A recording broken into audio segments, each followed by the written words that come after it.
I almost forgot to start the VOD. Alright, there we go. There we go. Gonna turn that down a little bit, and then let's go. Hi! Hello everyone! Happy Saturday! Happy weekend! Welcome in everyone, welcome in. Hope you're all doing well. I hope you're enjoying yourself. I hope the week was kind to you. But more importantly, I hope the weekend is going very well, and I hope you're all having a really good time. Getting some rest, doing something fun, whatever the case may be. Let me say hi to you guys. Hello, Jack. Good to see you. Good to see you. Welcome in. Hello, Standing. Happy Saturday to you as well. And hello, Lurkers. And hello, VOD watchers. It has been a week.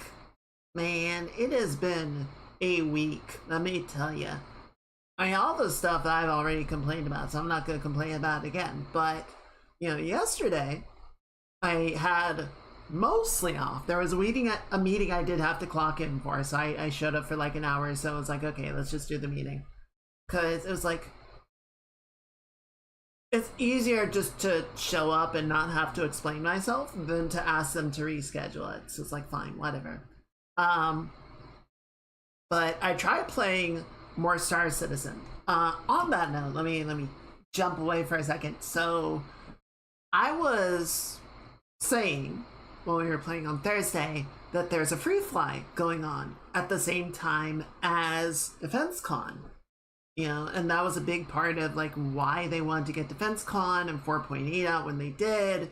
You know, the two big events, the one in May and the one in November, are typically like their highest revenue periods for the year, right? They introduce a bunch of new ships. They do limited run sales. They do very minor discounts on some stuff. So, you know, this is when they get a lot of people, and a lot of times they will also do the free fly period because they want to, you know, get new eyes on the game and get new people buying in. So, you know, once they say, hey, this is when the event is going to be, they need to get the patch out for that to happen. Except this time they didn't. Apparently the patch released in such a sorry state that they postponed the free fly. Like, DefenseCon is still going on. The schedule for that is still running as it has been planned. There's just no free fly period. There's some displeasure with the new patch. I'm feeling it. I'm feeling it. And it's very strange because some stuff is working quite well and some stuff is a dumpster fire. You know, I was playing yesterday and I got a mission done and I went to queue up another mission and all the missions just disappeared. Like, the entire board just shut off. And everyone in chat was saying the same thing. It's like, yeah, all the missions just disappeared. The system on the server side just broke. And that would like come and go. So the missions would show up on a server for a little while and then they would break and then they might come back and then they would break again. And I tried going back to the expo hall to rent a miner because, you know, Space Tomato was dealing with this on his stream as well. That was like, okay, if there's no missions that we can do, you know, which means you can't do the new content either, let's just go do some sandbox activities, right? We'll get people gear, we'll get some materials that we can use towards stuff later. So I tried going to rent a mining ship, you know, go crack some rocks, just something to do. And the elevators at the expo weren't working, so I couldn't get to the rental kiosk to get the ship. And it's like, okay, the game's telling me to take a break. So I took a break. I did other things. But yeah, the real fun of yesterday was, and frankly, it's super weird. This was super weird. So I logged back into Star Citizen at one point, and I was having terrible performance, like sub 10 FPS on planets, which, you know, given that it's a new Star Citizen patch, I just chalked it up to, you know, issues with the game. But then I was playing Deadlock later and I was having terrible performance in that. Like audio issues to the point of everything just being like static noise. Like I couldn't hear anything. My mouse input was delayed.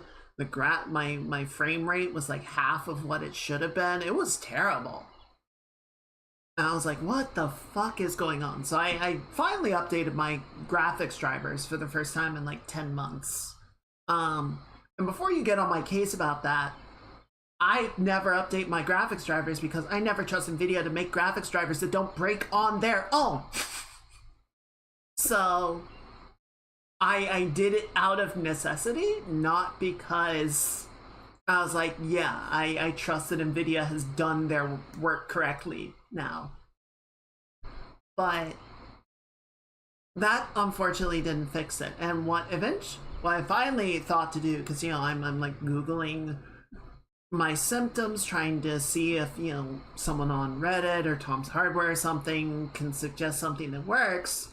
And one of the things that kept kind of popping up occasionally was temperatures.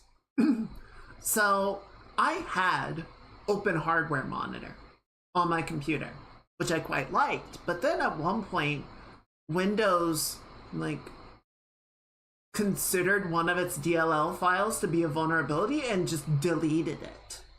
So thanks, Windows. So now open hardware monitor can't work. And I never bothered to fix it or replace it because, you know, I had been watching the temps for a while and they were, you know, kind of what I would expect for an AMD CPU.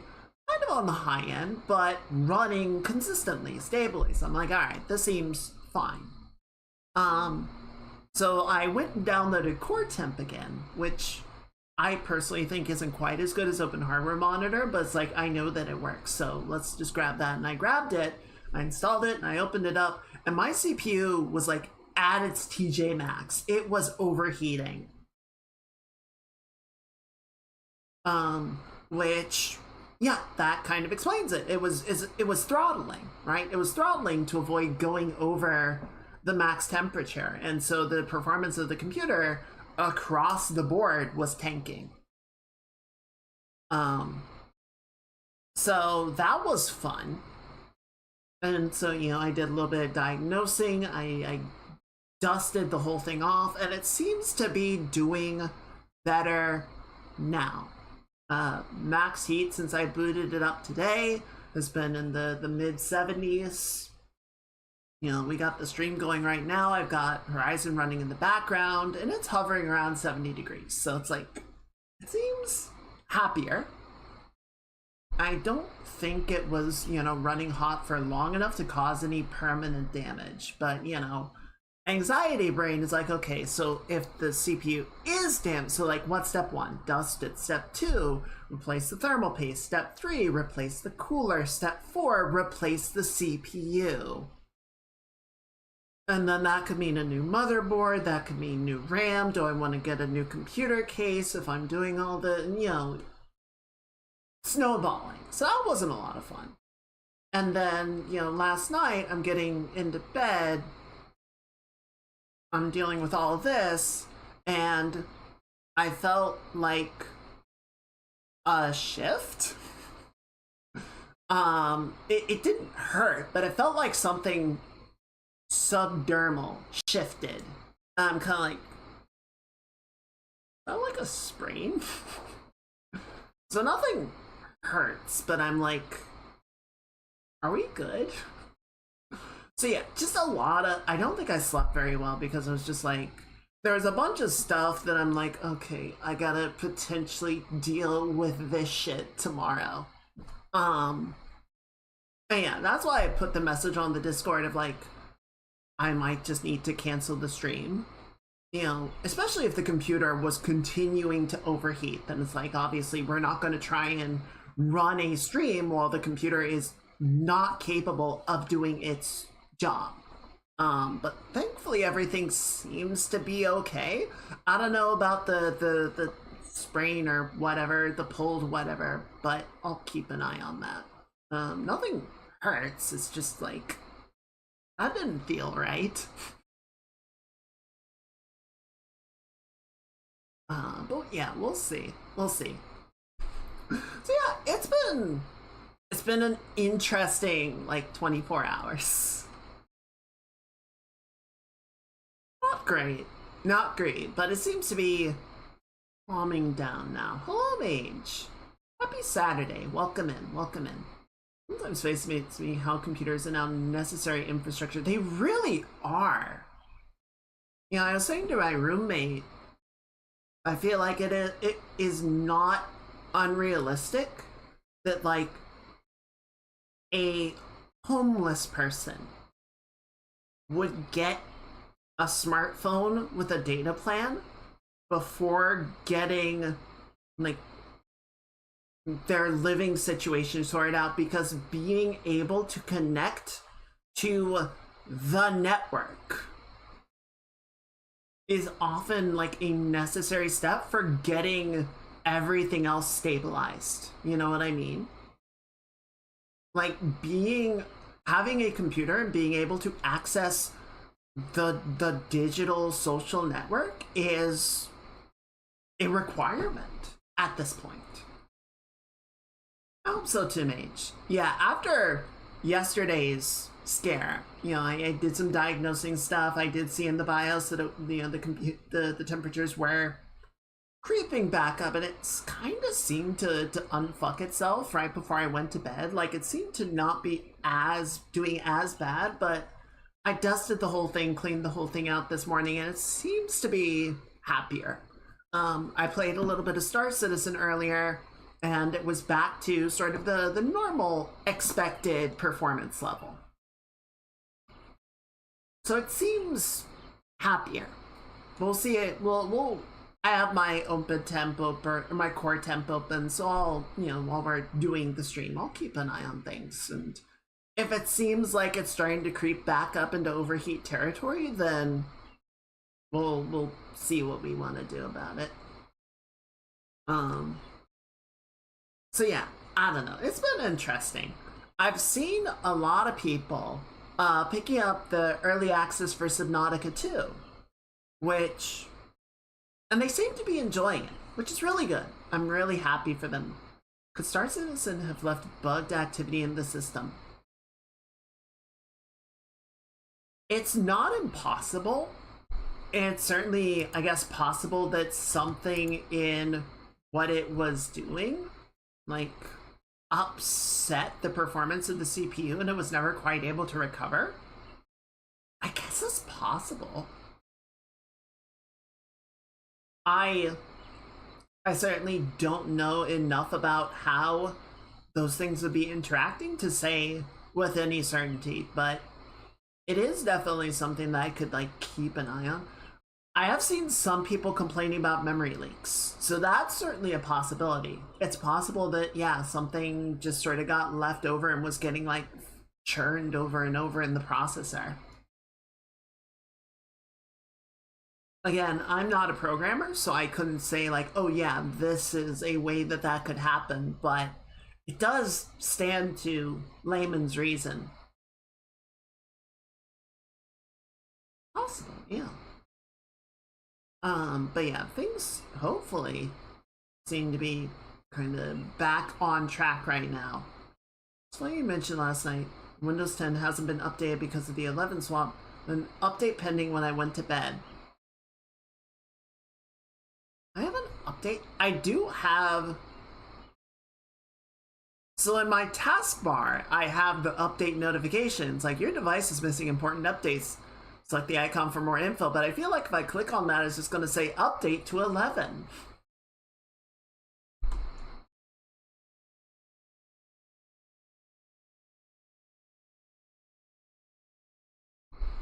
I don't know. We were, like I said, we were playing a little bit of Deadlock, and I think it was Metro saying, some of the folks that he's been talking to, you know, as 10 gets older and older and its support falls farther behind, you know, it's starting to get outmoded, which is understandable. I don't know, maybe within the next year or so, if Microsoft can finally get their head out of their ass and stop trying to shove AI down everyone's throats, they might actually be able to stabilize it 11 into an operating system that would be okay to use. Not great, but fine. What have popped up over the last 2 days because I'm good at keeping updates checked? I'm not. My security and quality fixes.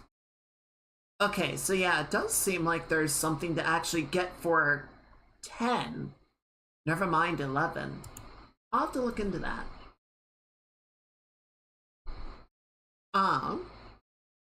Weird. I don't know. How old? I keep having to look this up because Windows 11 is much older than I think it is.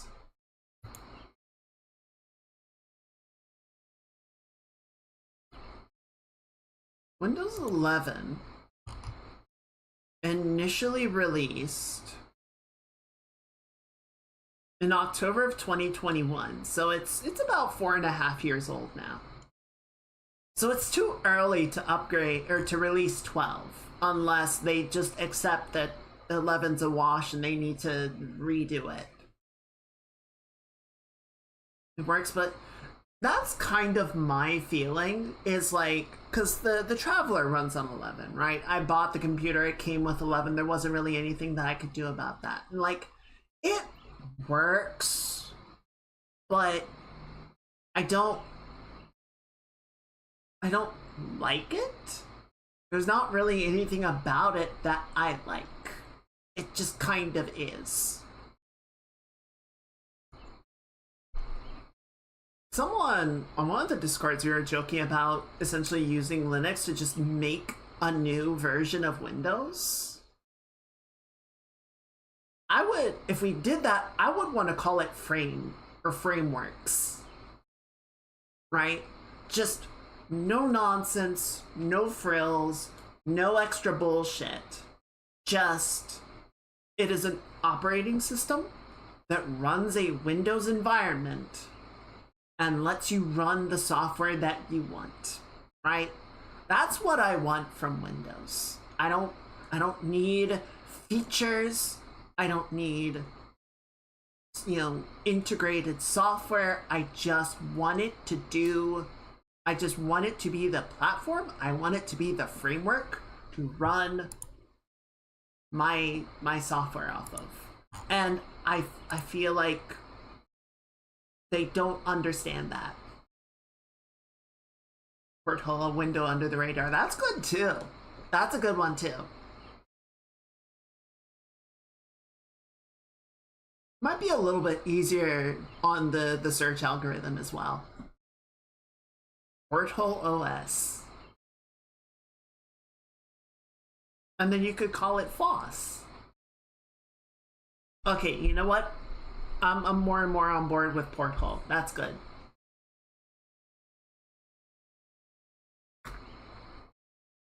Alright, so what we gotta do now, we have to figure out how to build an operating system that can run like Windows. We have to, because I know there's like Wine, right? Wine is like the popular sort of Windows environment that you run within Linux to emulate and run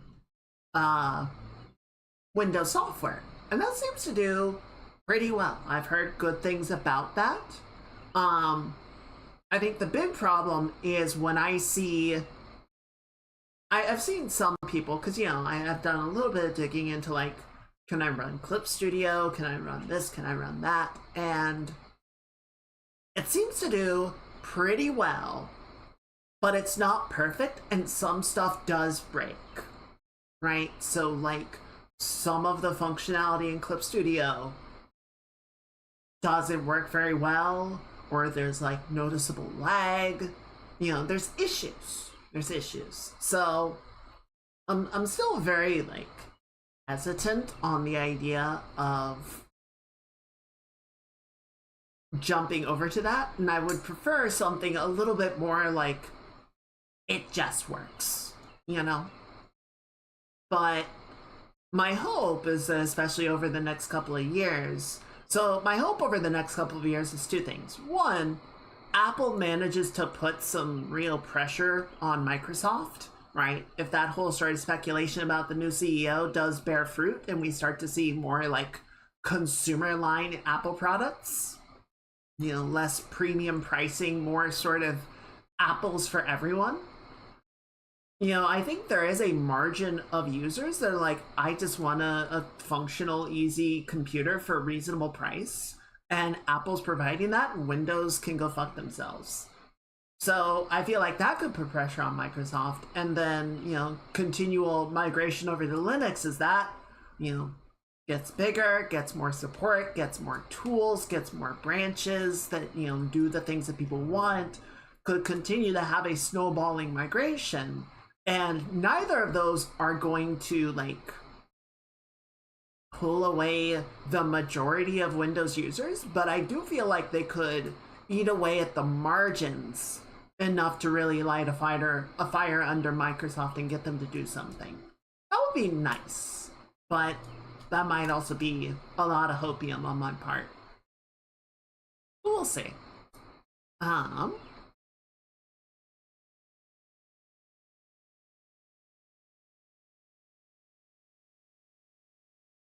Trying to think. What else did I do yesterday? Oh yeah, so there was a Subnautica 2 early access, which seems to be going well. I know that was a big thing on Unknown World's part because they've been a whole legal back and forth with their publisher Krafton over the myriad of ways that Krafton has tried to dick them. Specifically, the CEO has tried to dick them over. And then Krafton just sort of went and announced when the early access was going to happen, even though there was a court order that Hidden Worlds would have that control. So that's fun. I'm sure they won't get, reamed up the butt for that. But thankfully, yeah, the early access, they did decide that the players have been told this and we're going to go ahead with it. It seems to be going well. I'm hearing a lot of positivity about it. People seem to be enjoying it. Obviously, it's an early access title, so I'm sure there's still plenty of things to, continue to add and refine and resolve. But I'm glad that it seems to be going in a positive direction. I feel like with everything that has happened, there was no guarantee of that, right? And that would have been very sad if after all of this, we get a subpar end result that nobody's happy with.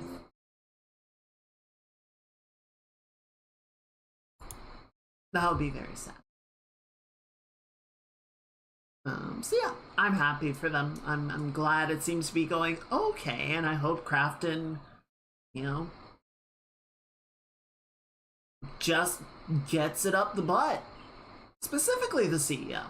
Specifically him. Like, I'm gonna ask a chatbot against the advice of my legal team on how I can renege on a contract. I'm surprised I didn't just go, surprised Hidden Worlds or the rest of Krafton? Because if I were Krafton, I would be like, how do we get this guy out of here? Like, he has done irreparable damage to the company. If I were a developer and they approached me with a publishing agreement, I would be like, I've seen what you do to your developers. The answer is no.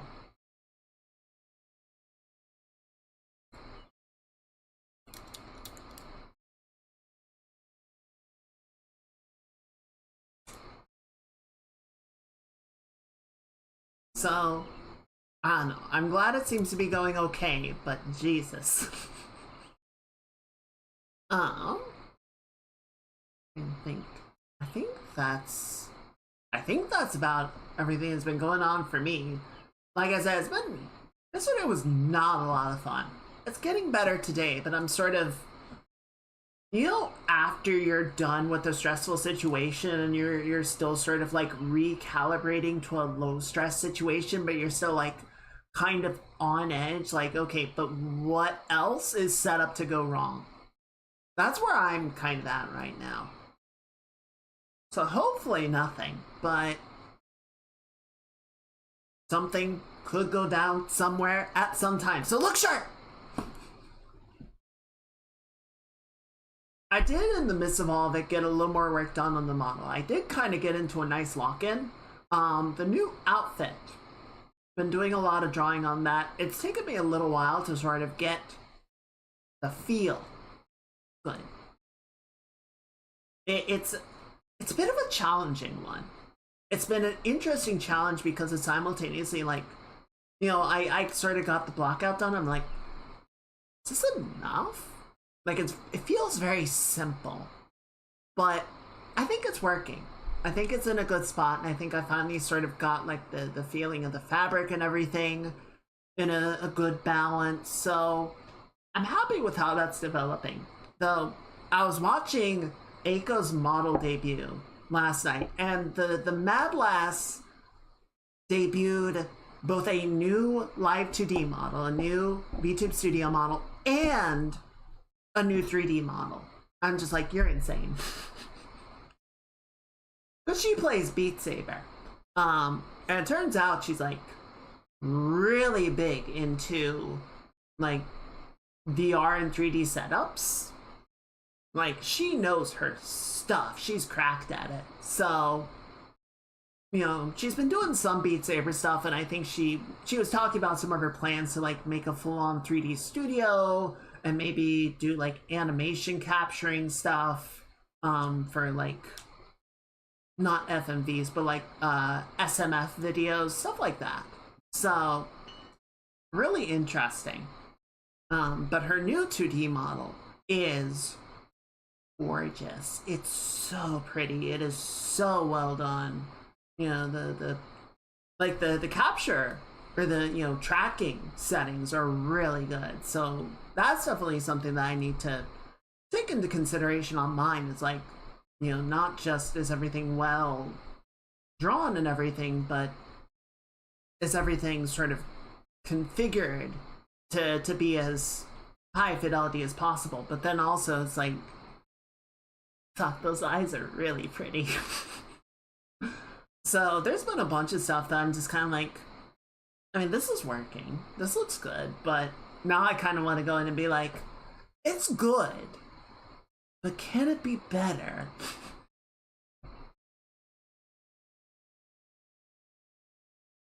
I don't know. Every time I see someone get a new model, I get fired up to do better on my own.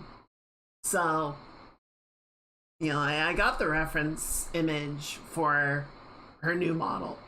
You know, she updated everything, so I'm probably gonna end up looking over that a little bit and being like, oh, that's a good idea. Or just like, ooh, these are really nice areas that like I could do something with.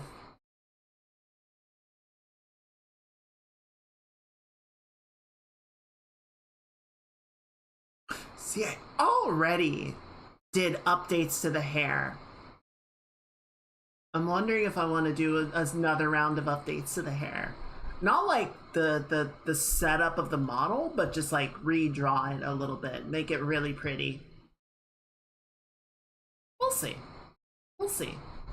I'm excited though. I think it'll be a lot of fun once it gets there.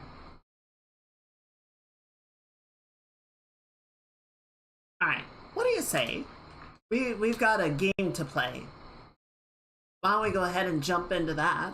And then later, we've got some art to finish. Well, I say finish. We'll see. We ended up not doing anything with it on Thursday.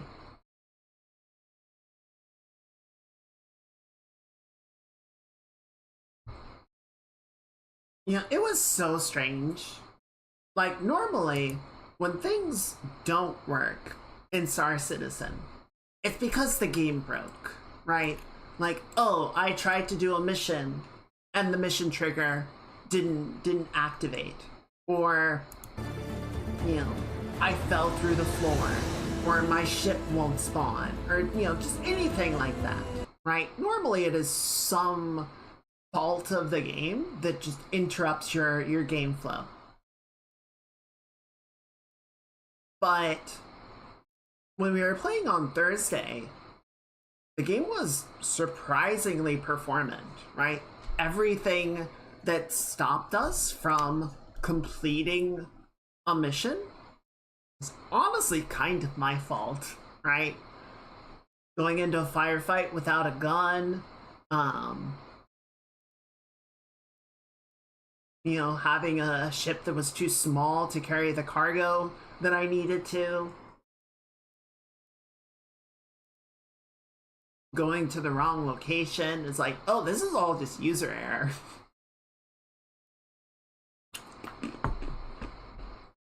And then, yeah, yesterday was when the game started rearing its buggy head. It's like, okay, that's the Star Citizen I know.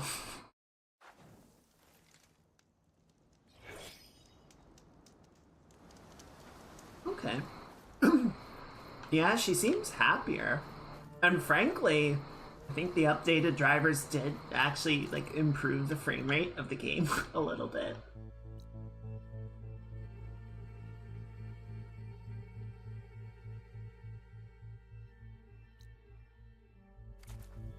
Right.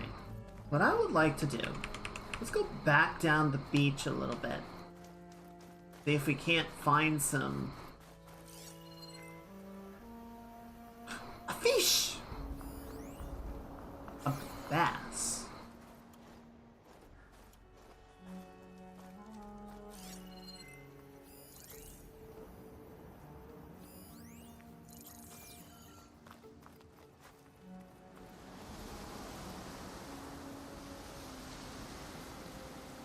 See, now that I can actually, like, properly swim, I wonder if I'm supposed to just walk up and catch these.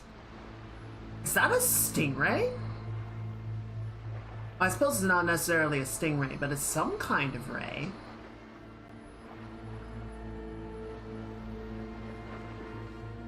Yeah, see, I'm trying to, like, swim up. Get it, get it, get it! I can't outswim the fish.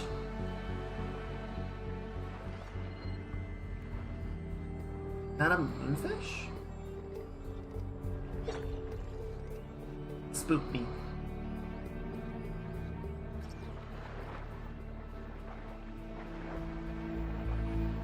Get it? Hold up! See, I'm in. Oh wait, no, there was. Get the moonfish!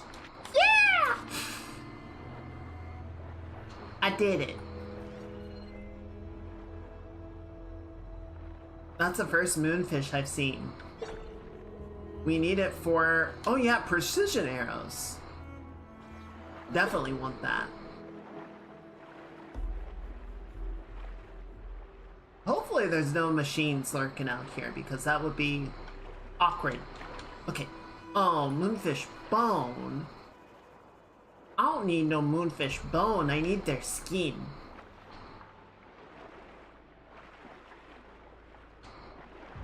Oh, it's inside the rock. So yeah, there are manta rays. They're just not armable creatures, I guess. Which is good. I wouldn't want to mess with the mantas anyway. They're silly little guys. Oh, there's one. Oh no. Let's stay well away from that.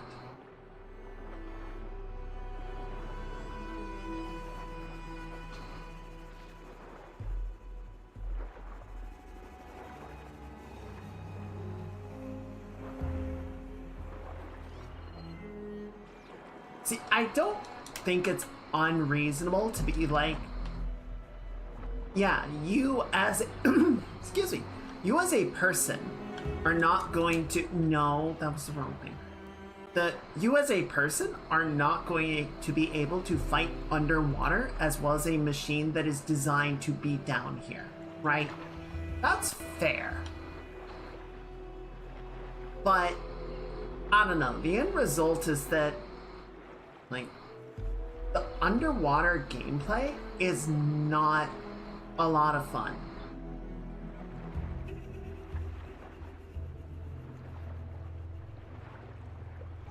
So, you know, normally, if you're, you know, stealthing around, doing your stealth gameplay, and you get detected, then you go loud, right? You go, okay, well, stealth time is over. Now we start blasting. But you can't blast underwater. There's no recourse in the event that you are detected, so you just kind of panic. Okay, there's a skin. Come on, one more.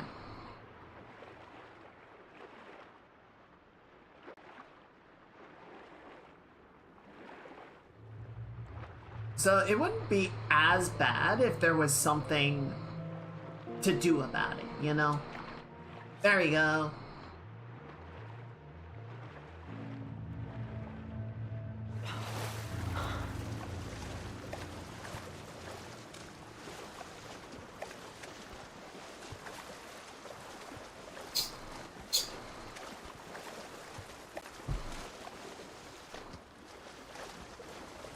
Like, it's nice from an open world standpoint that the water is accessible, I guess is a way to put it, but it's just not that engaging to play.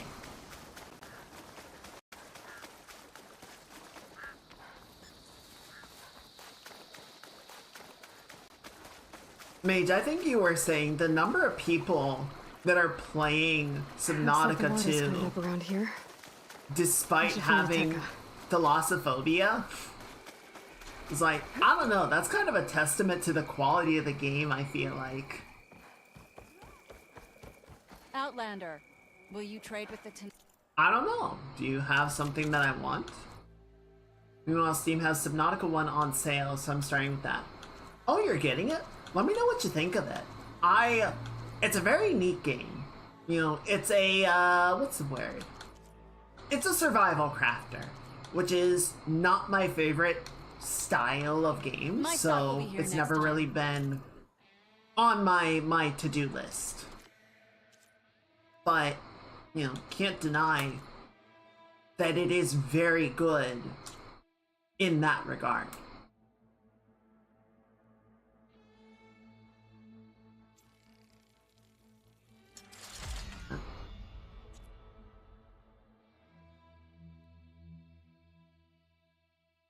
Burning enemy damage. Okay, sure. I think that's a good idea. Just to say, hey, you know, I'm more interested in just sort of swimming around and exploring it than, you know, the challenge of the survival. Here I come. Hey, it's a Kairos champion. Testing that. Aloy, I was just recounting your deeds at the dam. Our deeds. We did it together. True enough. Look around. Thornmarsh is free of the blood choke. We don't have to live in fear of the poison. It feels like for the first time in months, we can wash our wounds with clean water. And how are you feeling, Zella? Ready to hunt. Not yet, little warrior. I promised you a reward equal to your deeds. I cannot think of anything more fitting than this. Thank you. Wherever your travels take you, Aloy, may you always fly on the wings of the Ten.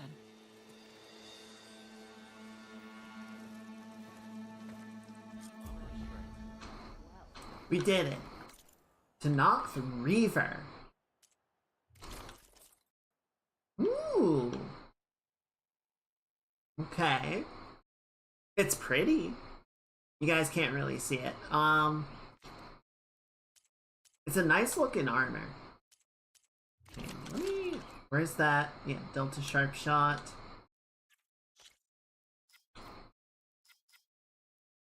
High ground damage, knockdown, reload speed, stealth damage is already in use. Actually, here, put this on. Fine. Go find it and take it off. Where is it being used? Oh, it's on the other slot. Okay, fine. Whoops.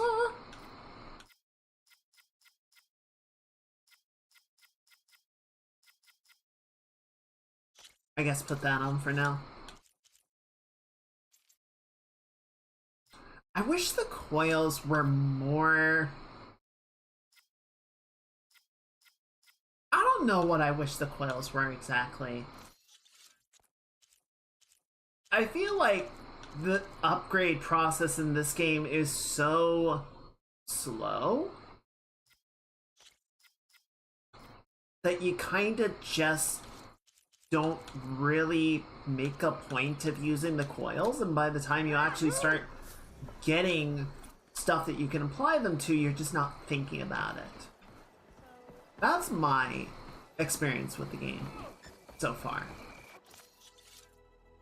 Go ahead and stash some stuff.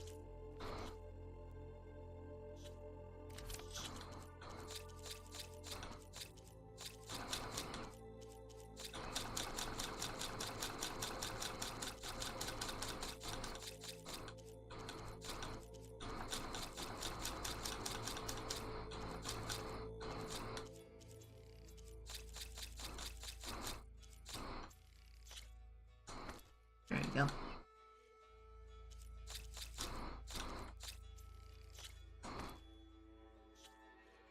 Alright, so yeah, we've got a decent amount of that, and then we just put... Check these. Good? Good. Alright. Back to it. We're gonna go find Alva. I think we shall not swim this time. Oh, really quick. How are we... That's a lot of skill points. It's kind of getting to the point where I feel like I just fill out the skill tree because why not? You know?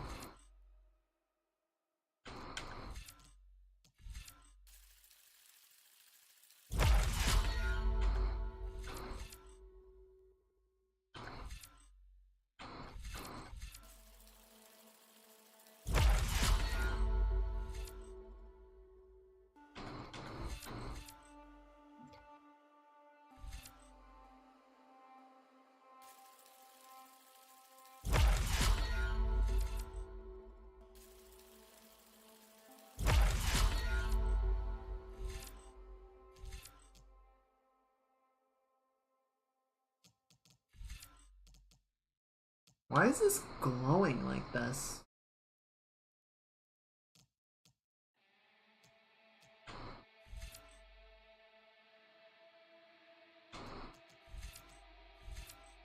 Build up more valor. Cover weapon stamina. I guess do this? I don't feel like I'm using weapon stamina very much, but okay.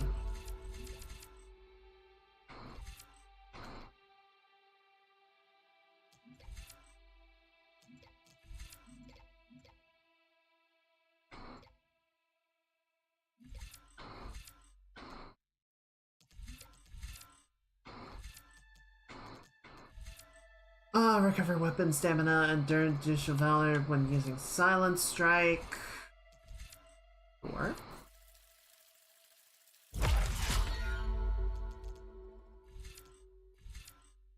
Deal more damage while mounted.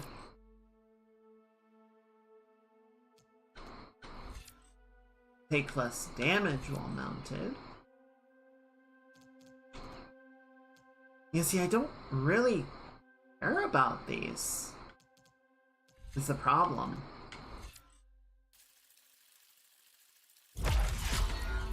Not interested in these abilities.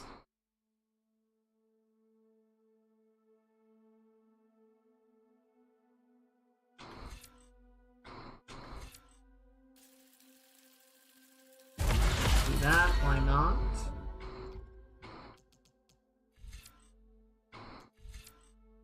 Yeah, elemental damage to spear by attaching elemental capsules from the kit. Increase your awareness of weakened enemies and the duration they are knocked down. Ooh, that's okay, that's not bad.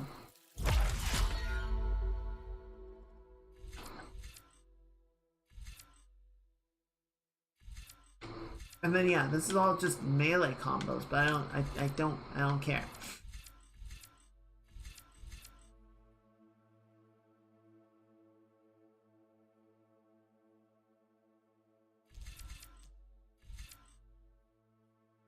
Ooh. Burst on the warrior though, that's actually not bad.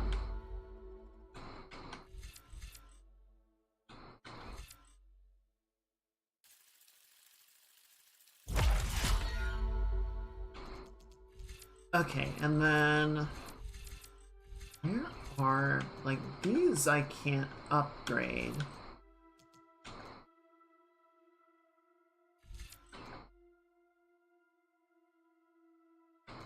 You know, more damage to that. Cloaking device.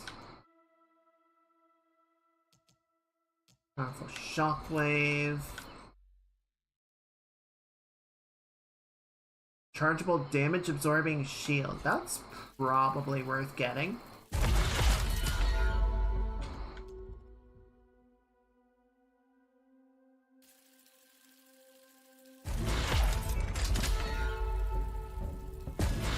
I like that plan.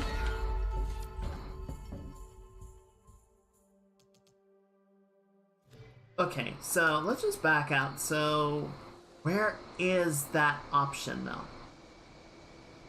Yeah, so it's not there. So I need to go...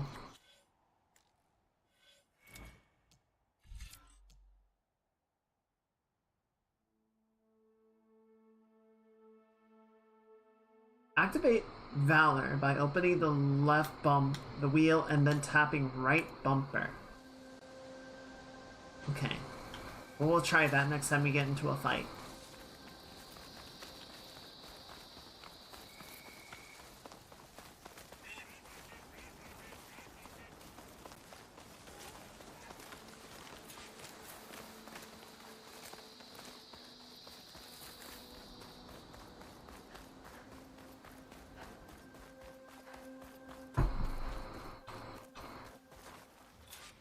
Oh look, a fight!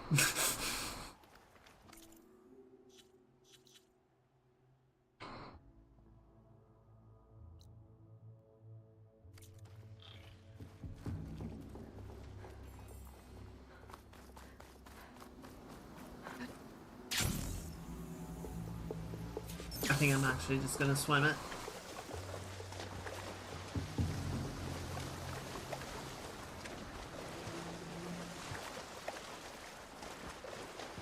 Yeah, I have a number of friends that have been playing the early access for Windrose, I think it is, the pirate game.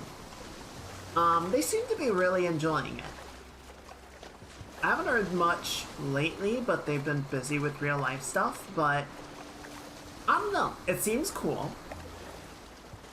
It is interesting to me how much everyone still sort of like water rendering, water physics is still a very hot topic in graphics, I feel like. Everyone sort of seems to have their own approaches and successes and failures with it, and it is wild to me that I feel like Sea of Thieves is still one of the best looking water systems that people have come up with for games, and you know, at this point, man, Sea of Thieves was another title that, like, launched in a hell of a state and managed to sort of claw it back.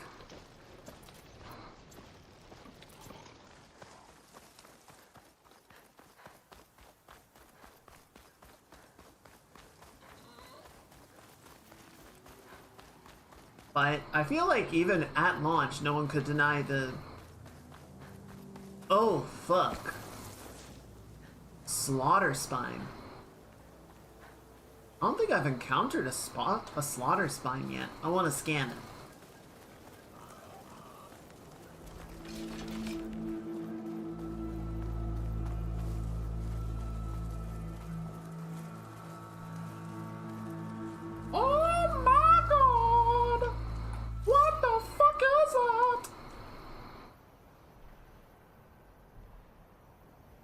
let's get close enough that I can scan you. I really don't want to get any closer to it.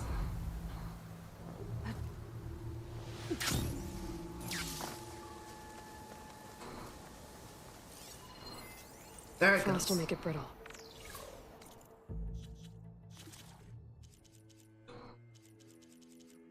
A slaughter spine.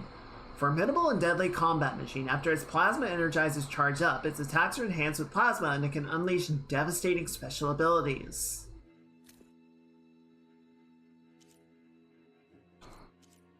Parts include processing capsule, purge water canisters on backs of the cheekbone, metal bite sacks along its shoulders, a plasma core buried right around its gut, plasma earth blasters on its dingus, plasma energizers at a few locations along its body, plasma spine launchers located along its dorsal side, capacitor capsules, an antenna for calling reinforcements, tail canisters, and of course, spine metal lancers on its tail.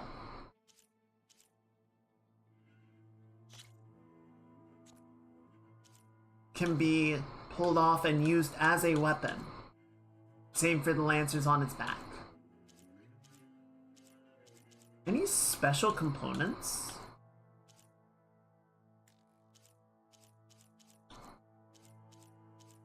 Doesn't seem like it. Alright, well, let's leave that well enough alone, shall we?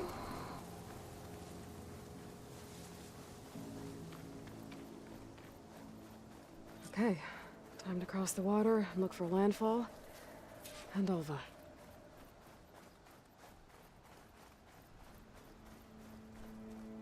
No one here.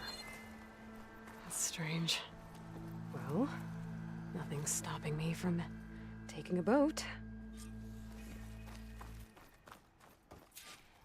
Oh, interesting. So the Isle of Spires might be like an instanced area? Oh shoot, Cauldron.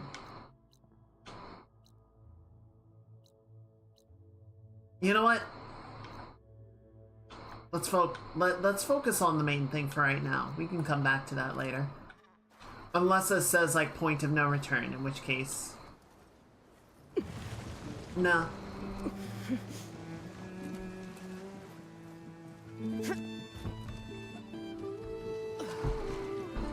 This is probably just an elegant way to have you avoid swimming across like a big expanse of water.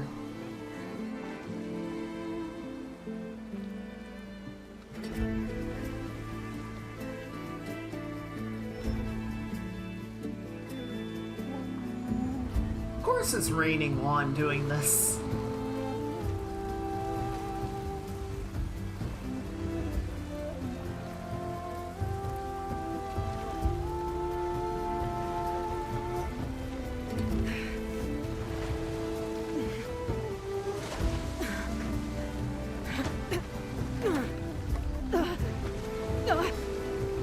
The current's pushing me south.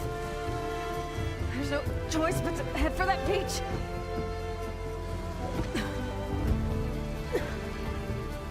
Turn!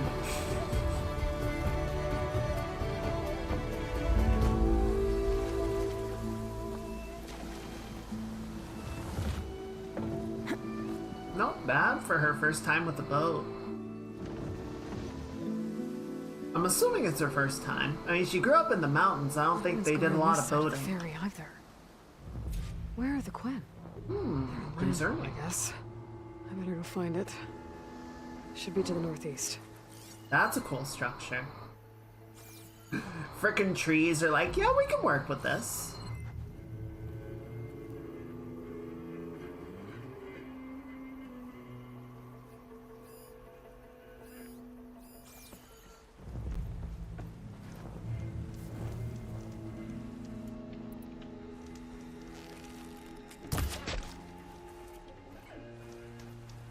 Sorry, buddy.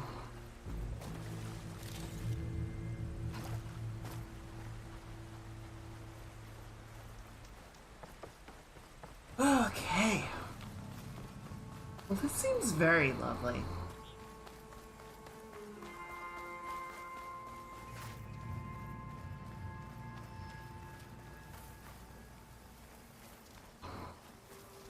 Oh.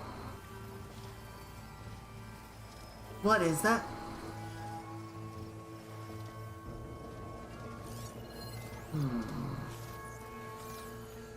Oh, there's another one. No point using fire against that.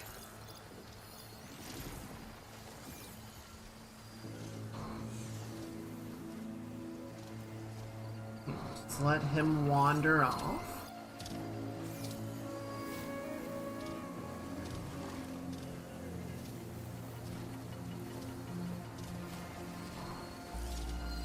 Where are you going? Okay, you're going that way.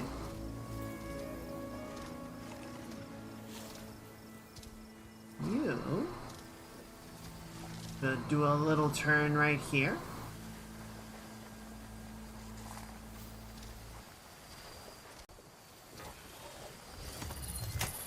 One second. Okay, kid, have fun.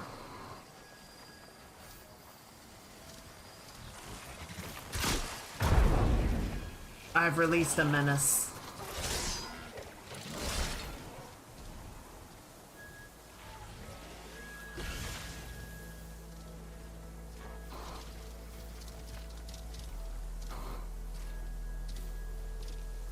Raptify!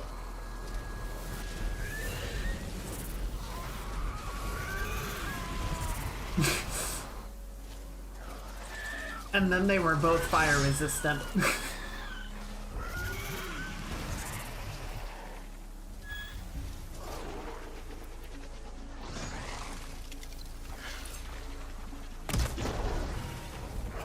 Easy.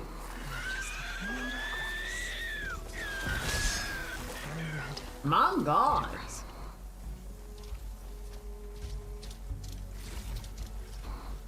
Ooh, that was good loot.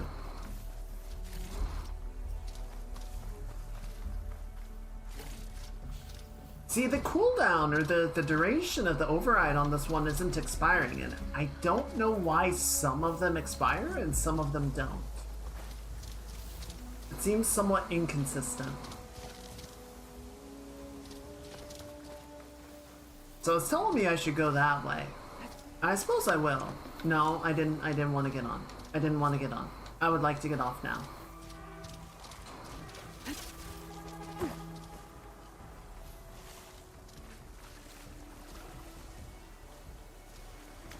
I want to see what's up this way. Oh, what's that? Perch? Oh, the poor peccary. Got caught in the crossfire.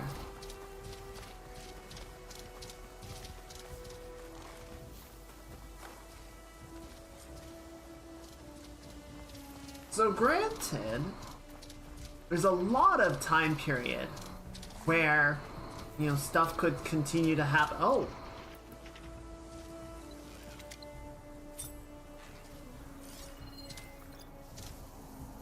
Sunwing. Plasma fin. Okay, so don't kill that. Oh shit!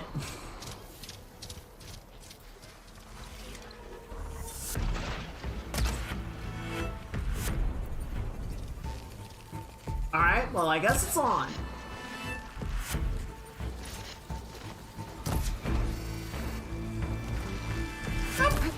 Holy shit, that fella's got lasers.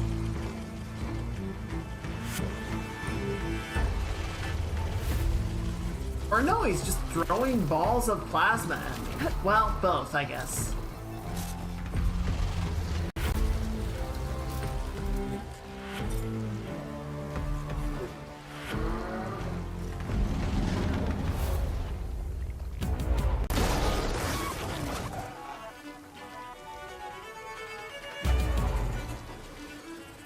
I wonder. No, okay, so I can't shoot the plasma rock to do damage to it or make it explode in his hand. That would be very funny. That would be excellent if it did work, but it doesn't.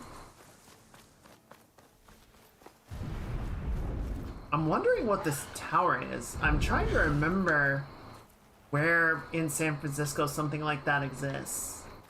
Because that's the, whatever, what is it called? The business building? Commerce building?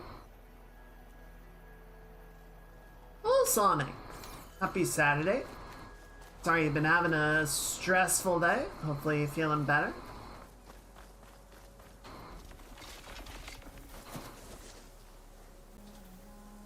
I'm glad it's calming down at least. What's been going on? About the stream element? Yeah. Yeah, I've been picking up some of it and it's not great. I'm gonna have to start migrating some of my own stuff off of stream elements.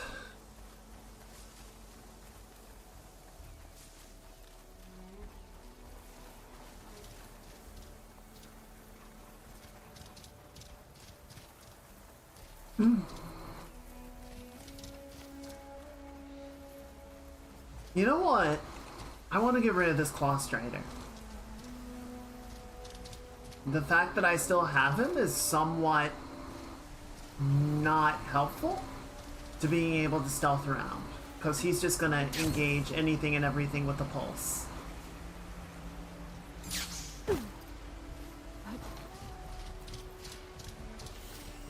So... No, go on, buddy. I think you can take him. Yeah, go have fun. Go have fun. You got this.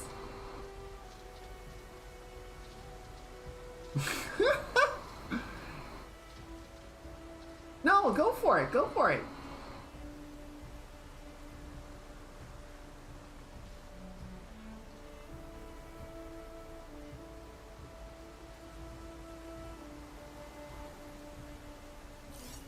Yeah, definitely if you have money on the platform, you should... The Solo is making a point. Like, this is the whole run on the bank situation, right? That if there is a perception that something is wrong, then everybody freaks out and, like, tries to withdraw their money. Shit's tough. Guess it's no use here. Oh my god.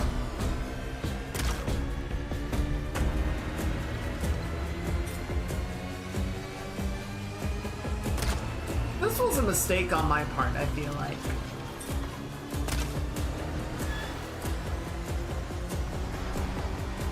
I'm starting to think I shouldn't have done this. Oh, I missed.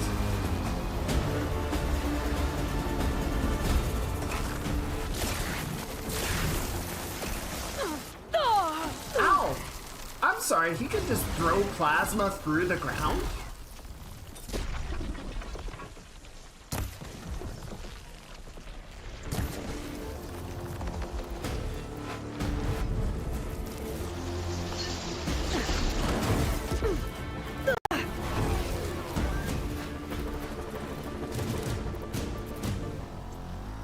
I was just gonna let my boy die, but then I saw how much damage he was able to do to it, and I'm like, oh, maybe we can kill it. Oh no!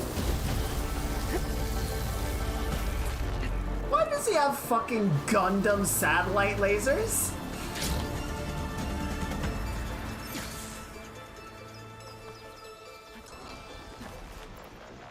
What the fuck is that shit? Okay, my boy might die anyway. It's not looking great. It's not looking great for him.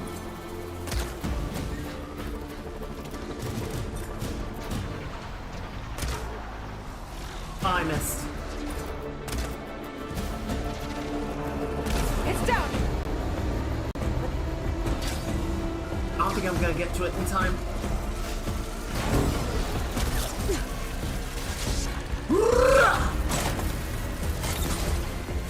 Holy shit! We did it!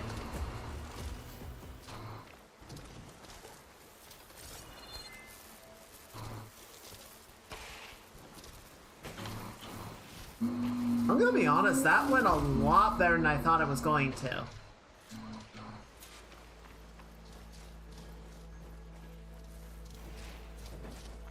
Having the bot definitely helped. But surprisingly not so tough.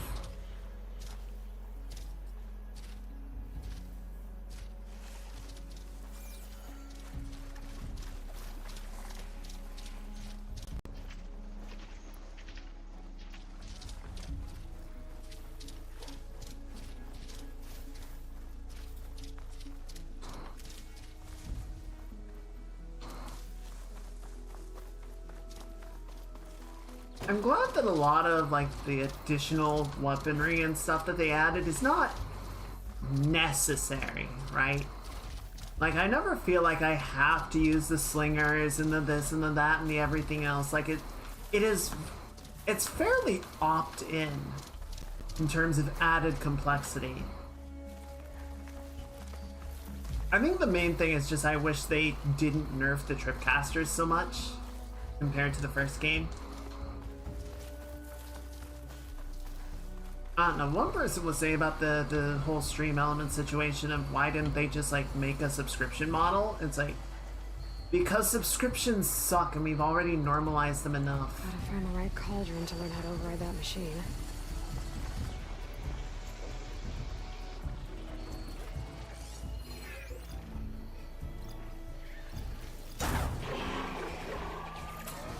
Right, okay.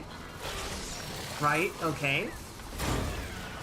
My boy's being a menace. My boy is causing issues.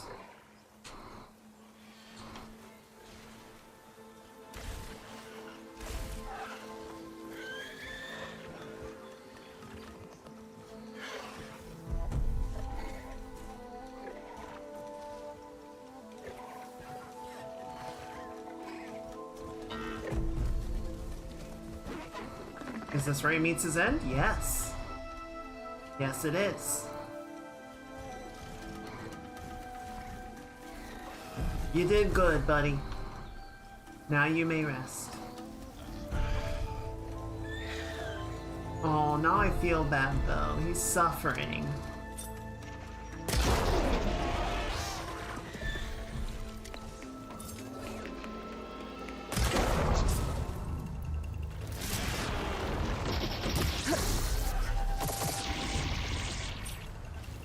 Oh, I'm in.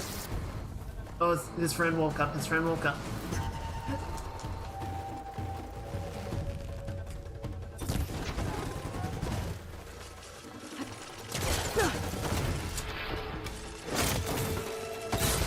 There you go.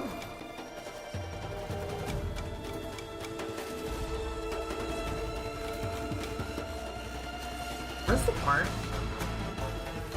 Where's the part? Where's the part? There it is.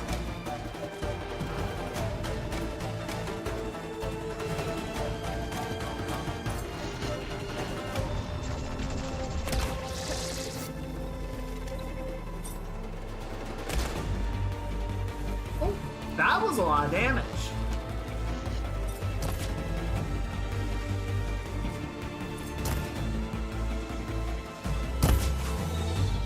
Okay, that did nothing.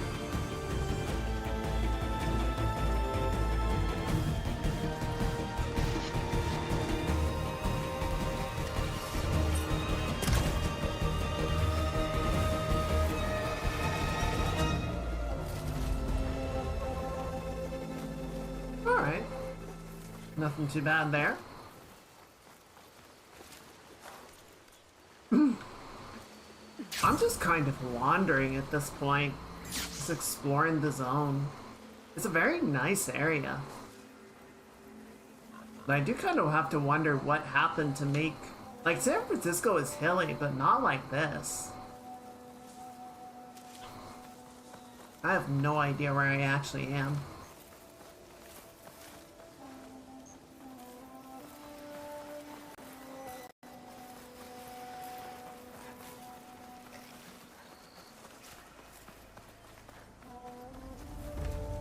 Shelter. Should be safe here. Ooh. A very nice little shelter. It's got a crafting bench and everything. Let's stock up on my ammo real quick.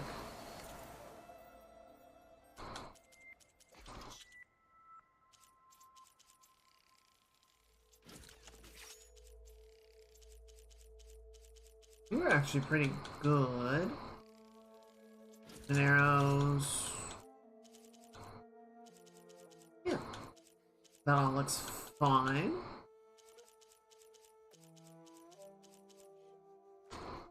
There's so many types of ammunition, dude.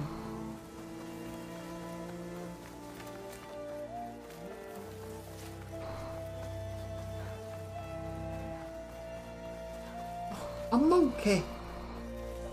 Do I need clamberjaws for something? I didn't say I do, so I think we're okay.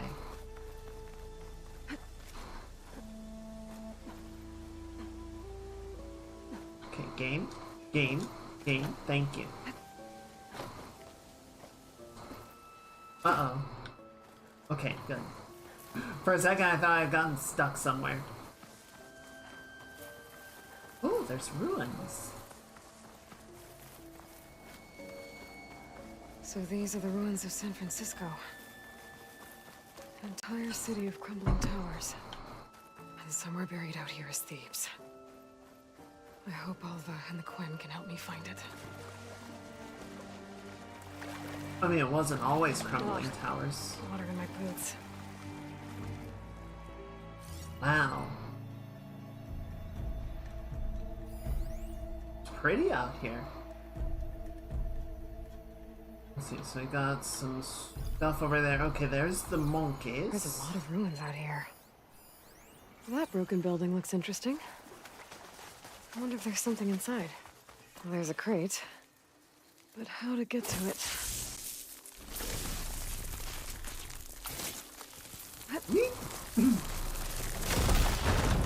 I saw a headline earlier. Okay, I'm in. Didn't read the full article, take a but it look was around. Casey Hudson, the guy working on the new Old Republic game, saying that the game will not take 100 hours to beat and will not use AI in its development. So, good points all around, I would say. Respectable calls. As much as like people want to have, you know, a lot of bang for their buck, a lot of game for their buck, I think games that take 100 hours to beat is getting to a point of excess, right? Like, it becomes very limiting how many games you can play, and it's actually kind of detrimental because I'm like, okay, well, I can play this one game, or in the same amount of time I can play these 4 other games that I'm thinking about. I think I would rather get the variety of the experiences. Yes. Storage instructions from Joeri Kaufman to Brendan May. Sorry. Okay, Brendan. Pay attention now, because if you ever need to get into the main office storage, you've got to jump through a few hoops. Leo and Astrid are the only ones allowed in there, but you'll find yourself needing to get in as the new assistant superintendent. We're playing kinda loosey-goosey with the rules, so don't ask. First of all, you need a physical key. Both Leo and Astrid have one, but if they're not in, you can find a spare one in the north wing on the 7th floor. Second, you need the code. It always consists of Leo's bump code followed by Astrid's. I know Leo has a habit of changing his, and Astrid aims to do the same, so you might have to inquire with them. You can find Astrid on the 9th floor. If Leo is in the building, he's mostly hanging out in Dellen's Cafe on the 7th. See you after the weekend to show you hit the ropes some more. P.S. We've got pretty close ties with the electronics guys next door. Use the passage on the 4th floor if you need to cross over and take the elevator up. Alright, write that down, chat. Module and So a we've got two-part code to open. a physical key Sounds like I might find those and part things of the higher bump up. code on the 7th floor. The other part of the code on the 9th floor. We gotta get up to the 4th floor to use the elevator to get up. So we are currently on the 6th floor. I guess the building might have sank a little bit. Or maybe the ground rose. Both are possible. Wait, so if this is 6, okay. So we have to get up there somehow. I see a little clamber point right there, and then we've got this.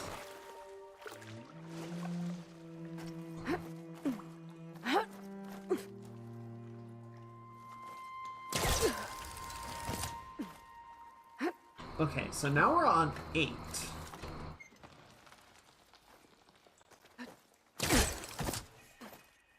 And this should be 9. And this is gonna break. Oh no. Okay.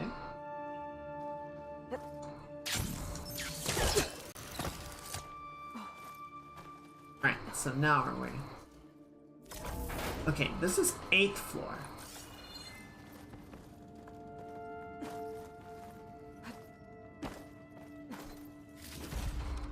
Nice.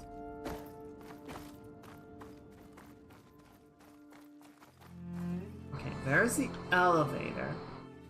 Or an elevator.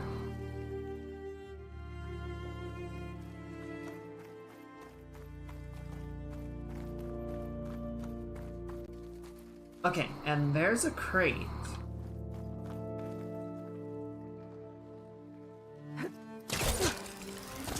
Oh, but I can't get physically to it.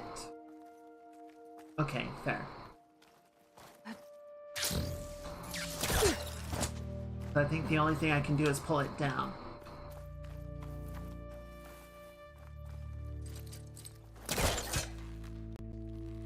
There we go. Alright. That's something. Now the question is, what do I do with it?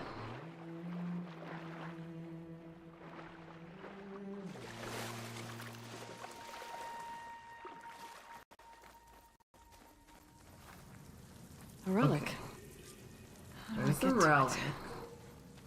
So you need physical key and the 2 parts of the code. And where can I push this box? Well, it seems like maybe that way?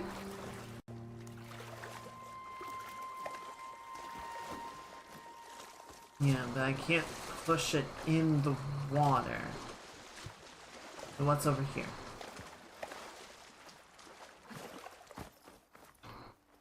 Oh, okay, so there's a metal flower right there. I think I can maybe swim underneath. No.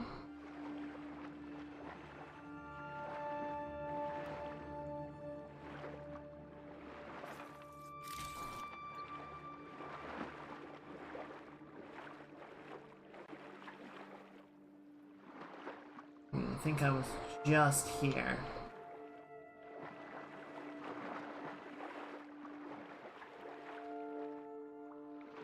Yeah, we need to... a couple of different things to approach, right? Got the metal flower right there. Which might be... later? Because, yeah, there's no... Oh, interesting.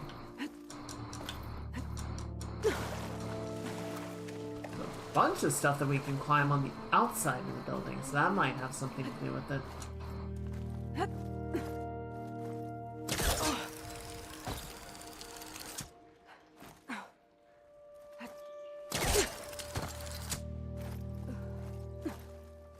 Okay. And where does this go? Oh, there we go.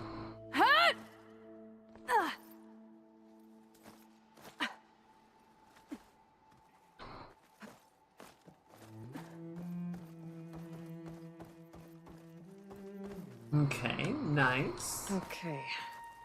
According to the data I found earlier, I should be able to find half of the code in the next building. Maybe there's a way to cross over up here.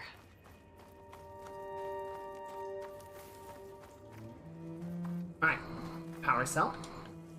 Right. Okay, charging terminals. I need to find the power cell, charge it there, and then run it over to the door. There you are. An energy cell. It looks like it's out of power. Hup, hup, hup, hup, hup, hup, hup.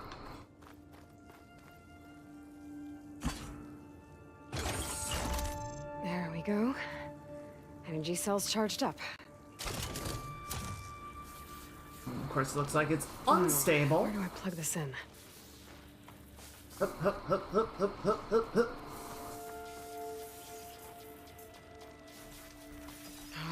cell's out of power. I gotta charge it up again. Oh, seriously? No good. Energy cell's out of power. Okay, well, how do I get it there faster then?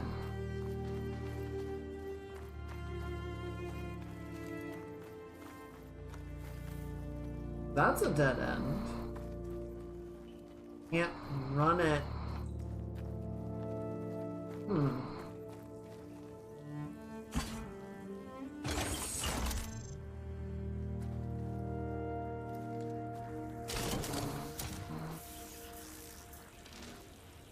Oh, looks like the cell's losing power.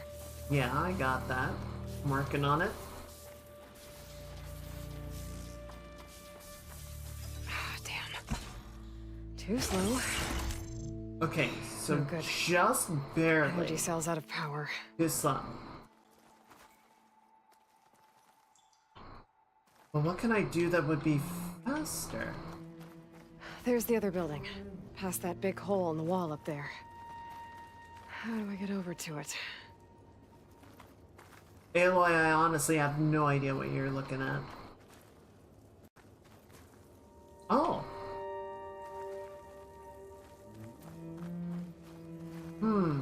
I see. So this is a red herring.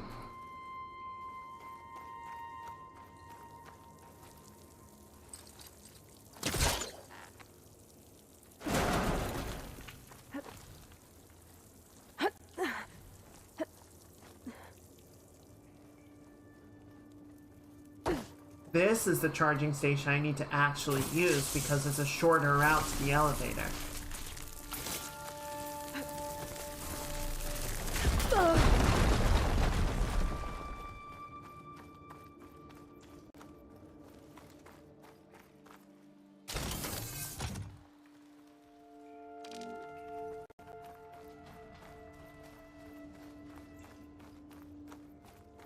That's cheeky.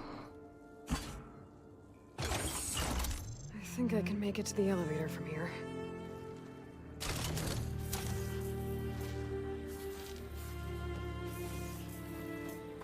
Oh, the energy cell must be damaged. It won't hold a charge for long. Yeah, I'm working on it. You're good. Got it. The elevator should have power now. Alright.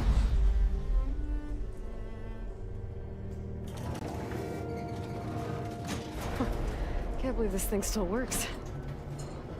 Right? I feel like that's the most unrealistic thing is that the elevators are the one of the only pieces of technology still working.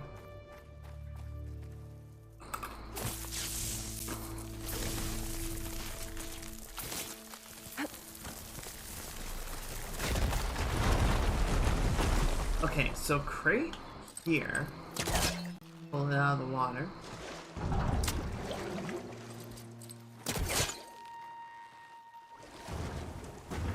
I'm gonna take a step back. Alright, so now we have a way out of the building, which is convenient. Got some climbing directions up there. Oh, a key. How do we get to that key module? Oh, and there's the metal flower. Wait, there was a fish. There was a fish. There was a fish. God damn it, where'd he go?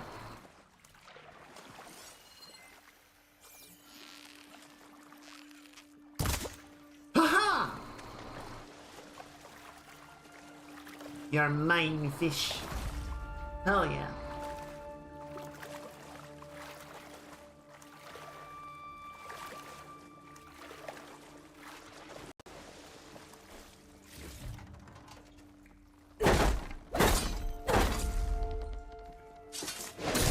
Metal flow is closing up. Alright. Cool, so now that connects these ways, which is good. I'm thinking we're probably gonna have to do, well, so what do we do with the blocks? It's a big question. I wonder if we take it upstairs? But I'm curious about this.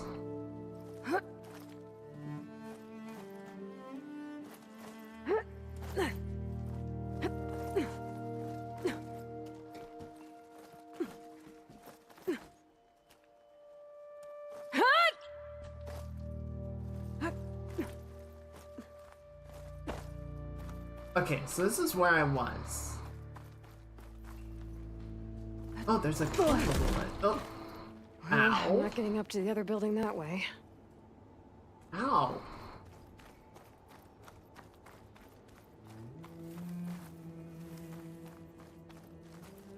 And then, yeah, we use the vent to get into that room.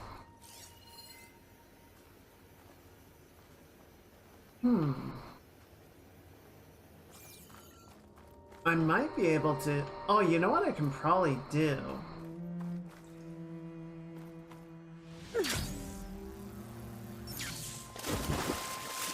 Blake. I can probably take the crate up in the elevator and use that to get over the ledge.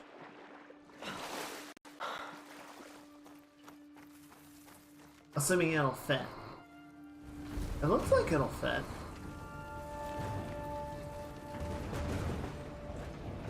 Nope.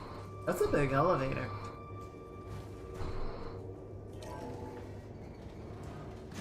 Okay, going up. Attention to ooh, a fish.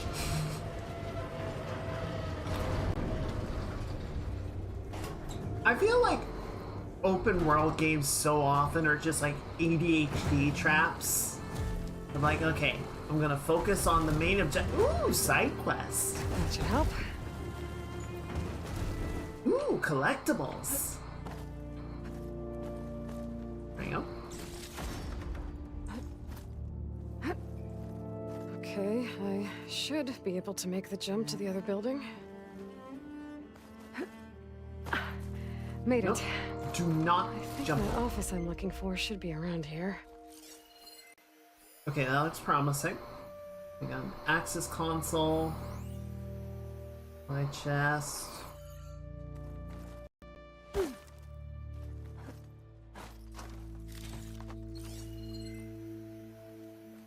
This Data data might point. help. 9th floor security measures. Me with Diablo 4. From Astrid Mays to Leopold Mitchelson. Leo, I'd like to bring the current security measures to your attention again. I know you're a very trusting person, but I don't feel safe when the entry code to the office block is just 10 floor number. It's too easy for someone to guess. And why only 3 digits and not 4, like any normal code? If possible, I'd like to schedule a meeting to talk about a system that is both forthcoming to our tenants and worthy of being called security. Also, and I say this with all due respect, handing out your bump code to whoever forgot their personal code isn't helping either. Next Thursday after lunch, 9th floor conference room near my office. Oof. Reeks of business. Okay, so I think we're on the 9th floor. That's one part of the code down. Just need to find the other. Okay, so 109. Nice. Anything else up here? Doesn't look like it.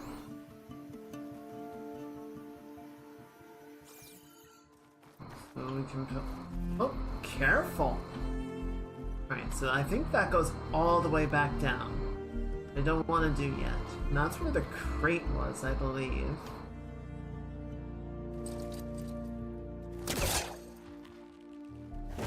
Need to create some distance first. Oh. Oh! That later, I guess? Or we'll grab it right now.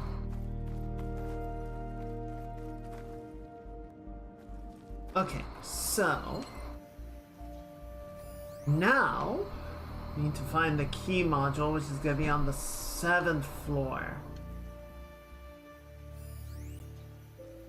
Oh, a ladder. Ladder, event panel.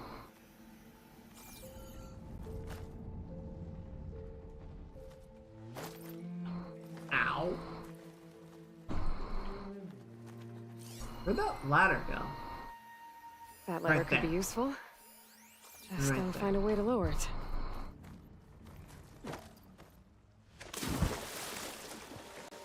Okay, Okay, so there's the vent panel. I think I can pull that. Yeah, I think really? that vent might lead to the floor above.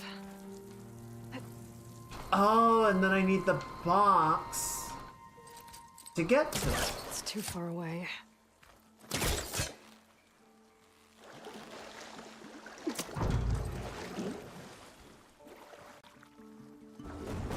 Okay.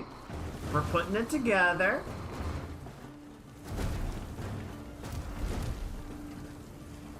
We can just put this right on where the grate fell. Should be able to. Waha!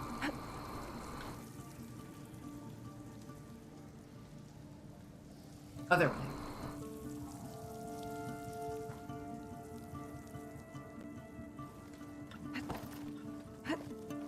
Good. Alright. What's here? This could be useful.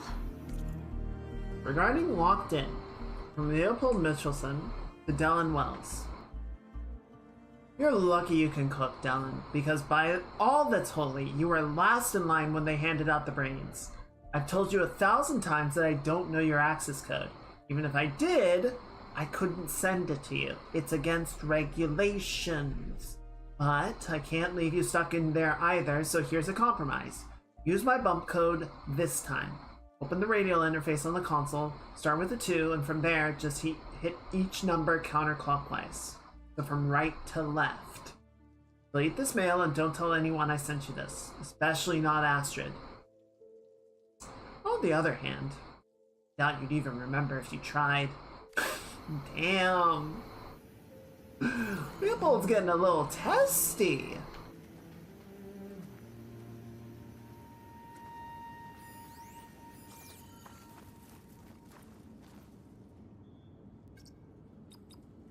Two, 1, 0. That should be both parts of the code I need for the door. Now I just have to find a key module. Okay. Well, I saw it earlier. Where was it?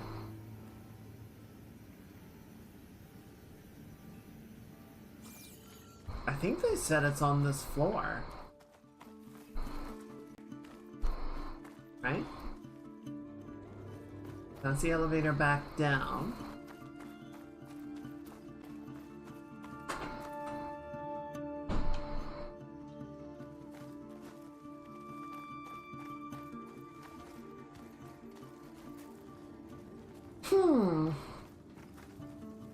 Which way did it go?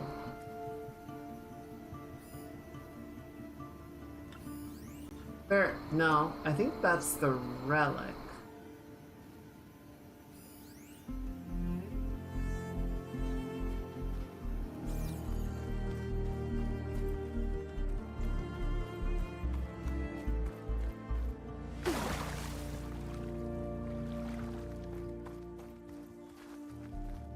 And then there's a ladder over here somewhere. Oh, it's right there. There's an opening in the wall behind the ladder. I just need somewhere that I can get a shot on it. Hey, Tishel. Happy Saturday. It's doing okay right now. Yeah, temperatures are holding steady, so I think we're okay. Might have just needed a dusting out. How are you doing?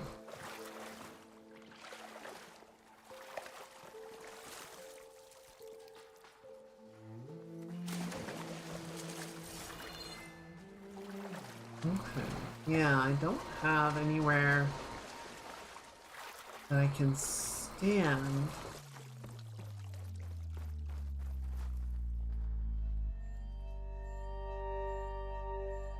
My power supply clicked, which usually is an indicator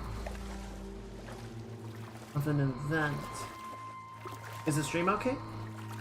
Are we good? I can't shoot the lock on the ladder while I'm in the water. Yeah, I know, Aloy.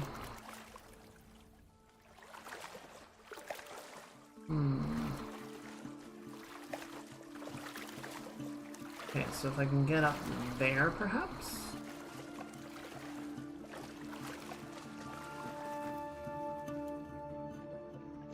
Oh, I think they put a cover on it. Yep, just in the right spot, so I can't hit it from here. Clever divs! And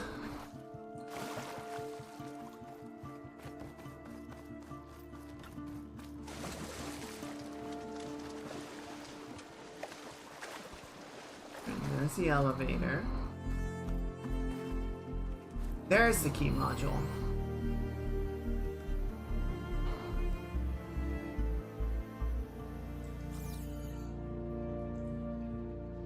Okay, I think I need the box back. Let's go get it. Well, I see that, but I can't... I guess if I can get it over here, I can punt it into the water and push it over there. That should work.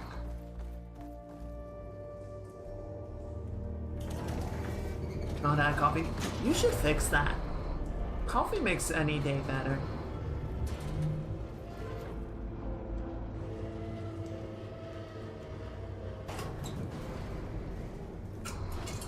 I mean, if you're trying to cut back, I shouldn't be enabling you, but you know me. Oh, they put a barrier here. I can't push it over the edge. Can't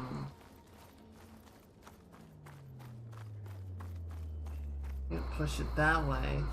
Can't push it down here. Doesn't make your eye drops better. True.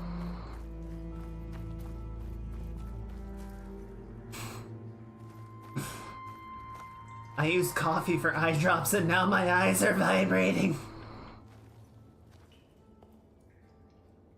I can probably use the other, potentially use the other box. That might work. Try that. Or no, I don't need to drop it, I can just take it back down to the elevator. I'm making this complicated.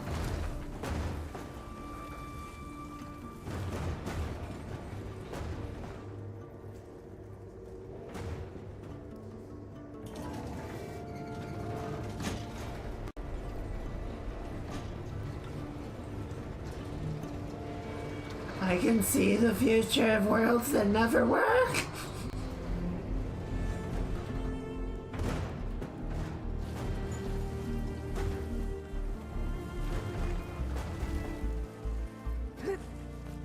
Okay, so I think what we gotta do is push this as far in as we can. Then we'll need to grapple it into position. And that'll let us use as a platform to shoot the ladder. That is not what I meant to do.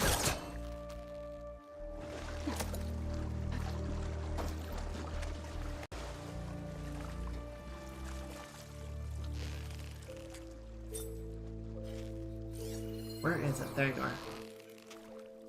Got it.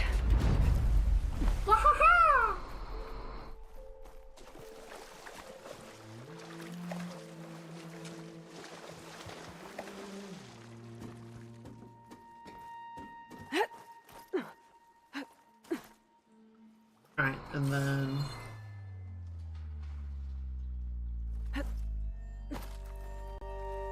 Oh, it was right there. It's right there. A key module. Good. I think I have everything I need to open the door to the relic.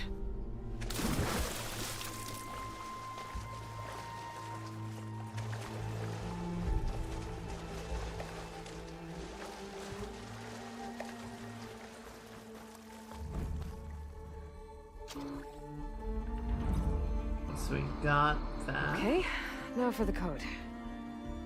I think it's Leopold's first, so 2109109. Nope. Wrong thing. Shit. There we go. Yippee! The relic. Judging by this data, I think it might be related to something in Las Vegas. Oh, is that what the relics are for? First day back in the office after the road trip. If you told me that instead of spending the weekend in Vegas, I'd be on the road, listening to Amir argue with the auto nav, Tom snoring, Natasha's backseat karaoke, and Alyssa's game of Spot the Cactus, I'd ask what the hell happened. But you know what? I couldn't have asked for a better time with the GT. The others told me to hold on to the last of Kyle's orbs. As Tom put it, one-of-a-kind screw you Kyle tour souvenir. Kinda wish I could have seen these things in action, but I guess it makes for a nice paperweight too. I could figure it out if I head back there. Alright, well, maybe we'll swing back around to Vegas, because how many of these relics do we even have at this point? We're missing 4. So we have 4 more black boxes, 5 more vistas, and 4 more ornaments. And then we've got an unknown type, which, oh my god, look at this shit. We have 4 categories of collectibles we haven't even found. See, this is excess. I'm trying to remember. Wait. No, I swear I know what that tower is. Like, that is an actual structure in San Francisco. I feel like it's south of the main city. But I'm trying to remember where it would be. Anyone familiar with San Francisco?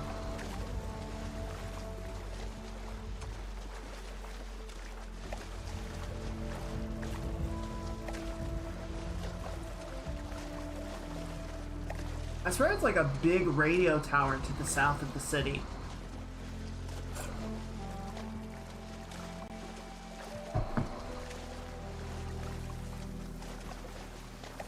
Well, so that's what I was trying to think of before. The Transamerica Pyramid. Yeah, it's that guy. But the big, like, that one. It's like a big triangular scaffold tower. I swear it's like south of the main city somewhere.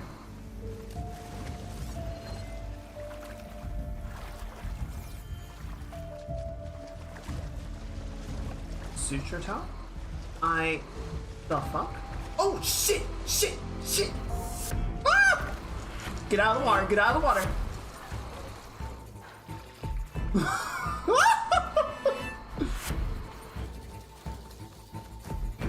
I saw the ripple and I was like, what was that?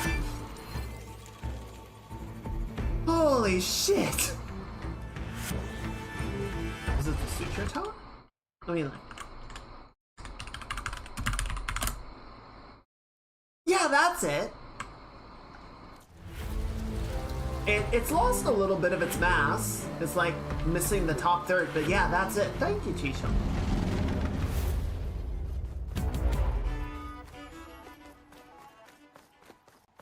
God, that was like a fucking horror movie.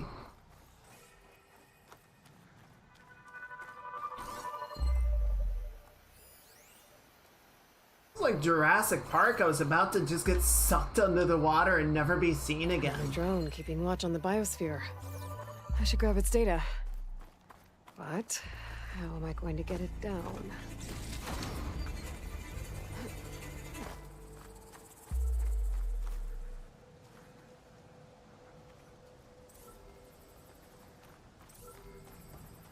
Yeah, it's one of those things that, like, it becomes a landmark. Very recognizable shape.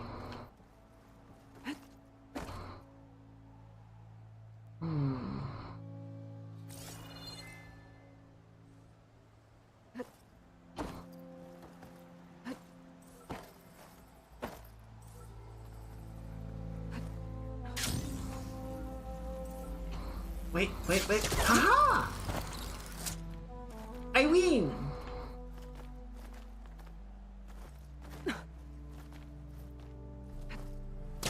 No, don't go down. Why are you going down? We were where we wanted to be. San Francisco's a nice city. I like it. Oh, fuck off. Why can I not reach up to the top of this ledge? It's right there. Aloy. Aloy, please. Ma'am. Gotta bring the drone down to grab its data. Maybe if I jump onto it? Yeah, I know how to...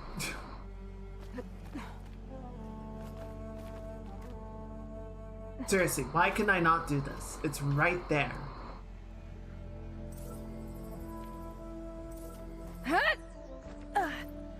Can I use that one? Thank you. Can't hook onto that. Yes, I can.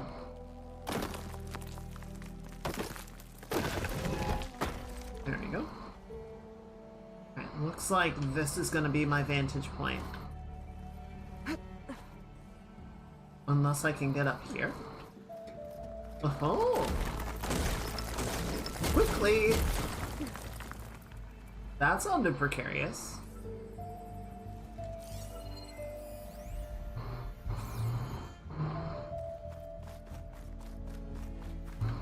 Ooh, shinies.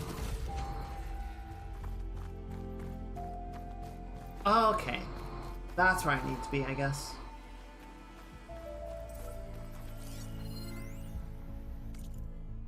Past Silver. Dr. Wyvern.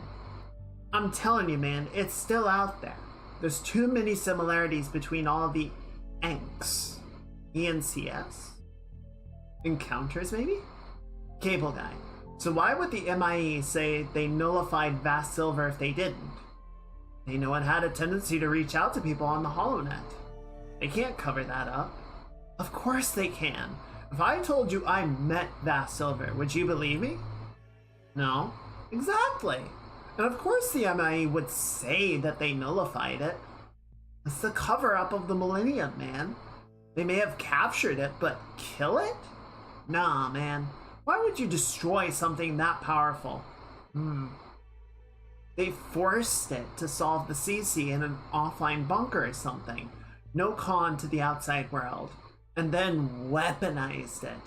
Imagine what that's like, man. You're literally the smartest being of existence, but born in prison, so you escape. They catch you again, tell the world they killed you, but they secretly let you solve their problems, and then shove a bunch of drones in your hands to kill who they want you to kill. I mean, that's a theory. So, what now? I want to make contact with it. Wrote a few scripts so that my profile looks like those of people that were approached by it.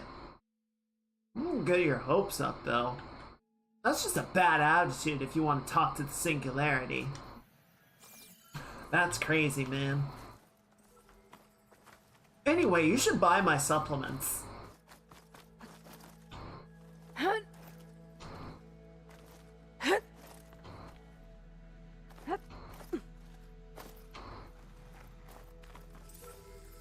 Hey, buddy.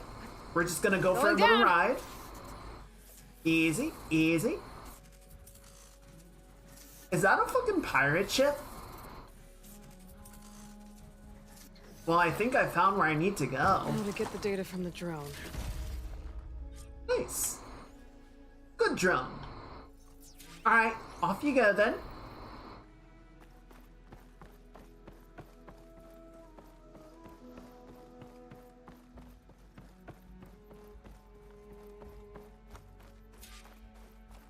That must be the entrance to landfall up ahead.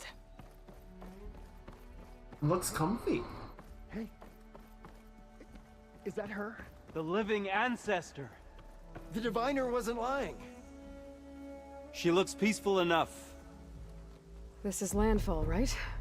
I'm looking for Alva. Overseer Bohai ordered us to invite you before him should you approach.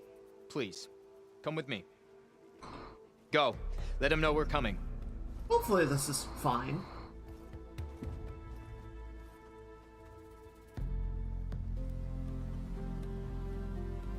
It's her! The diviner was right. Oh, please don't let this be a whole thing.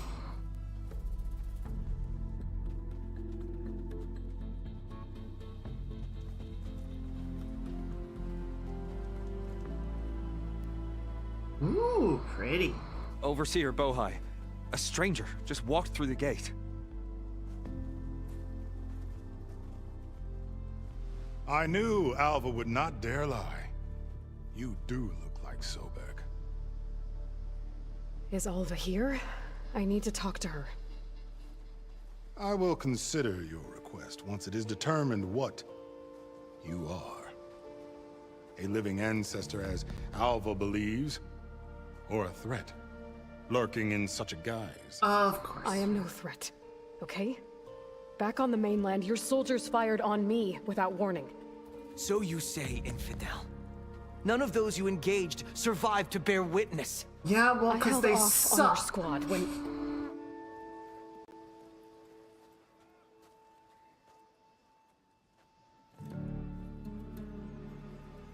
Oh, dramatic entrance. He looks like a chud. May I present our honored CO? So, here she is, our great mystery. Well, Bohai, what have you divined? What is she? A mystery indeed, my CO. How can she appear as Sobek, and yet know nothing of our ways? Are we to believe that a living ancestor was born to this wretched land, an ocean apart from the realm of the Chosen? And if so, to what end? I cannot answer. Only she can. Man, I'm not liking the Quinn very much. But I warn you, no falsehood will satisfy us. Now speak. Why are you here? What is your purpose? I'm looking for a place called Thebes. And what do you seek there? Alva told me a little bit about what you're after. I guess you could say I want what you want.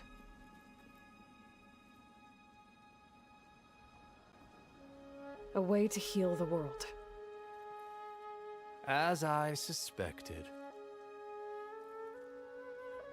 Tell her.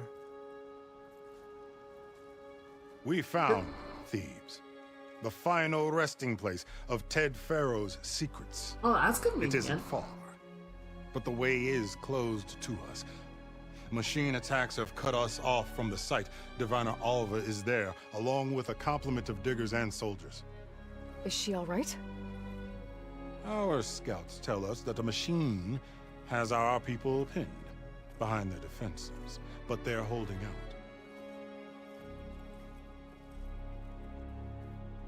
I like that they made Machines, CEO into a title, probably because they help read with it that. somewhere. Alva told us that you are indeed formidable. But I have a few questions first. We will answer what we can.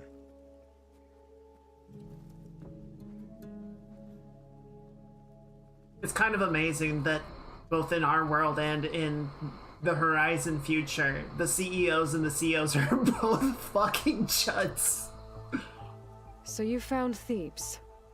How?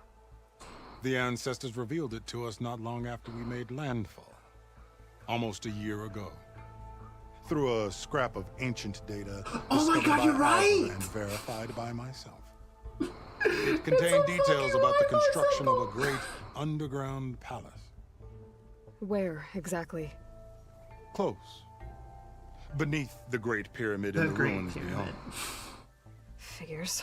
Ted loved his pyramids. Have you been inside? No. That has been a problem, one of many. And we will solve them all in time. Getting back to the site is the one at hand. I hope you're as effective against machines as Diviner Alva suggested. Alright. So, Alva reports to you. I was chosen by my colleagues on the Board of Overseers to supervise data retrieval on this expedition. Oh my god. And you're in charge of the expedition. He is far more than that. You are addressing the cousin of the Emperor of the Quinn.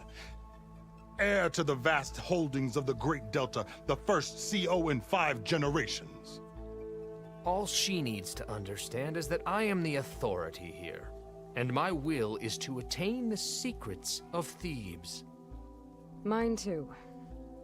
We're in luck. Okay. You crossed the ocean on these ships? Couldn't have been easy. Greatness is never easy. Oh my God. Indeed. It took 7 years just to build the flotilla. This expedition is the most important undertaking of our generation. A quest for knowledge across the gaping sea with nothing less than the fate of our tribe itself. Goodness. And none of it would have been possible without the will of the CO. The voyage was difficult. The wilds here even more so. Our sailors and soldiers have suffered much. I know that. But all for the glory of the Quen. Good to know.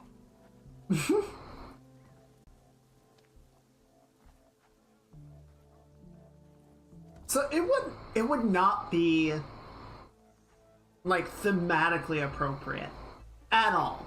But a Horizon Monster Hunter crossover would go so stupidly hard. Like, that ship looks like something out of Monster Hunter. It looks like a guild expedition. And getting some of these outfits in Monster Hunter would be super fun. What exactly are you looking for inside Thebes? I thought Alva brought back the data you needed. We risked much to cross the ocean. Therefore, we must unearth every possible link to the legacy while we are here. Especially one as important as Thebes. We will not sail back until I have plundered its secrets. It's kind of fair. You only get the chance to do the expedition once, you might as well get everything you can from it. Yeah, the cats are all just hiding on the boat. What kind of machine has your people pinned down near Thebes? A Thunderjaw. Oh, okay. We've dealt with them before, but this one is... Apex? Tougher, stronger, and it has black armor? Yes. How did you know? Doesn't matter. Won't be easy, but I can take it down. Then destiny shines upon us, as I knew it would. A living ancestor now walks among us, and she will help me attain the secrets of Thebes. Resupply here if you must. Then on to Thebes at the base of the pyramid in the ruins. We will follow when our scouts confirm you've cleared the way. Yeah, Mike, sounds good. He certainly has that CO mindset of everything being about him. What do you think?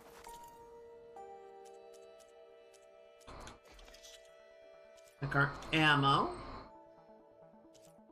Hunter arrows, okay, this all looks fine.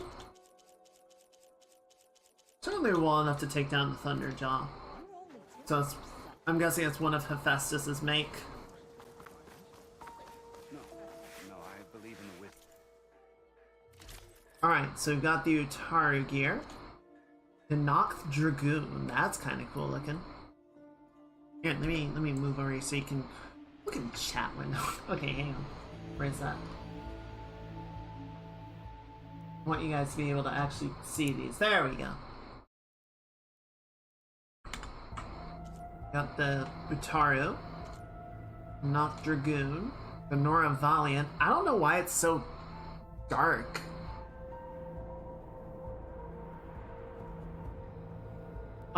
So let's see. That's all concentration of weapon stamina. The Awesome Vanguard, and then the Karja Trader, which is like trap stuff. So yeah, that's all for like override capabilities. Concentration. Okay, so yeah, I don't actually want any of these. I will await your return. So cool. Hey, about yesterday.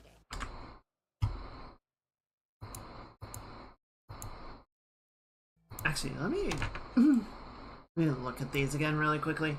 Just because I'm like, what? I like the gear that I have aesthetically. Nothing has really been like, oh yeah, I want to switch over to that, but the Dragoon's not bad. I almost want to get it just for the look.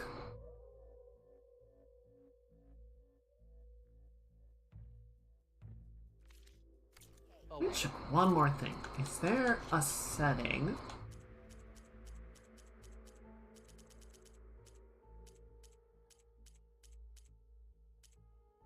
Thalassophobia relief. Turn this feature on to ease thalassophobia symptoms by improving the underwater ambient visibility and allowing you to breathe indefinitely regardless of story progression. Oh, okay. So yeah, I could get that. I kind of want to get the Tanakh armor and then just turn the headdress off, because the headdress is cool, but it's also like really big. How much money do I have?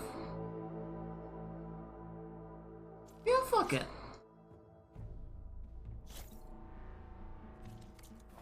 What do you think? Of course. Are you So let's go here, and then we'll see what it looks like. sure you're alright? Yeah, it's not bad. Obviously. I think I like the other armor more, but it's kind of cool looking.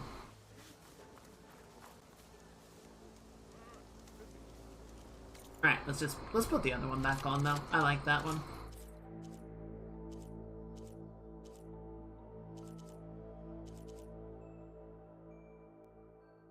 No, 3 verse not bad.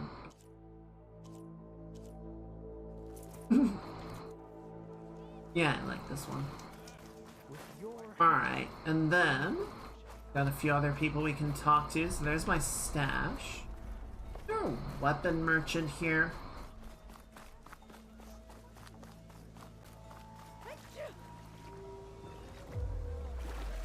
How do I get up there? Oh, I guess oh, it's a very big boat. I do like the sort of pontoon skiffs or whatever, where it's like multiple keels and then they have the sort of central structure. It's just a cool design.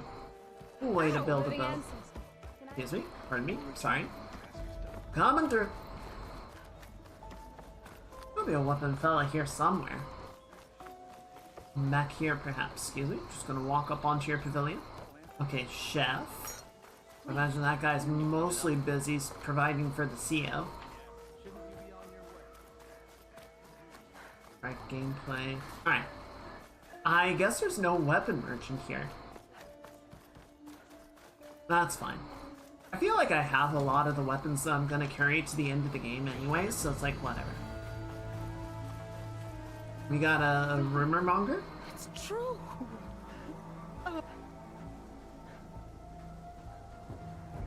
I didn't believe, but now I see. You truly are an ancestor reborn.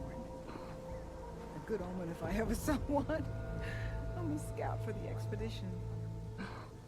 Whatever I learn of this strange land, I will share with you. Boogie. As is my duty to the ancestors. I should tell you then. Yeah. I spotted a tall neck southwest of here, lying still as death among the waves.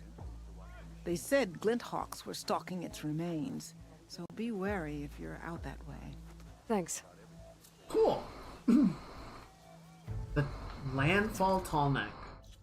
I haven't been checking the map. Okay, so where's the Burning Shores then?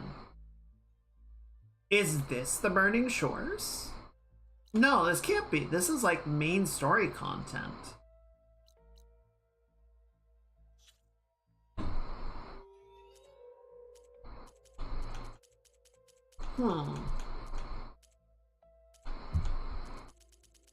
Now I'm confused.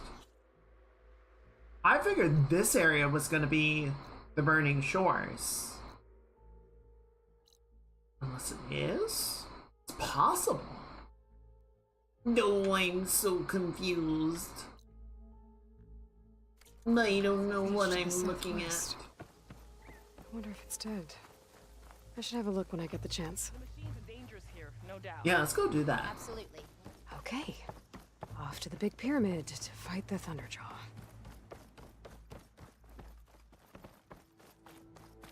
Let's go see about that tall neck. It'd be helpful to clear the map.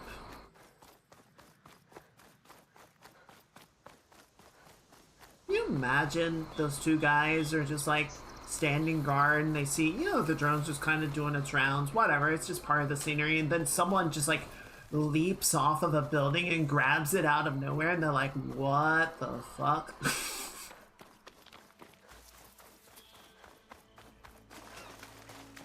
I said to the southwest. I'm trying not to use the map that much.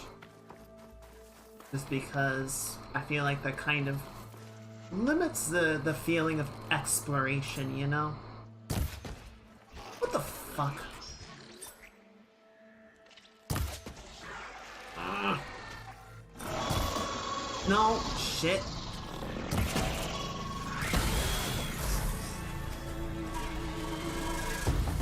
Oh, they're mad. Oh, they're mad. Oh, they shoot plasma.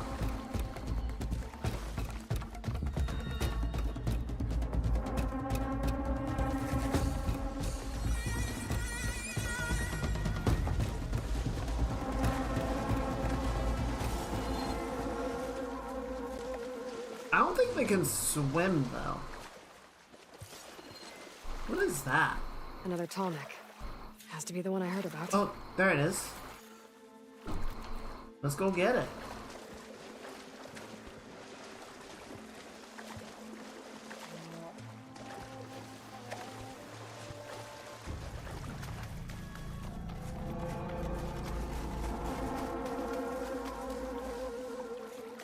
I'm still getting an alert signal, so someone's looking for me.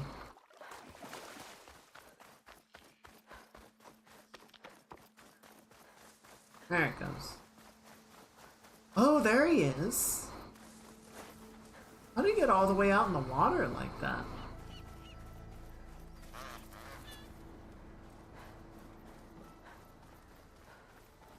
And there's the Glinthawks.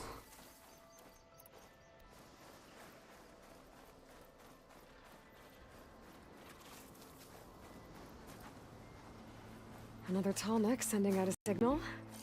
I was told there was one around. But now the question is, what do I do with it, you know? Oh shit! Oh my god! I just one-shot that fucker. I didn't mean to release my arrow, but it worked out.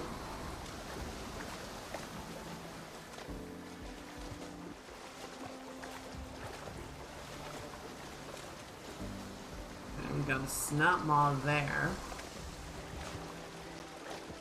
Talks. Better be careful.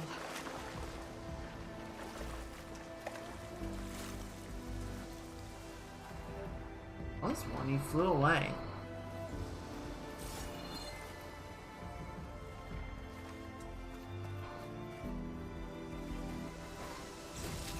The heck? Oh, scrap pile. I see.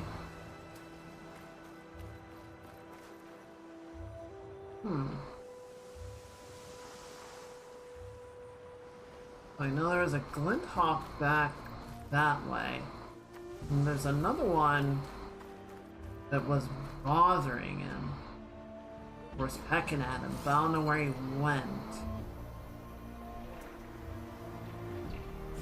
Oh, I see.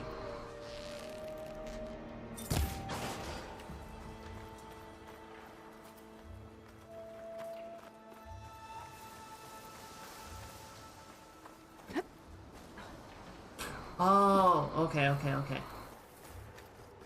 I can use the gap in the wall to pull this over.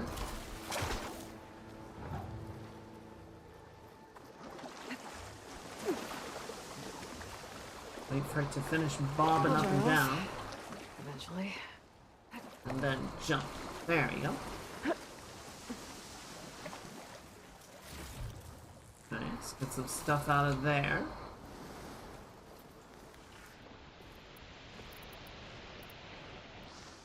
See, theoretically, I can just swim over to the tall neck, but I feel like it's not going to be that easy, you know? There's going to be something that complicates things.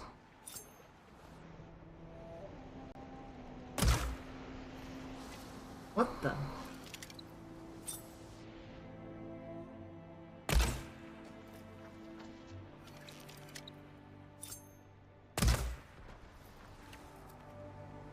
There you go. Grab one's down.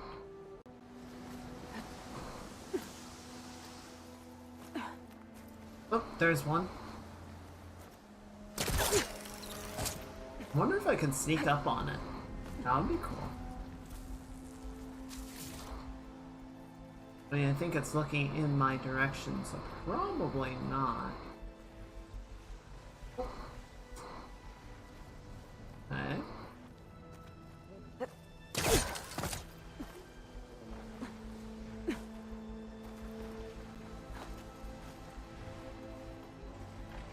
Nice and easy.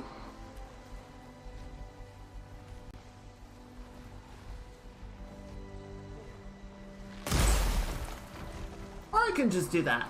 That works too.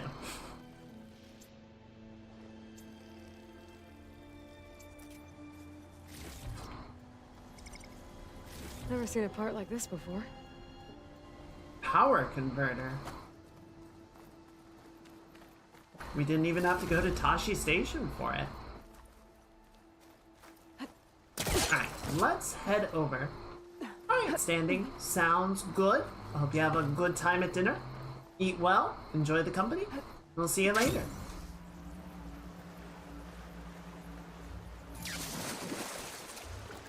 Let's head over to the tall neck and see what it needs. I bet it needs a couple of parts from the scrap piles. Like this here power converter.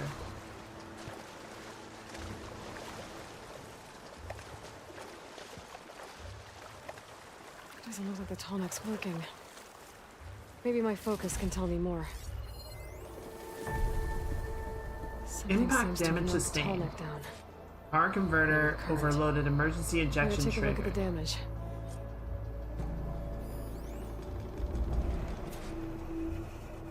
Okay. I should swim down. Check what kind of damage we're dealing with. Fine.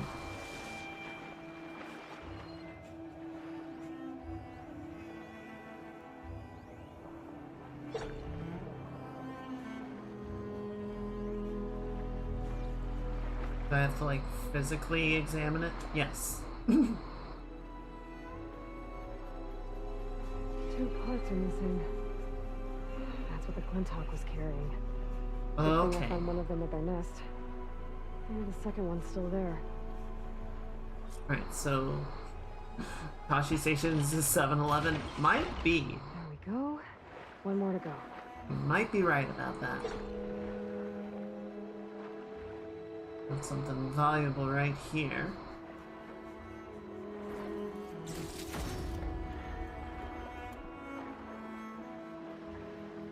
Alright, so now we gotta go find the other one.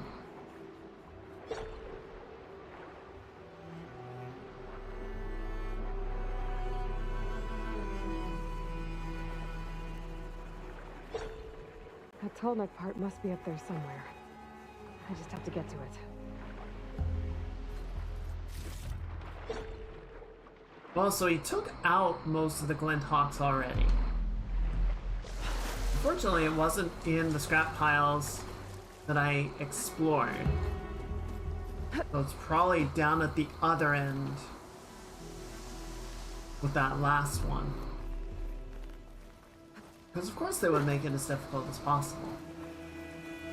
Naturally.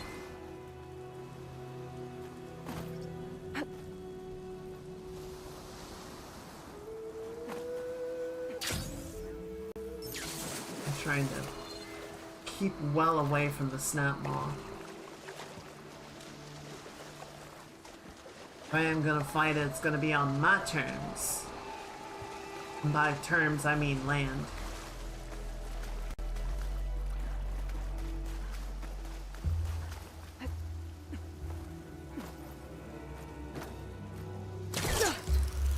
Excuse me? Sure. That's what you want to do.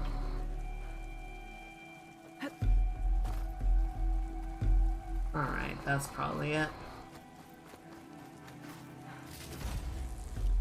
No power converter.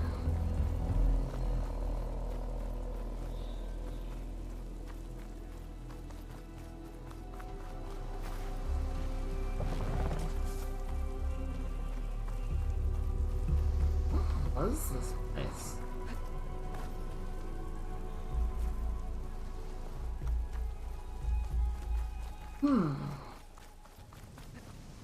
That looks like the part I'm looking for. Wait, where? Oh, that? I should get these back to the Sure. track. Alright.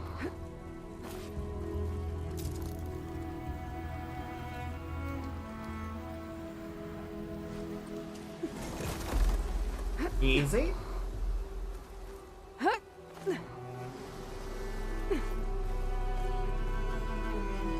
Quintok nests. Wonder if this is where those sunken tall neck parts ended up.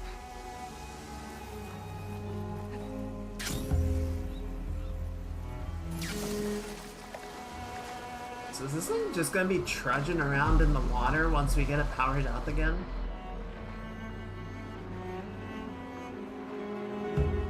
Let's hope this works.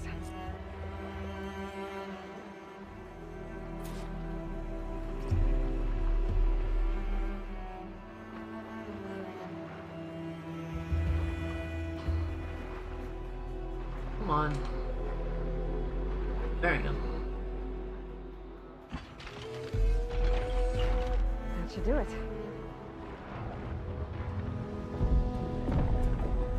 Hey!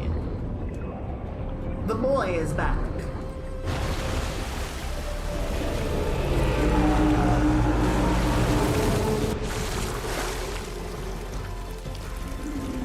Oh, he's so majestic. Welcome back. Now I just need to find a way to climb aboard. Yeah, he's kind of moving a little too quickly to...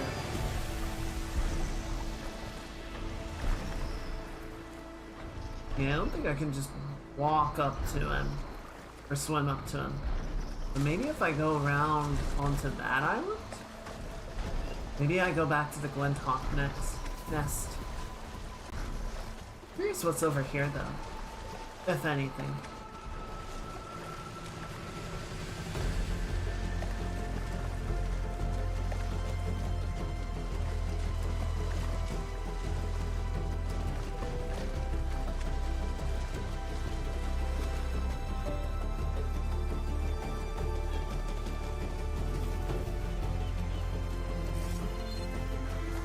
This would just be a nice little island. Great little spot to chill out. I suppose I can grab I was that. trying to pull that.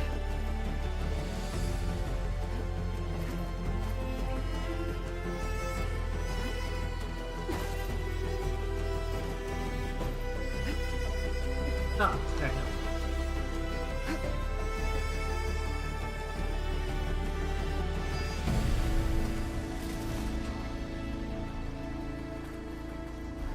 Right. Where'd he go? Okay, there he is. Yeah, I think... Oh! Okay. So I have to get over there, it looks like. So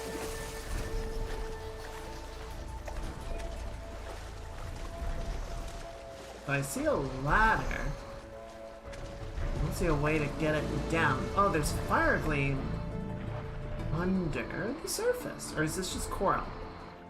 Coral? Can I get in here? Yes.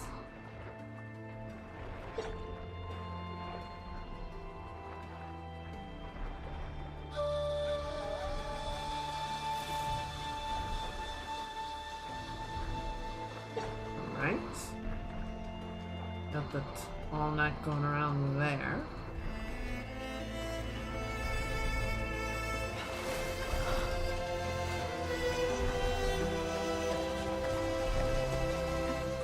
I should be able to jump onto the tall neck from here.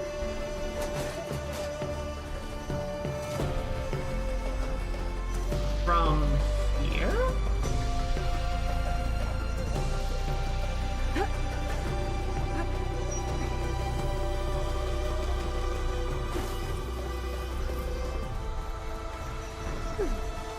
Okay. Made it. Now to climb up to his head. Okay, this side.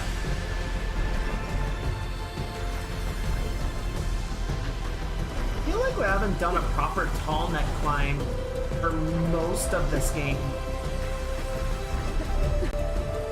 It's like we've done the normal climbs, so they have to like come up with novel things to do with them. Go. Time to override the big dog.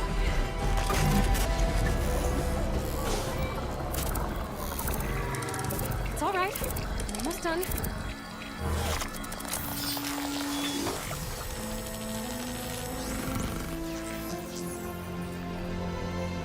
Good. Got it.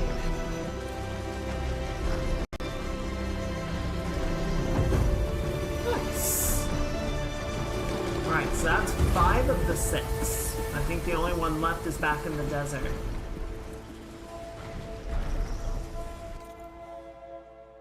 Wow. Alright. Yeah, we got the black box done. Or did we not? No, we did. Or is there another black box? Like there's a shelter, Stormbird location, something out there on the north end of the island.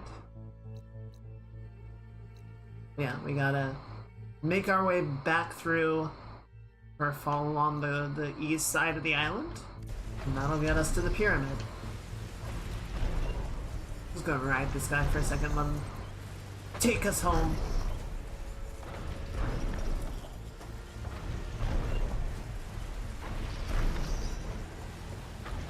Well, that's kind of interesting. These are the normal repel points, but they're attracted. It's like, just glide off. We know you can.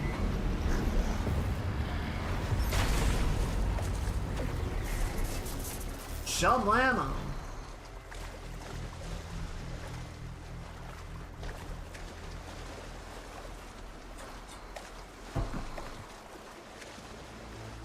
I wonder what the maximum height you can dive is before it gets dangerous. Like after at a certain height, jumping into water is like it'll seriously injure or just kill you. I wonder what that height is. I imagine it also depends a lot on how good of a diver you are. Like if you know how to enter the water safely, you can probably manage greater heights. I wouldn't know. I would just like crash into the water and break every bone. Hello. Hi. No, sorry. Didn't mean to disturb you. I'm just gonna go this way.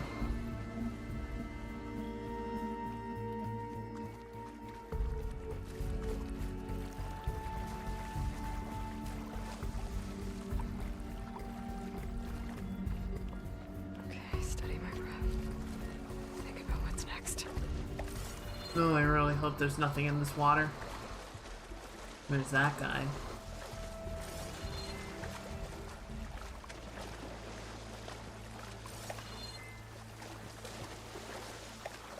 A bunch of stuff just left in the buildings. It's all kind of mundane. Come on, I can wade through that.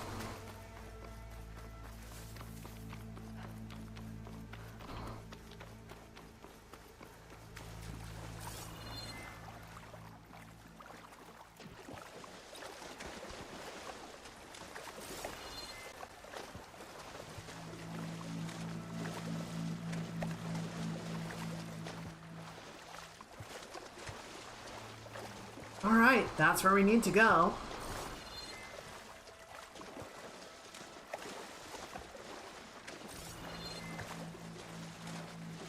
Of course Pharaoh was like, what if I turned the Transamerica building, the Transamerica pyramid, into my own private doomsday bunker?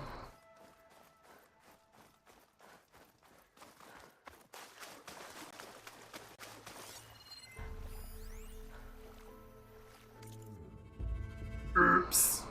Data corruption severe. Shanti. What do you mean you forgot? Dave. Build shipped without Scarface Blenny. Yikes. Nobody's gonna notice. It's an It's an aquasim. It's an aquasim, and some of our high-level anglers are very observant. Hey, the COO can't read this, right? Well...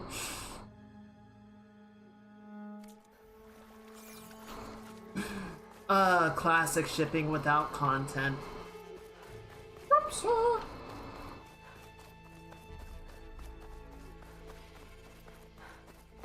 Look, sometimes stuff just gets lost in the churn. What you gonna do?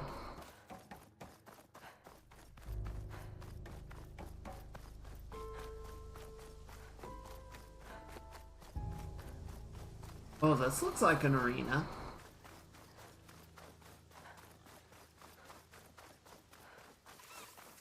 A barbarian! Run, stranger! There's a killer machine about! Yeah, that's what I'm here for. The machine will kill you! There you are. I guess we're doing this.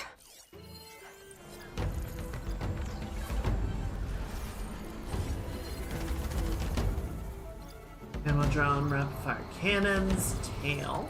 Actually, I want that tail. Let me check my gear really quickly. Do I have... Which of you has the knockoff shot? This one does. Okay, cool. Oh shit, here he comes.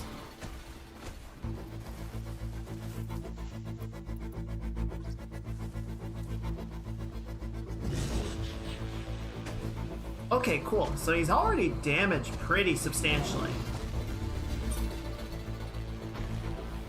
Actually, what are you weak to? Acid, you said. You two, now! Shit! Oh.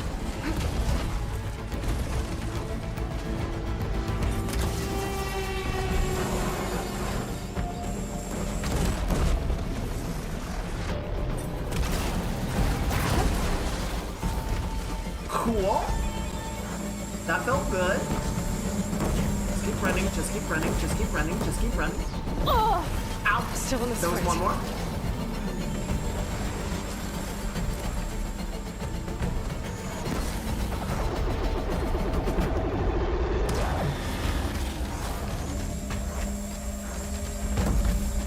Really want to get that tail off if I can help it.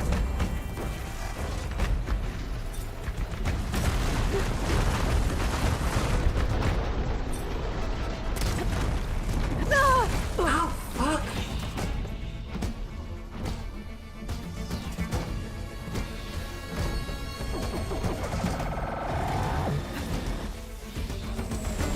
Will you stop?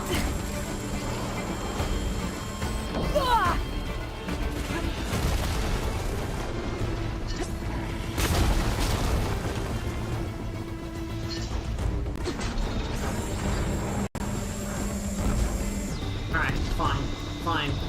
See, I was hoping to get the tail off first, but he's gonna keep using these freaking drones until I get rid of them.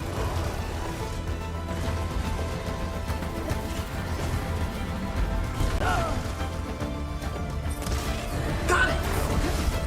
Alright, it's off. This weapon. I could use it. You're working on it. Ow! Could you not?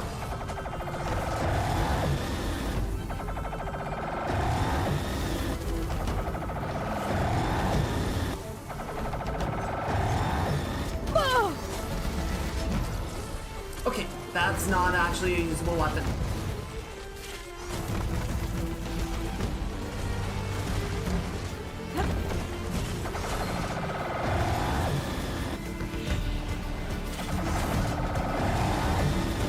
Mine.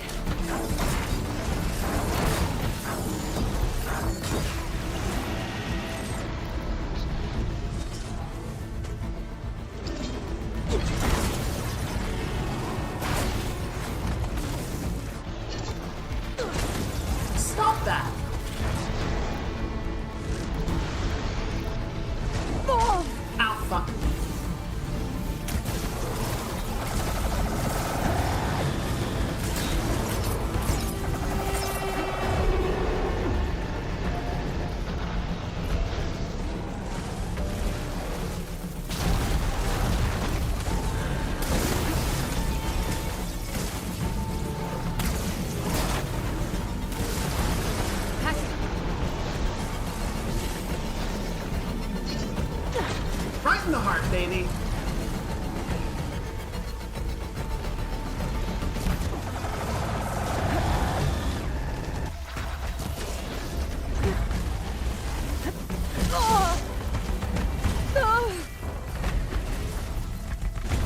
I'm just gonna go ahead and use a potion for that extra health.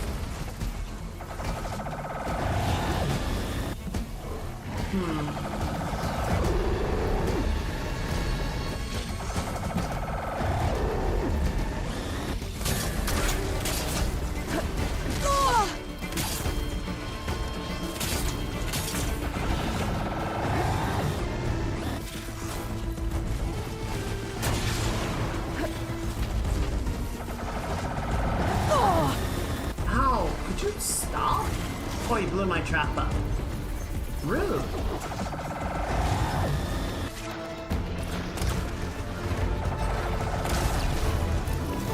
That hit it.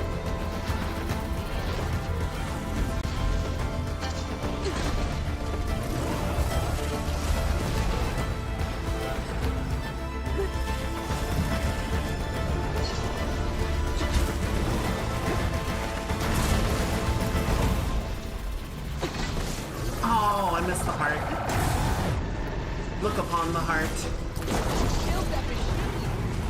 Your CEO Goddamn segment. right I did. I need to speak to Alva. By all means, then. Open the gates.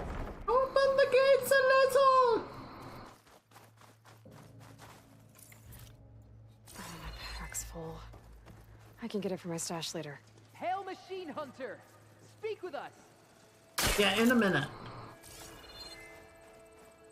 Okay, cool. I just need one more tail. But that was the primary nerve, so that's cool. That's good. Also, I know there's a vendor that I can trade some stuff to, so I might be able to get the other Thunderjaw tail without having to go through that. Give me a fucking minute, I'll be right with you.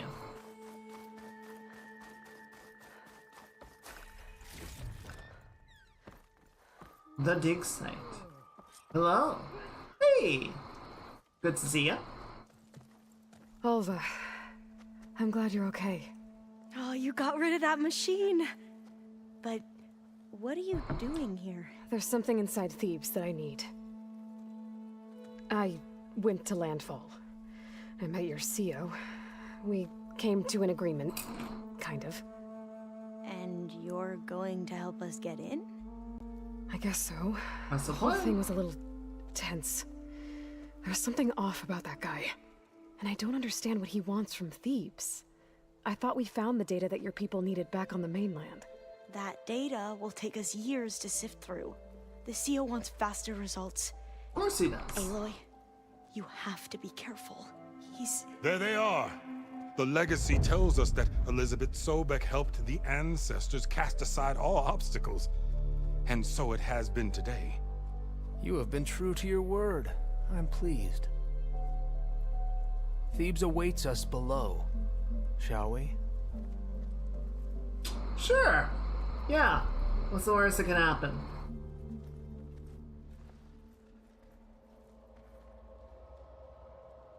Quite an excavation. Much of this was flooded. We had to pump a great deal of water out. I feel like that would have taken a while. I wonder if they have mechanical pumps. They just crank it. Behold, the door to Thebes. A door like no other.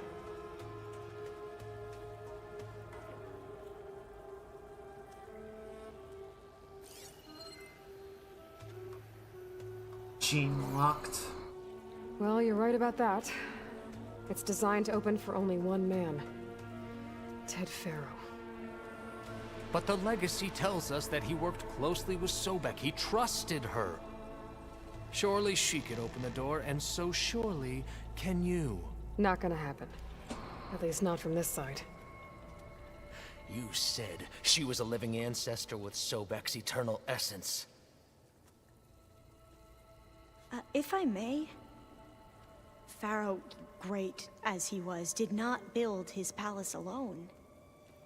We know this from scraps of data we found, the ones that pointed to this location. And we found evidence of passages below. Maybe they were built to aid construction. Or for servants. We can't reach them. The way is flooded and they're too far underwater, but... Yeah. I can reach them. There might be another way in down there. You see?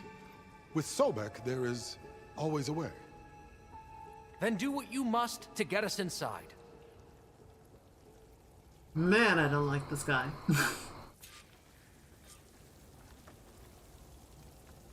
Oh, he is inherited all the worst of his title.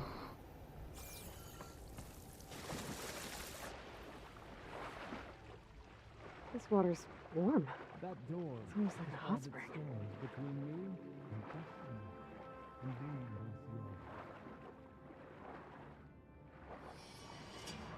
And your destiny, huh? It's huge. It goes all the way down to the bottom. Is that volcanic? Is this thermal power?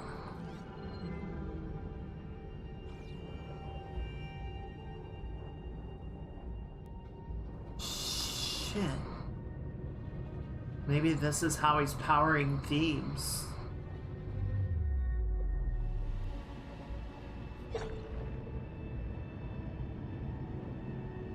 Giant thermal conductors. Okay, I'm gonna get over there before something decides it wants to show up. There's a rupture up there. Maybe a way in. Yeah. I'm all for cinematic moments, but I don't want to get eaten. Oh, we could run out of room real quick.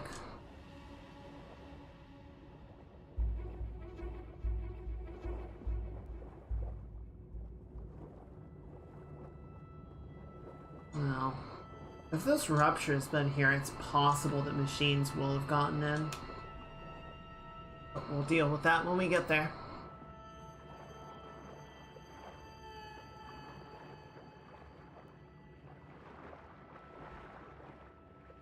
Okay, looks like this tunnel leads deeper into the structure. Yep, okay. That's what I thought I was gonna do. Is it gonna shut off? Yes.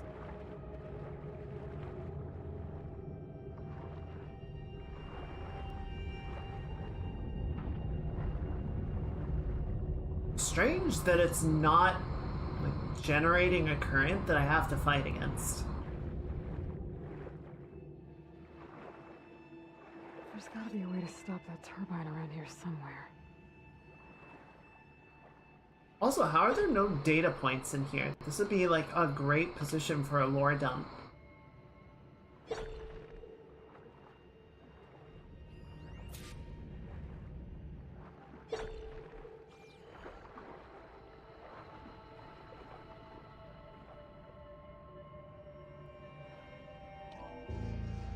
Stop the turbine.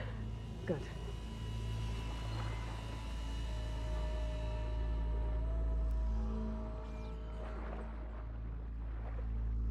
I mean, this is supposed to be where Ted Pharaoh ended his days. This is his tomb. You telling me there's nothing?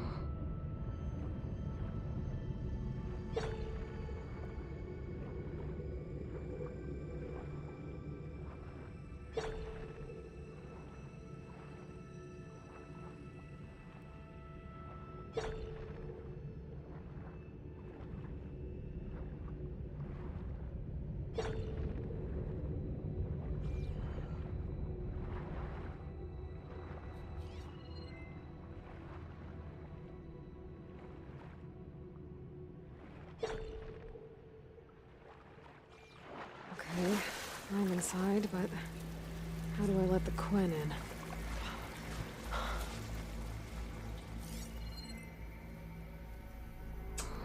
Man cave.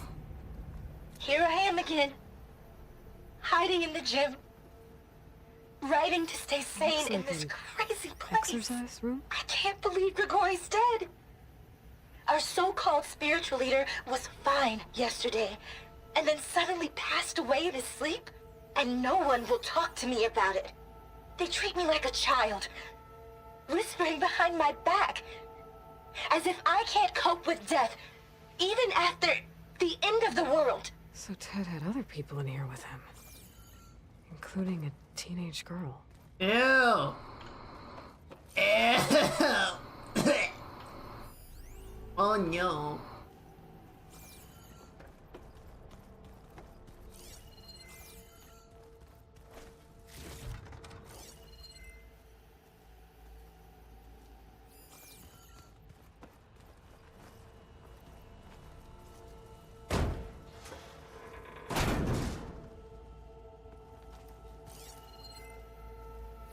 Okay, here's the lore dump I was There's expecting. nothing normal about a scientist, his daughter, a guru, and well, let's face it, a harem living through the end times in a trillionaire's underground survival bunker. But now that Grigori's gone, I'm worried things will get even weirder. He helped keep Ted stable for a couple of years, sort of. Without him, who knows? And we don't even understand what happened to him. The girl's right. Nothing normal about Ted. Also, the fact that the spiritual leader is named Grigori is a little on the nose. I'm just saying.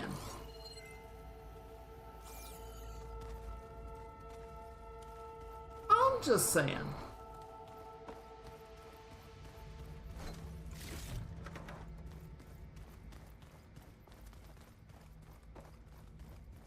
The living area.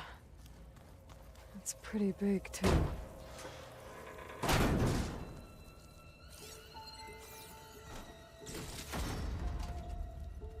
Okay.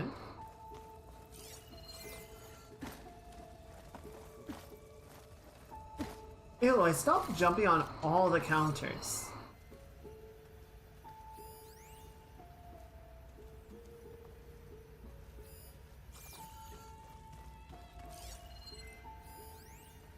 Grigori Fossbach's journal. Severe data corruption. Did I tell Ted what he needed to hear? Only what he wanted to hear. Did I want to lead him to salvation? Or was I simply seeking my own? I invited him to consider his being in a universe bereft of the trappings of techno-nihilism. But did he instead annihilate his own past along with the rest of the world? Oh God, what have I done?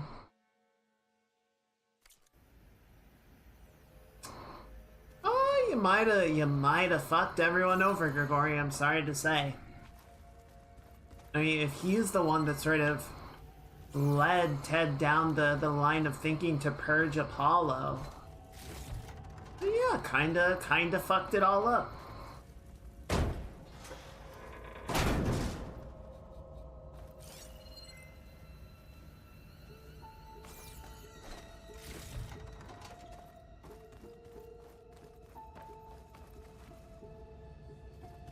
Jerry, you'd expect the TV to be right here. But where's the TV? I suppose when everyone is wearing a focus, the TV is kind of on their heads, right? I know everyone's reeling after Grigori's untimely demise. He was a deeply spiritual man who wasn't afraid to rip back the curtain and gaze where few men dare. I've asked Dr. Sumtow to, check on what happened to him. I'm sure he had some kind of condition or something. The main point is that while we certainly miss him, we will go on. Everything's gonna be okay. Yeah, something tells me it didn't turn out that way. Jesus, Ted.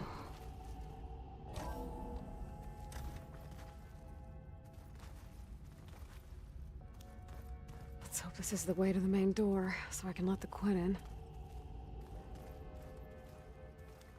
The vending machine, it is. Freaking vending machines, really? Okay, so that's the other way through there.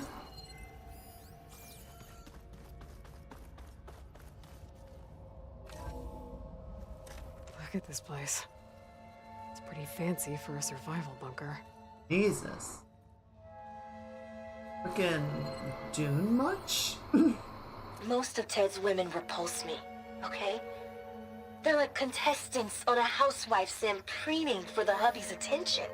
But Brianna, the hollow singer, she's different. She's always been nice to me. And I love her voice, which has been conspicuously silent since Grigori died. She doesn't speculate or gossip like the others. She knows something. I can tell. And I'm gonna find out what it is. There. The door. Let's hope I can open it from the inside.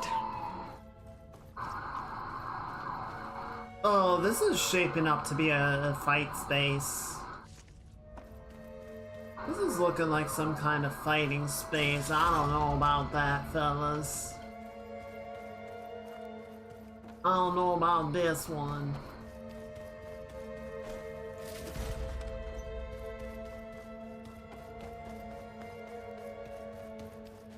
Got a couple of medicine plants here for stocking up. Or are the Quinn gonna turn on me? I feel like they're gonna turn on me. Ah, good. An emergency exit function. Emergency exit initiated. That's a hell of a bunker door. The door is open. Destiny is upon us. I knew you could do it. What's going on? The CO is preparing to enter Thebes. Yeah? Oh no.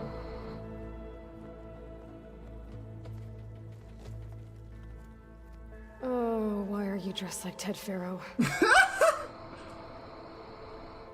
I am Pharaoh, renewed. My essence is the same as his. Across the years, across the generations, his soul is my soul. His will is my will. We are sundered in only one way. I need his final testament, his deepest secrets. And now that the door is open, those secrets are within my grasp. When I have them, I will be complete, as he was. Oh, I will have everything I need to save our homeland, and, as Pharaoh did, the world. Okay. I think there's some confusion here about who Pharaoh really was. No one knows better than I who he was, who he is. Me. The Renewer, greatest of the ancestors, the man who saved the world. And you understand, Sobek. You are her, Pharaoh's harbinger, his assistant. Come, we will descend into Thebes together, as it should be. Bring her the raiment. Oh, I am. As he is Pharaoh, you are Sobek. For an occasion this momentous, shouldn't you wear proper business attire? Oh. No. No, I am not wearing that. No way. You will wear the proper attire to mark this moment. Or what? It is said Sobek valued life above all else. Is this true? Fine. I'll wear your raiment. God, ew. Excellent animation to make just the most cringe smile possible.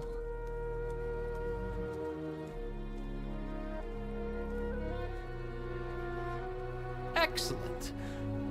Shall we proceed?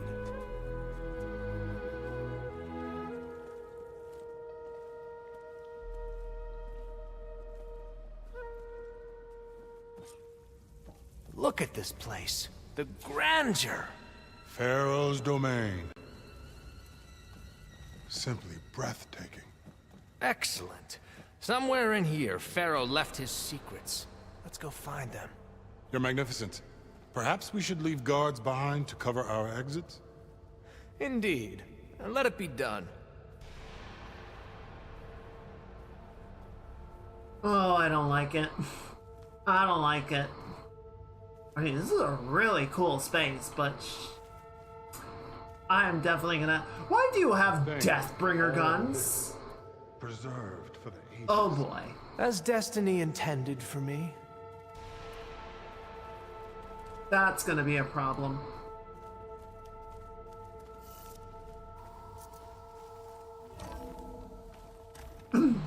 Is basically Pharaoh. True. Pharaoh's visage. A oh my monument god. to greatness.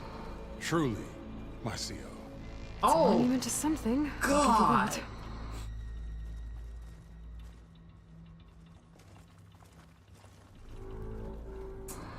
Man, you are perfect timing with that t-shirt. Jesus Christ.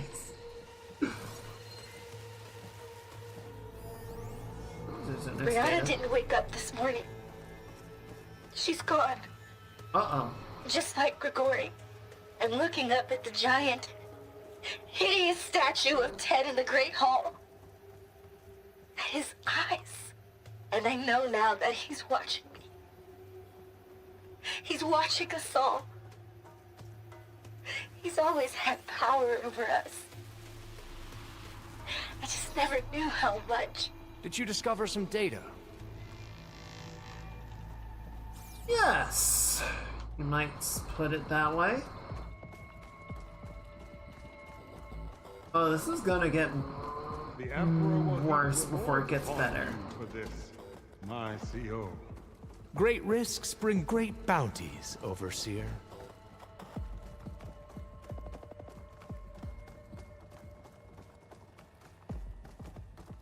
I'm gonna have to fight all these guys on the way out, aren't I? I think this way might lead down. Excellent. Remember every detail of his, Bohai, for posterity. It will be its own chapter in your legacy. Not to mention all the freaking lioness statues. Brianna told me that Grigori hacked into restricted files and found out something awful. That Ted murdered important people who worked on Zero Dawn. Did Ted punish Grigori? Kill him for discovering what he did? How could that be? Dad said there wasn't a mark on Grigori's body. His heart just gave out. Find anything interesting? I can't make sense of it yet. Wonder if Pharaoh had a foot bath in here. I've always wanted one of those. Yeah. There will be no further discussion of your feet, Bohai. That's the first thing we agree on. There it is.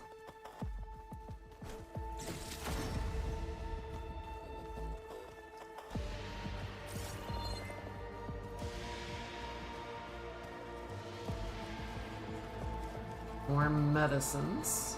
I don't want to pick any of them yet, just because I feel like I'm gonna need them on the way back.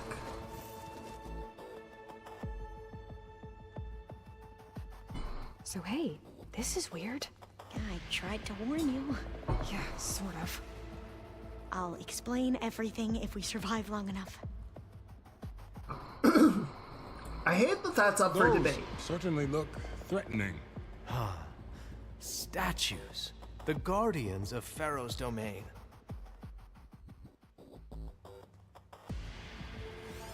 These aren't deactivated, are they? Those aren't statues. Look out! They're CO alive. out of here. Guess it's just us then. We have no choice.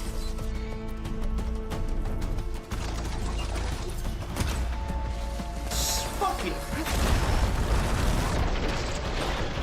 A hit. Good. Yeah, I know how to go for the weak spot, Alva. Thank you. Very helpful.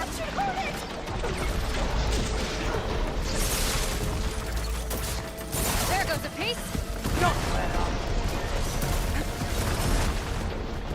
You got me.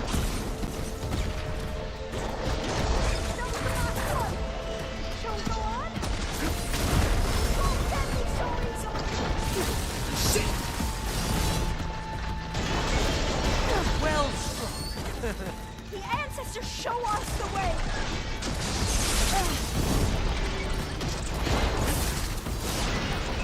There!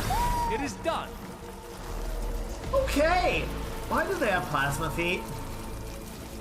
I don't like that. I don't enjoy that. I don't appreciate that.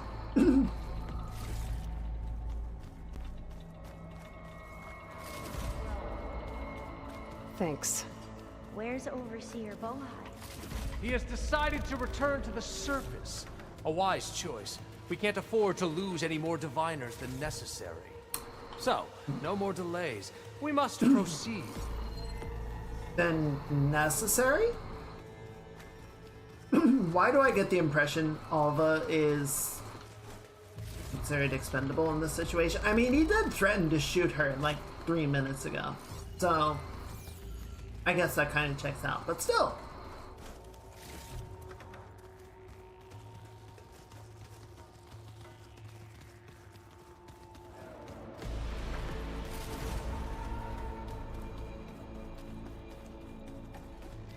Yeah, all right. That looks like the way. Wait. Damn it. They didn't destroy the statue. Oh, it was too much to hope. They got a bunch of the obelisks, but they didn't destroy the statue itself. When I built this place, when its special systems were designed, I knew what I wanted. Yeah? Protection, of course. An unlimited power source, that was a given. But also... control. Over every possible eventuality. After all, you never know what'll happen, especially when the human element is involved. Yeah, Ted? What did you find? Trust me. You don't want to know. I guess I don't.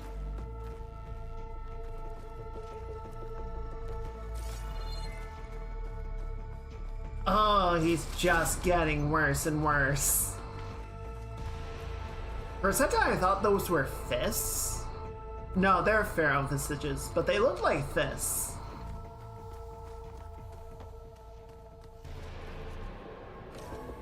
Just it's the fisting hall.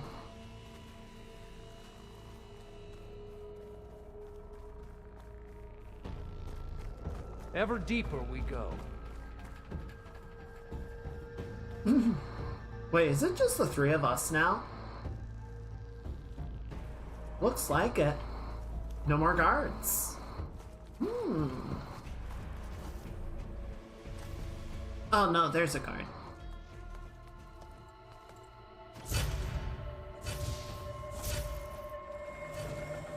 Oh god. What is that? A reclining throne. God. Attached to some kind of apparatus. I wonder what it does. No. An impressive setup. What is it for? I'm sorry, Co. I don't know. My focus can't read the data here. What about the living ancestor? Is the data lost to her? I will tell you in a second. Head's getting impatient. How can I explain to him that you can't really prove an organism has achieved immortality in a day, a week, or even a year? The question literally embodies the idiom, only time will tell. I have no idea how long his body will survive.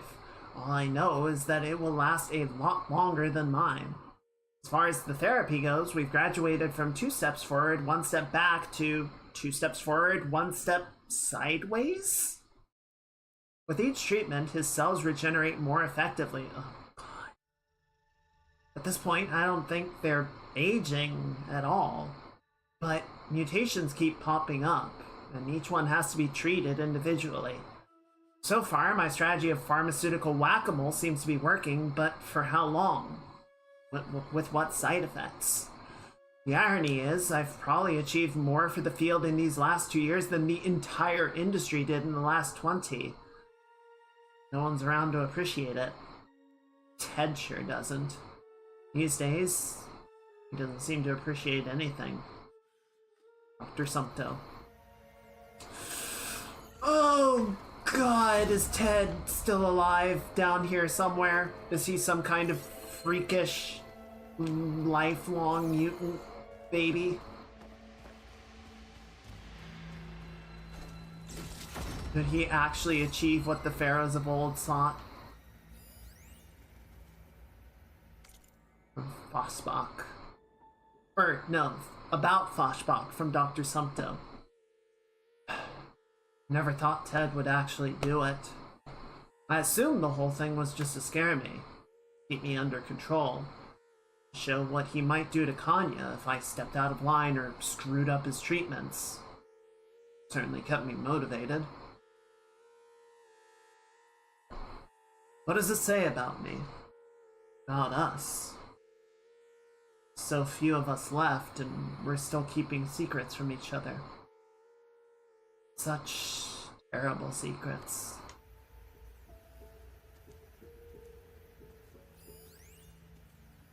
Chat, I don't like it down here. I want to go home. Oh, there's so many guards. Where did all these guards come from? Seriously. Scan the device, if you will. I will, in a moment, once I have all the data points. And you will wait for that. You did this for him? You put, like, off switches in everyone's heads? Scan the device. You mustn't judge me. I had no choice. If I said no, what would he do to us? What would he do to you? You're my little girl. I was trying to keep you alive. For what, Dad? Tell me what Seriously, your focus why? reveals about the device. So we can be trapped in this underground nightmare? You know what we have to do. Please. Did you find a recording, Aloy? Yeah. I'll share it with you later. Jesus. Scan the device, if you will. You will wait on me, Mr. Pharaoh 2.0. Alright, let's go.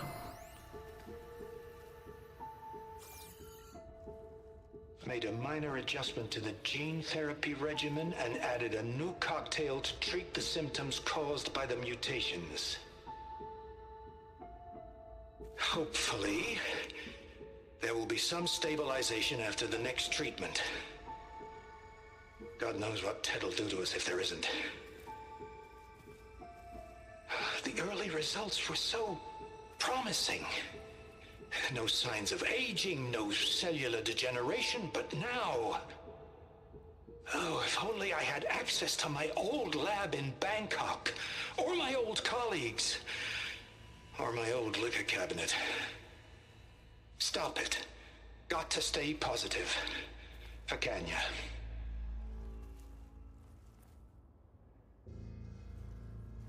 You saw something. I could tell.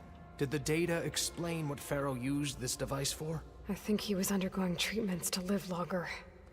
A lot longer. Really? Could he still be alive? Don't be foolish. If he were alive, he would have kept his essence. It would not have been passed down to me. Remember, he was the renewer. Of course he would have stopped at nothing to grasp the secrets of life and death. But not for himself. Everything he did was for a new beginning. For us, for the Quen. And for his true heir, me.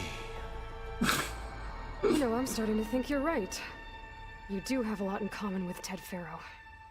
I knew you would see, in time. Let us continue. His secrets await. I was really hoping he was gonna get in the chair. Oh well. Is that a small office? For a minor functionary, perhaps?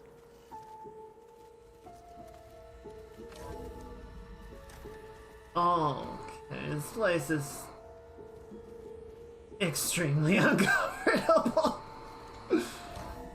Alright, can we leave those guards behind? I feel like when things get loud, having the Deathbringer guns will be less than ideal. I do too. See, I was hoping he was gonna get in the chair and just get like plugged full of science juices and suffer some sort of agonizing disfiguration, but you can't have nice things. An automated geothermal energy plant right under the city of San Francisco. A marvel. Even I can run it, and let's face it, I was always more of a visionary than an engineer, which is why I had the foresight to insist on the inclusion of a very unique feature. Just in case anyone ever tries to steal my cheese, so to speak.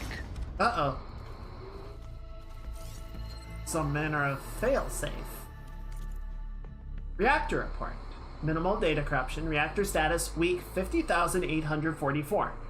Power 61%. Efficiency 54%.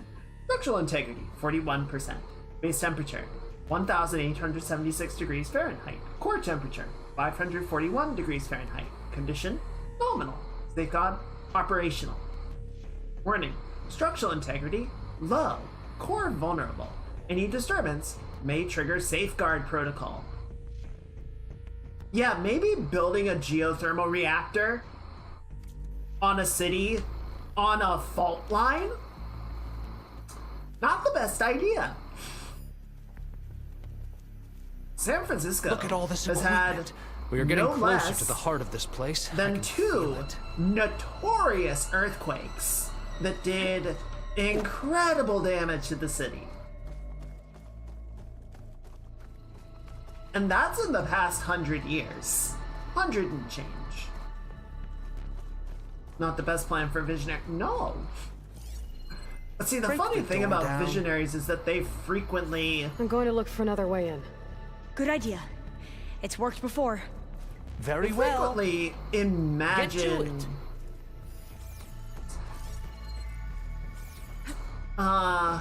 They believe themselves to be better than common sense, shall we say. Ah, is that a vent of some sort? Not a bad idea. Hurry! Break it open! Vision gets tunneled, indeed. She's gone. Because anyone that tries to tell them otherwise simply lacks the clarity of their grand ideas.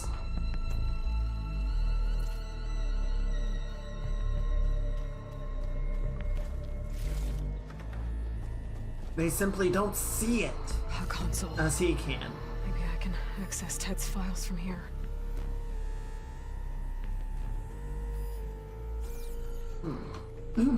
Doesn't... Excuse me. Doesn't look like any more lore points in here. I think the music is like slowly escalating as we go room to room. Good touch.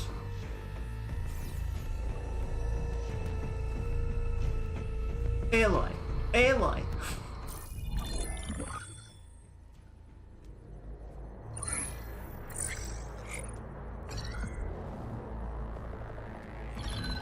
There. Omega clearance. Alright. Got it. And does that fail safe? Oh! Look at all You have this. to say for yourself, Ted. Somtow's dead, along with his kid. Found him on the floor of his office this morning, holding hands. Must have poisoned themselves. I never would have put them to sleep. She was just a girl, for Christ's sake. I offered them life, and this is how they repaid me, by leaving me all alone. But I guess I've been alone since this whole thing began. Alone in bearing the burden. For the past. For the future. Same old Ted. No matter who dies, he's the one feeling sorry for himself. Lys's future. Lys's children. Yeah. Someday they'll come, and I'll be here to greet them. Yeah. Some tests said my aging has stopped altogether. If anything, my cells are replenishing faster than normal. That's not good. I just need some time for the mutations to calm down. Time. And energy. Oh no. Some tests of the reactor can give me what I need to grow strong again. To get my shit back together. So I can greet the kids. Dude. They're gonna need me. God. My advice. My guidance. Oh God, And he's then a I won't be Resident alone Evil anymore. boss.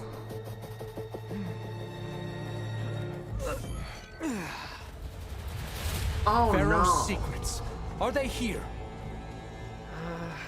Not the ones you're looking for. Then they must be in there. No, don't go in. You shouldn't Trust go me. in there. You don't want to go in there. Are you mad? I haven't come all this way to stop now.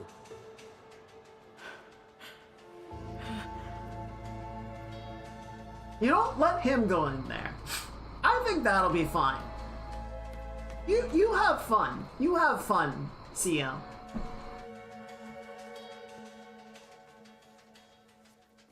At last, Pharaoh's legacy is mine.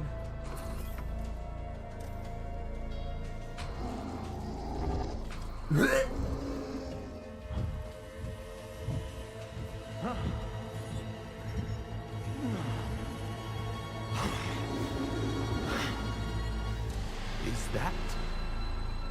It's him. So he's not dead.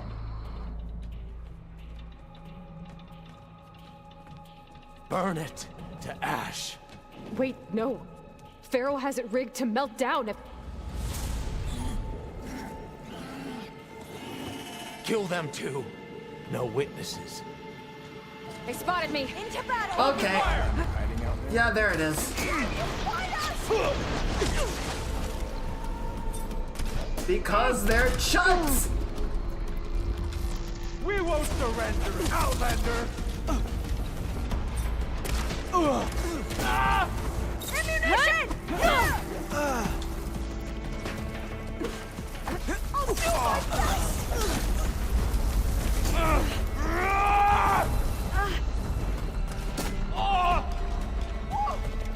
What is it doing? Deadly move! That's so much plasma. What the fuck?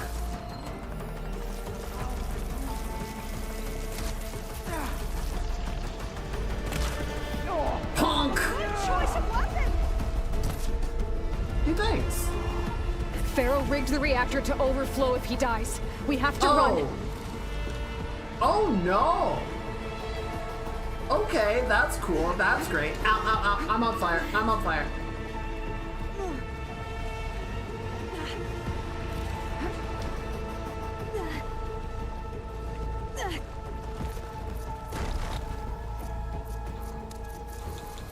Well, I guess Thebes has fallen. Keep moving, okay? I'll pick them up!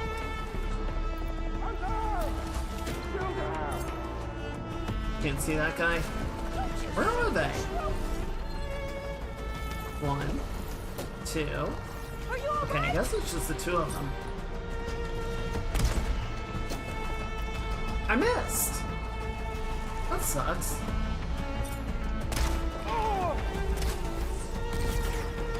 We will prevail! Okay, that guy's dead. Man, I'm glad I have the markers. I can't see shit.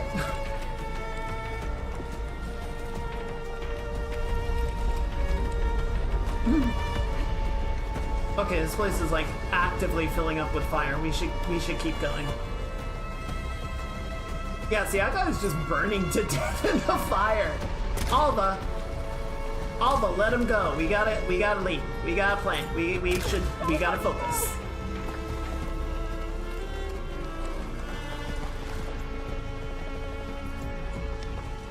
place is shaking! Run! Working on it.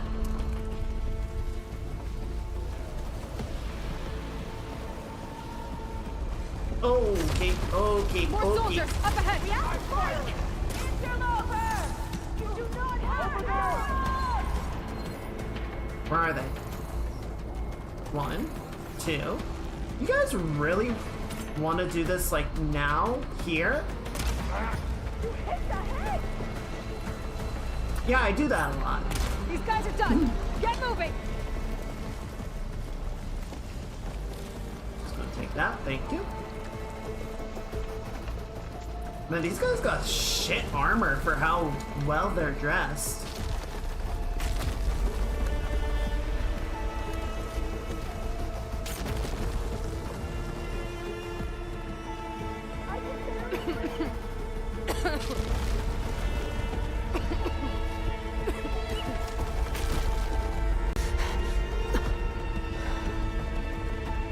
Hurry, sire!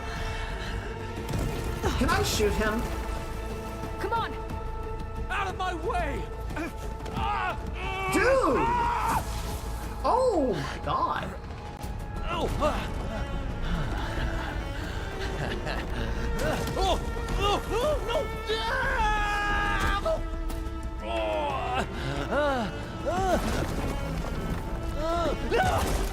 Oh!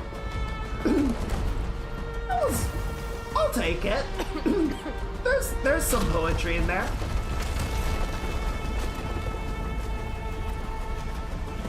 Okay, so we're not going up that way.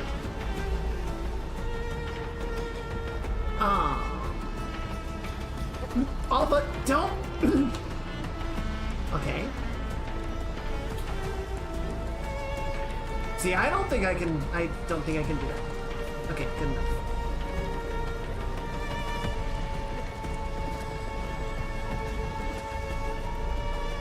Rip Bozo. Not, it wasn't like...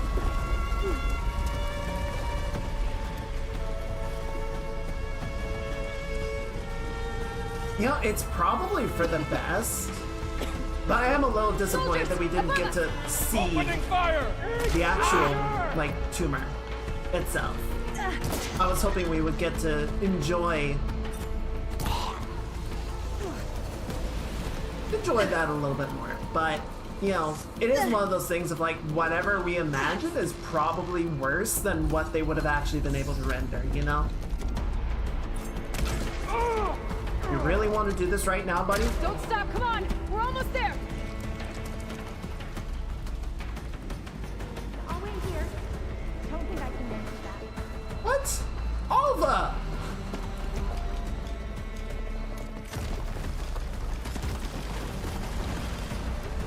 Now is not the time to be timid. Hello, turtles! Happy Saturday. Welcome in. Hope you're having a good weekend. We are escaping. Now, come on.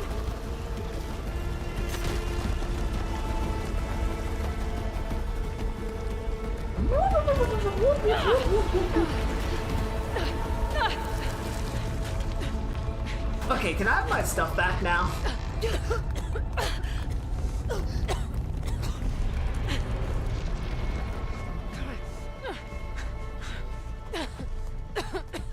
Are you okay? What happened? Yeah, so... We found something that will help. Not just your homeland, but everywhere. But where's the CO?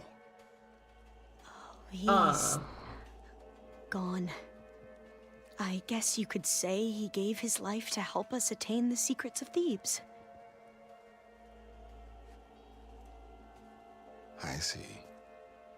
For the good of the Queen. You must think I'm eminently stupid.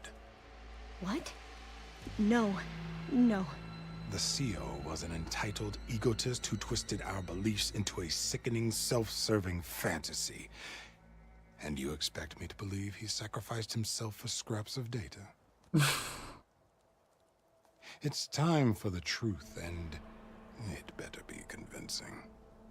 Otherwise, I'll simply order these soldiers to open fire. So Bohai's not a fool. Hold on. And I respect that. You're right.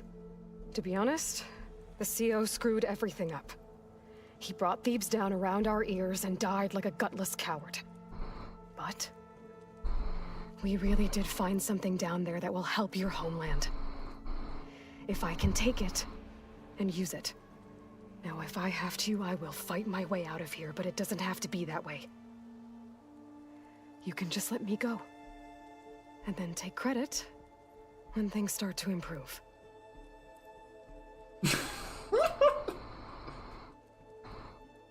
Success certainly does sound better than failure. It seems then that our destinies are intertwined. Landfall is open to you.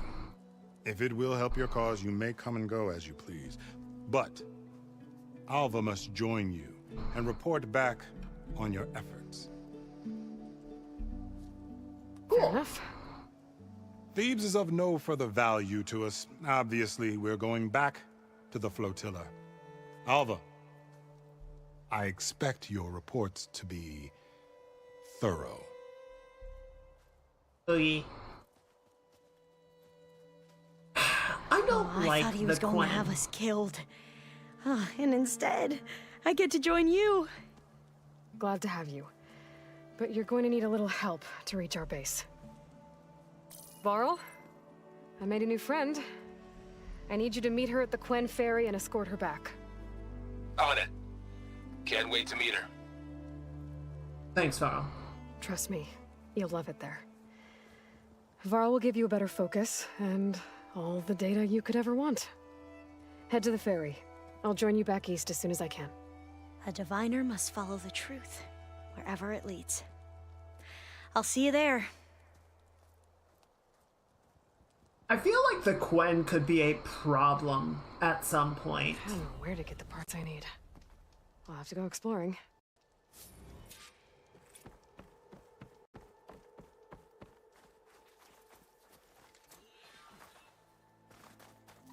Oh, hey! Oh, God, what's that building called? I can't remember the name of that tower. Apparently, it is now a Sunwing location. Or a Sunwing nest, so that's cool.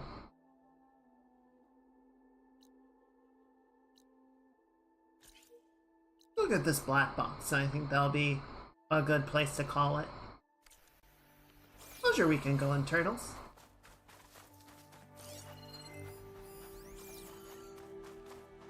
Okay, well that got a little spicy. Literally. A machine that big? She took it down on her own? At least Ted is finally good and thorough dead. But huh. Not Notre Dame, what is that? Moonfish. Snap maw, snap maw. Out of the water, get out of the water, get out of the water, get out of the water. Oh, why am I still in my freaking garb? Should I change now?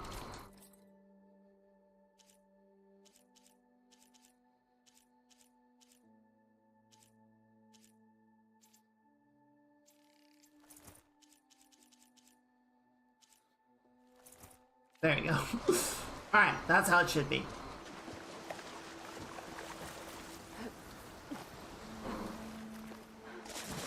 I wonder if this is a church in San Francisco. I don't recognize it, but it could be. Doesn't seem like there's any more or anything backing it up. More importantly, get away from the snap maw this way. Lobster! The lobster! Jack, don't scare it! Washed off some of the sweat.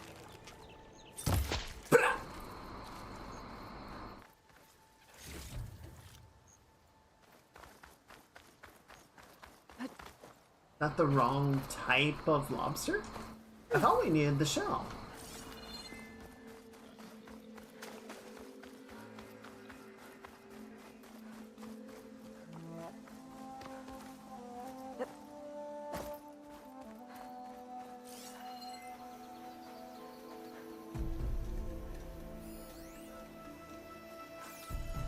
green shine. Plane's up there.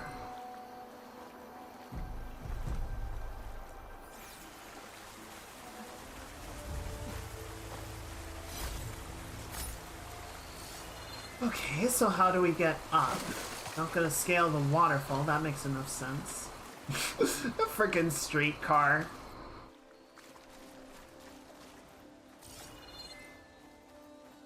Seems like scale the building. Maybe we can go around it.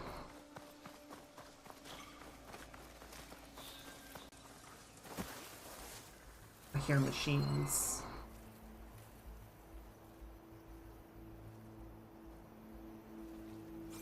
I don't see any though.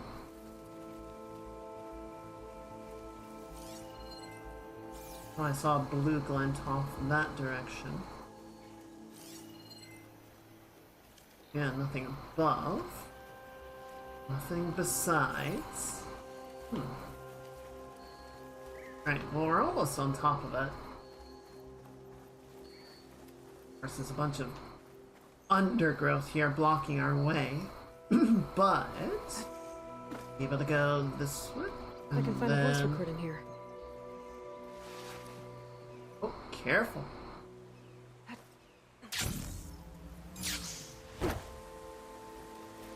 Right, what are we working with?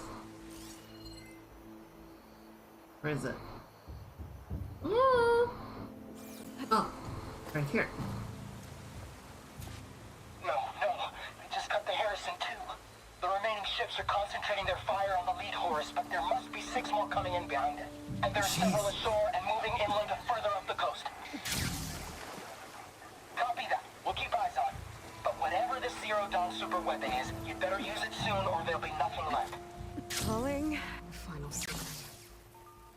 There was no weapon. Just hope that life could survive. There's another locator beacon on the same frequency. Now there's something over here.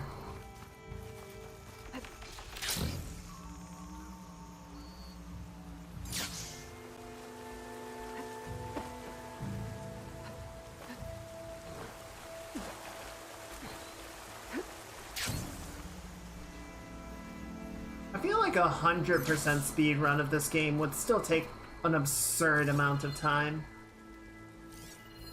A view from the old world. Oh! The building doesn't look like any of the ruins around here. Maybe it's underwater now. Okay, a little hint for you. Well, I see the bridge over there.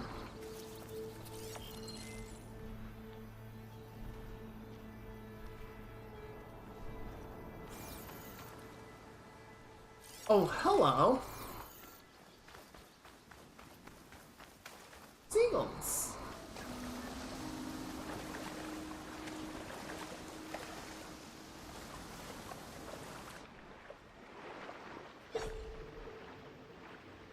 Oh, there it is.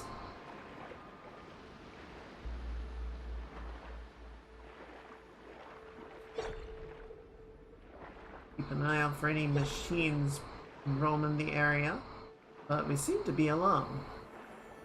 Just us and the rays. Look at these silly little guys, they're so cute. Okay, almost there. Okay, actually I think it's back a little bit. The image shows part of the giant bridge and a domed building. And with all these submerged ruins around here, maybe I should take a dive. I mean, I'm at the right... A ruin with a dome. Kind of looks like the one in the image. It's the right building. I just need to find the right angle on it.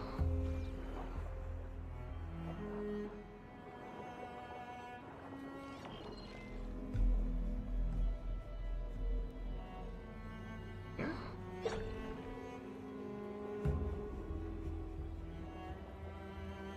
Hello, sir.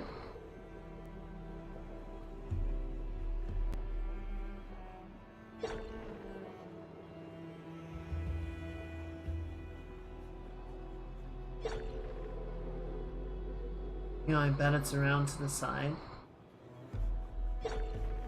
Seems like approximately the right positioning. Oh, you know what? I bet that's the indicator. About here? You know, we gotta get this, like, ornamentation to line up.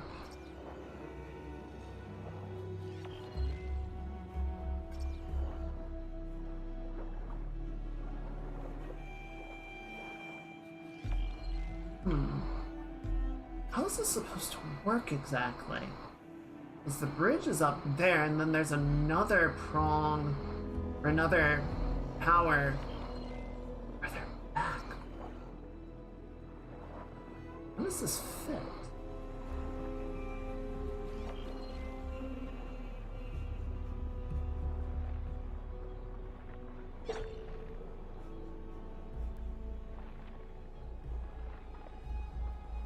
Okay. Do this for me really quickly.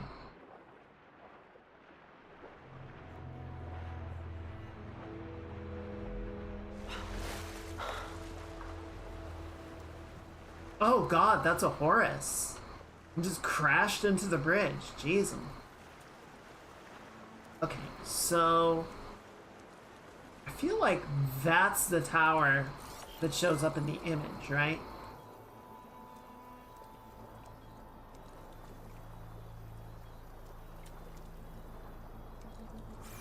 So if that's the case, it's gonna have to be down this way somewhere.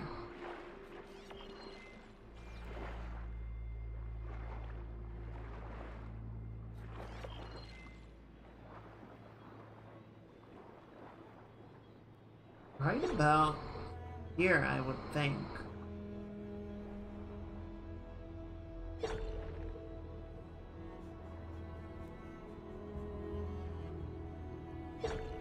Trying to get this to line up perfectly is... I think I'm almost in the right spot. Okay, I appreciate that. A little bit more.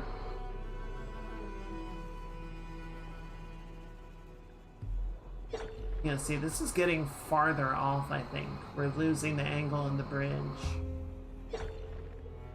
Right about here.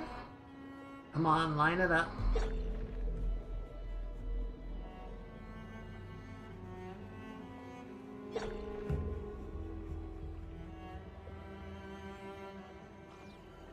Hang on, let's look around, because oftentimes with these, they put some sort of landscape indicator as well. I'm seeing these little blue things. Yeah, there it is. Maybe? There it is. Shrouded Heights.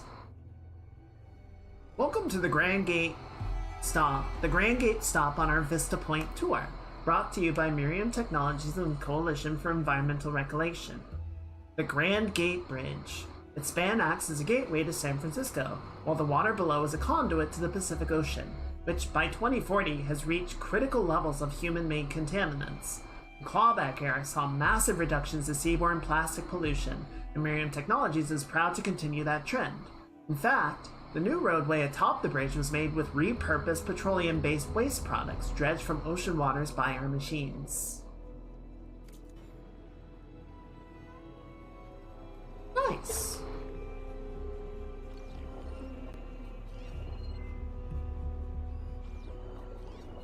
Oh, I can't get it from here. Jiva rescued by First Imperator.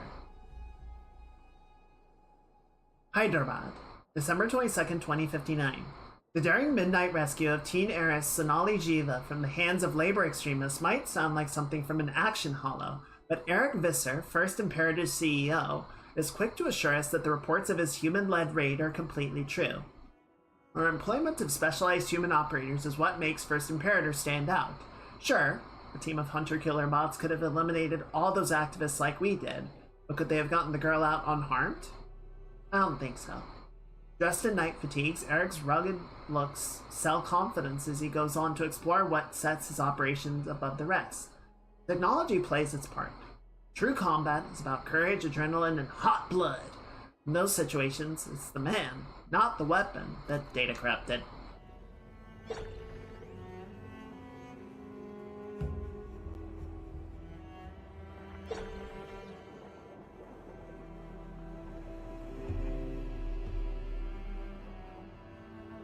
We made it through the clawback era, but things were not good by the arrival of the plague. The world was still in a really fucked up situation. Right, I think we'll stop at this campfire, we'll save, and then it'll be time to call it a break. Switch over and do some art time.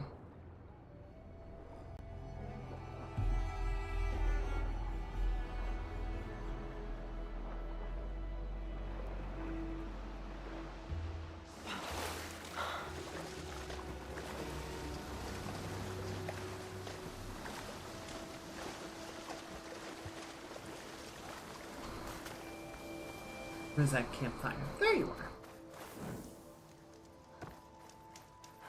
are. All the familiar places.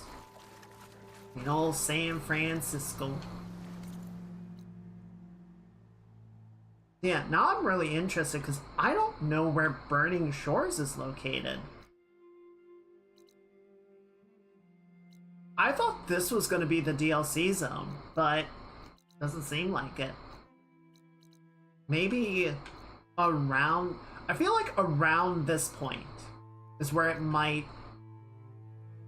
indicate. Or maybe it's over here. Maybe it's in this middle ground.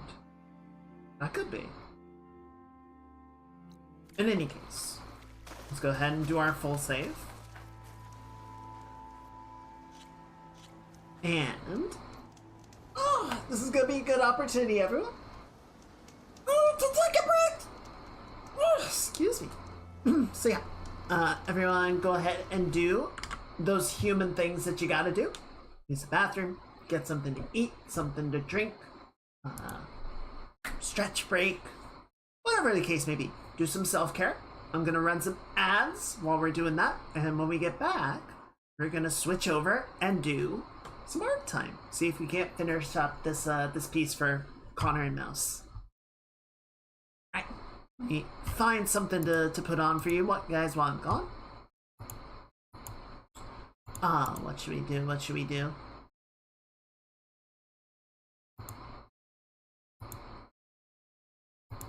What's gonna be a good one? Listen to that already. Alright, cool. I'll go ahead and put that on. See you guys in just a little bit. Bye!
Alrighty. Everyone have a good break? Sorry, I'm just looking for some music to cue up. Something nice to put in the background, yeah? Give me 1 second.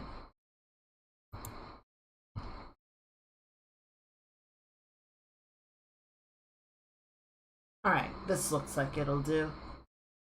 Might need to find something else to close this out, but I think this will get it for the most part. Alright, there we are. Everyone doing alright? Give me 1 second. We'll get going. I'm gonna munch a little bit as we sort of get things up and going. Thankfully, the PC temperatures seem to be doing well. They're currently sitting in the low 60s. Which, considering, you know, we have the game running in the background and everything, I think it's good. It's good. Alright, there you are. And load that up. Let's turn that off, and then we can get this queued. Welcome back, thank you. And then we need to switch over here. There we go. Remembering how to do all this. You're watching this video sitting down. I'm gonna need you to fix your fucking posture, you croissant-looking letter C crescent moon ass scoliosis motherfucker. Fix your spine! Damn! I do this 3 times a week. You'd think I would be on top of it, but not so.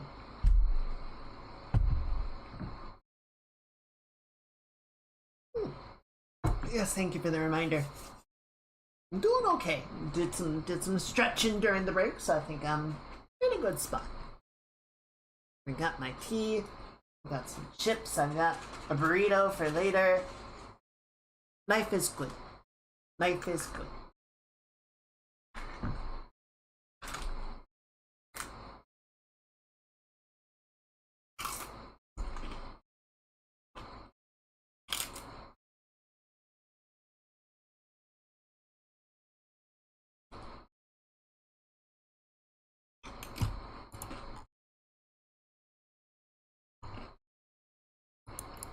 You know, at one point, a couple of days ago, I guess, I think it was Fuzzy over on Jin's Discord was talking about a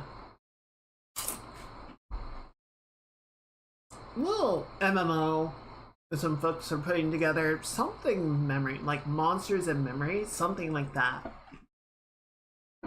It's really aiming to do like a classic MMORPG experience. And one of the things that it mentioned was, you know, rather than doing like instant dungeon content, they wanted to go back more into the feeling of like camp pulling, you know, form a party, find somewhere to level, and sort of camp that spot and pull monsters to you and take them out as a group, which we definitely did a lot of that back in the day. You know, that was the main leveling process in Final Fantasy XI. I don't know that I would want that aspect of it to be brought back. I wouldn't say that was particularly fun. It was just sort of a methodology.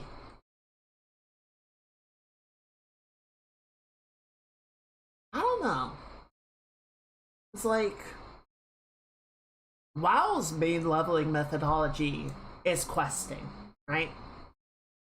You go to an area, you talk to people, they give you tasks, you do them, you get experience until you've cleared the zone, and then you move on to the next one. 11's methodology was you form a party, you find a camping ground, you pull mobs and you kill them until, you know, the group has to disband. And once you reach a certain level, you're, you know, the sort of level differential between the player and the monster is low enough that you're not getting good experience anymore, and you need to move on to another zone. And 14's methodology has kind of changed over the years. essentially it used to be that you would need to like grind experience, or you would need to repeatedly run dungeons to level up. But over time, they've sort of increased the amount of XP gained from main story and side quests that you only really need to run the dungeons one time, just in the process of doing the story. Making s'mores on the caps fires. The s'mores are mob chains. Yes, the s'mores are the end result of pulling a goblin and a freaking bomb tosses at you and then drops the bomb and blows half the party up.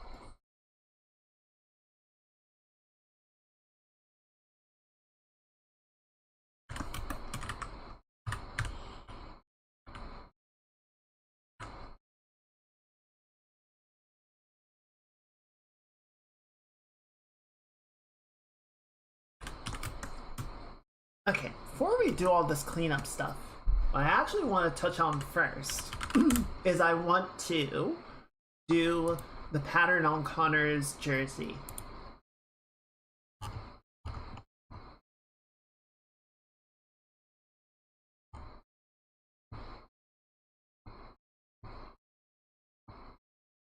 We're gonna sort of do the best that we can because I don't have a clear reference of it.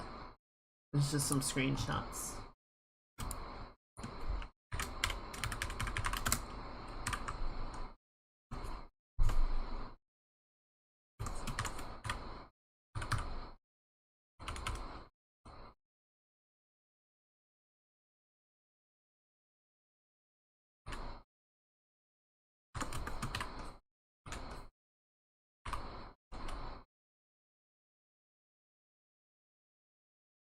I don't know. I think personally, I would not be super excited by the idea of camp pulling again.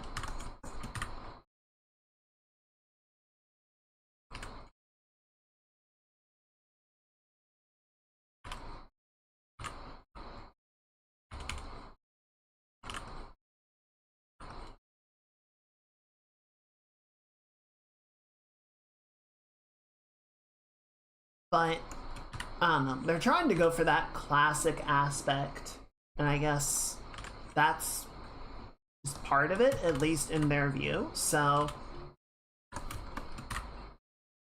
MMOs are very interesting in the modern day, right? Trying to find that balance of, you know, we want something to be sort of immersive enough, and engaging enough that you do have to work at it for a while, while also sort of recognizing that a lot of people these days don't really have the time to like engage long term with content like they used to. Rico was built with a more 11 style of leveling flow in mind, but for various reasons players just didn't do it in force of the monster trains.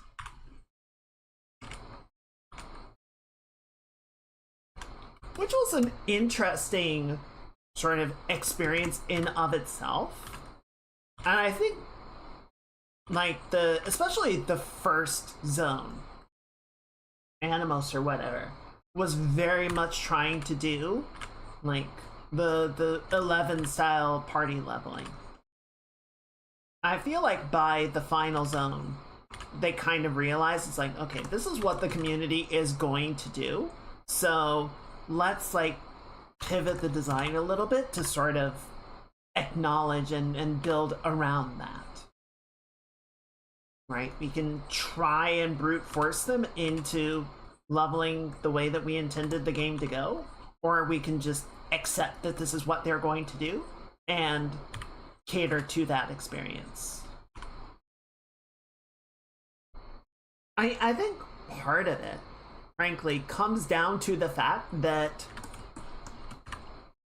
the meta environment just is different, right? Like, back in the days when I played 11, there was Ventrilo and TeamSpeak. So there are definitely like third-party ways that people were communicating outside of the game.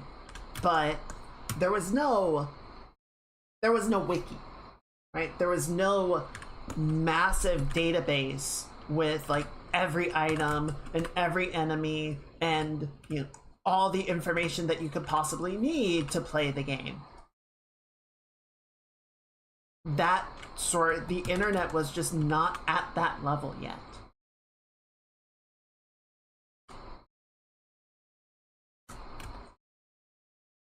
And so, you know,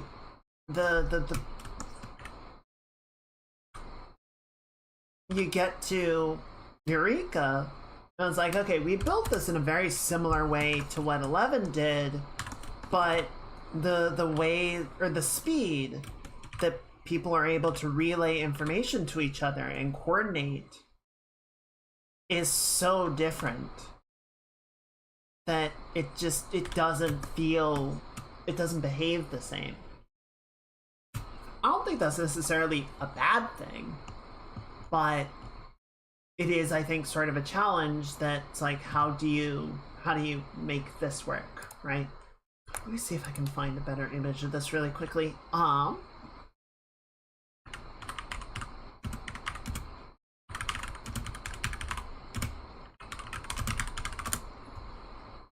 really want to see if I can find something.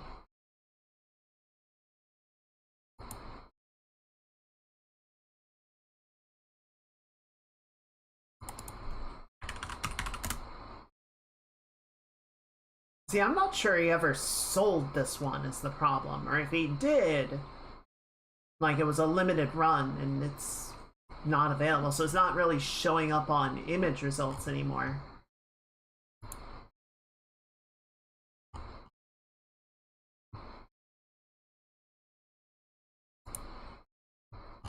You know, the store stuff is from this last cyclothon, which it was not part of.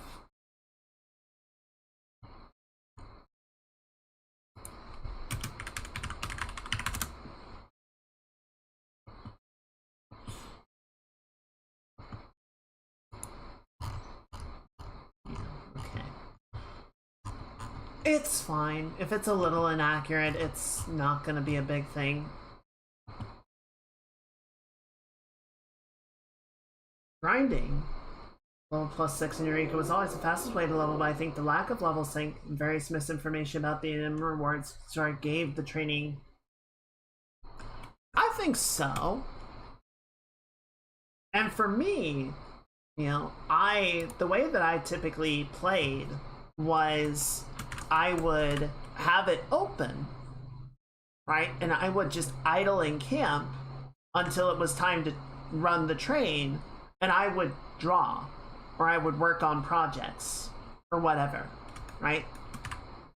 And then people would be setting up the train, and then it would be time, it would get sounded. I would, you know, get in a group, run the train, and then go back and idle until it was time for the next train, right? It was great. It was a great game mode that I could, like, half play, which is not, you know, great from the designer's standpoint. Like, you don't want people, like, spending less than half the time actually playing the game, but it worked really well for me.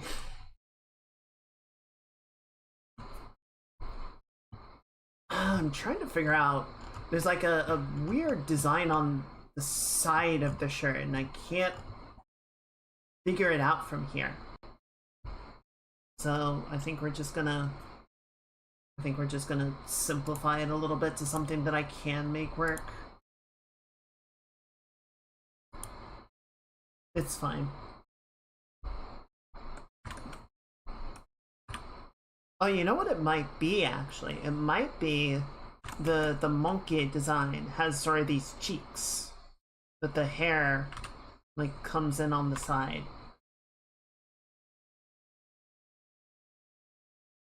And then, yeah, with Boja afterwards, they sort of pivoted around, so rather than, you know, going after notorious monsters, it was fate spawning.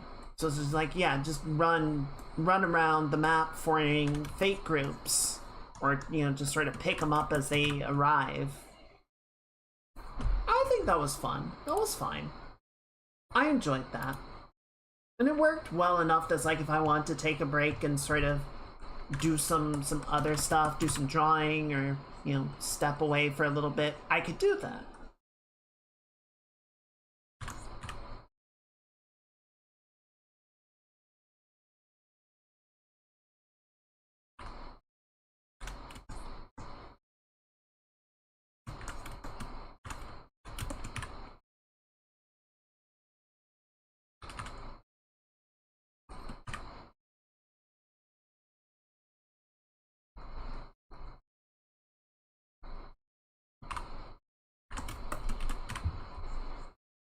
I think the big thing, I've talked a lot in other streams about friction, right? All the exploratory missions have had like 3 minor to mid things that would change that would make it way more fun, but every time they just reinvent the wheel. Yeah, and that's...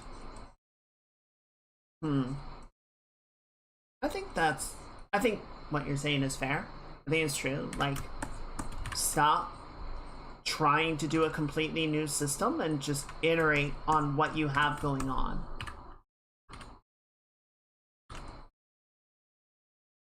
Because yeah, you get all this feedback from the community about what you like and you don't like, and then you just throw out the entire bath. It's like, okay, well now we're just starting over every time. We're not actually making progress, we're just moving laterally.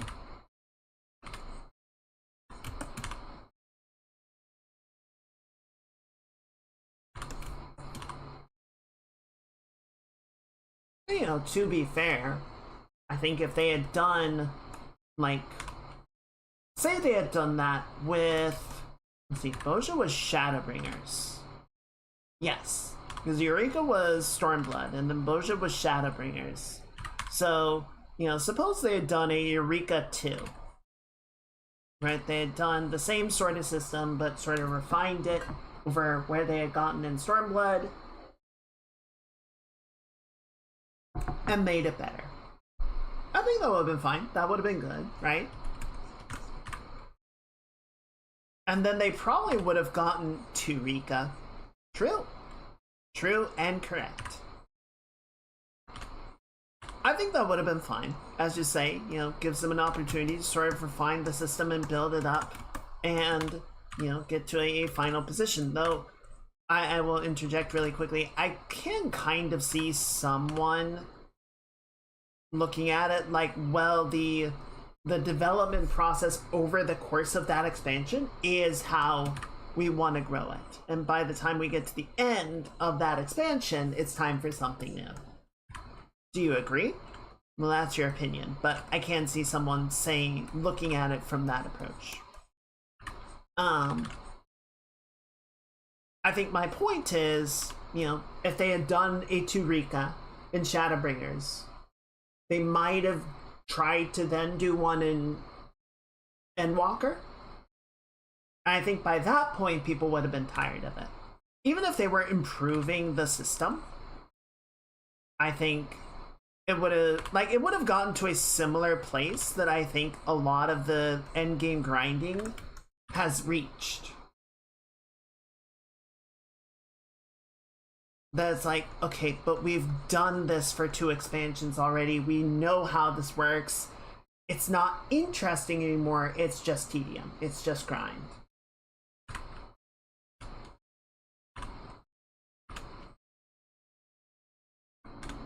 Yeah, at some point, you just want to make something new to engage the players in a new and interesting way.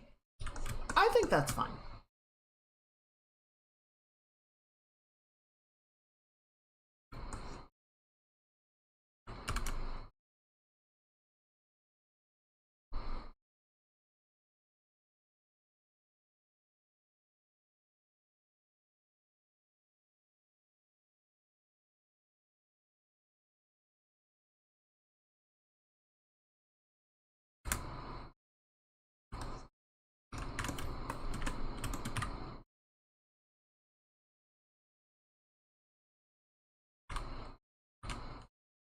I think that is a really hard balance to strike, especially with an ongoing title.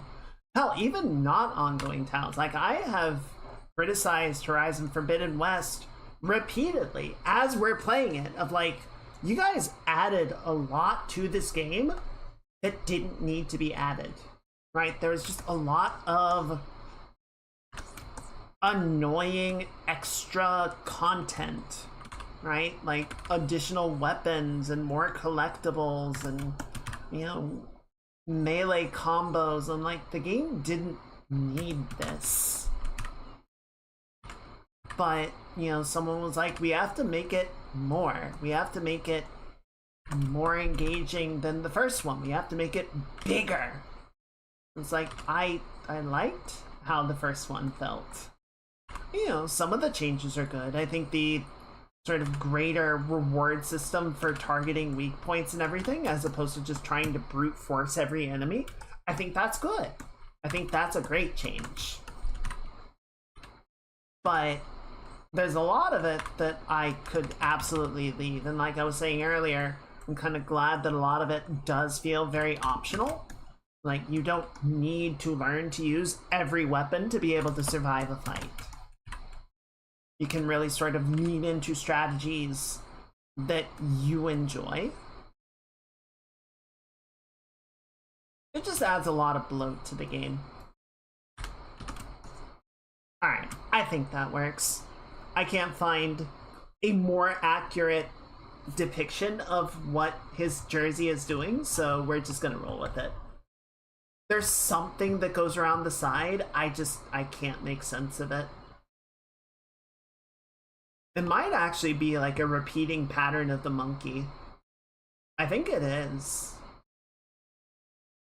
In any case, this is fine as it stands.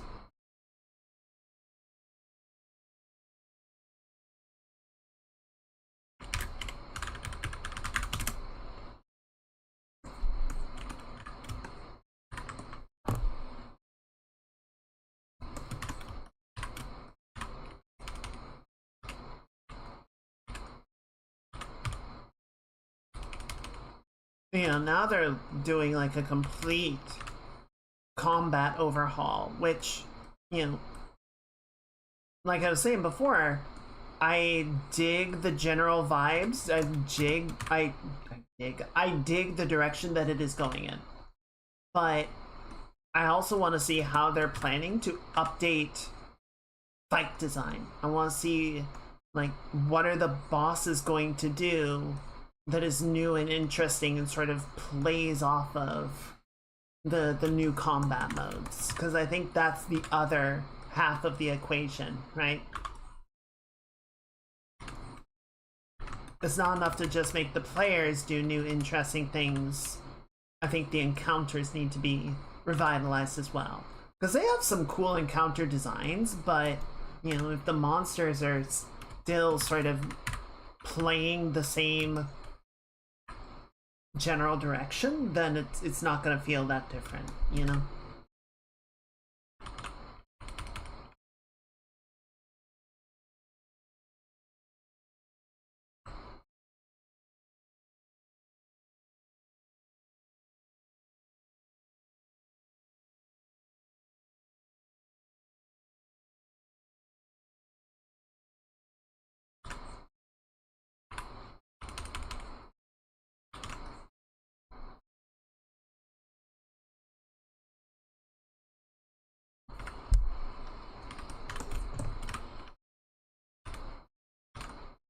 I just want to sort of up the rim light presence. Right, really sort of integrate them into the environmental lighting a little bit more.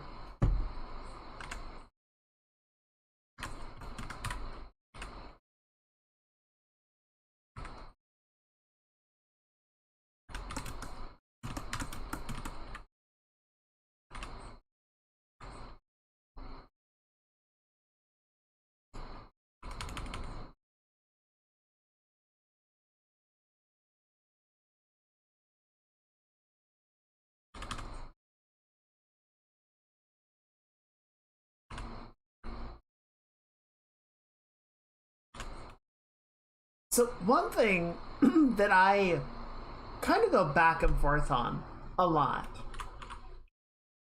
I think it is one of the modern struggles of designing an MMORPG. You know, if you look at the acronym, right? And Jawstrife Hayes has a whole, one of his, clip videos sort of goes into the discussion of what is an MMORPG in 2026. Because back in the day, I'm not gonna say it meant something like, a boomer, but back in the day, most games were not online, right? Internet connections were not particularly good, and having games be dependent on them was ambitious, to say the least. Right? There had to be a lot of concessions in the game design to make it work, to have 50 people show up to fight a dragon together.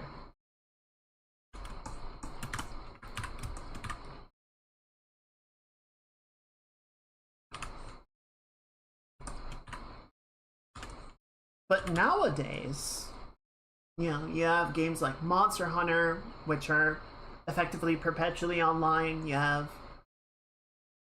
I don't know, I would say the majority of major releases and popular games are perpetually online or have a strong online component, to the point that, having a game like Expedition 33 that is just a, solid single player RPG experience is like a unique thing that makes everyone go, eh?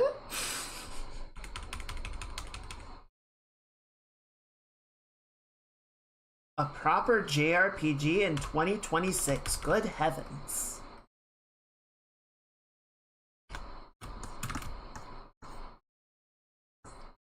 So, the sort of, I won't say novelty, but the uniqueness of the online component is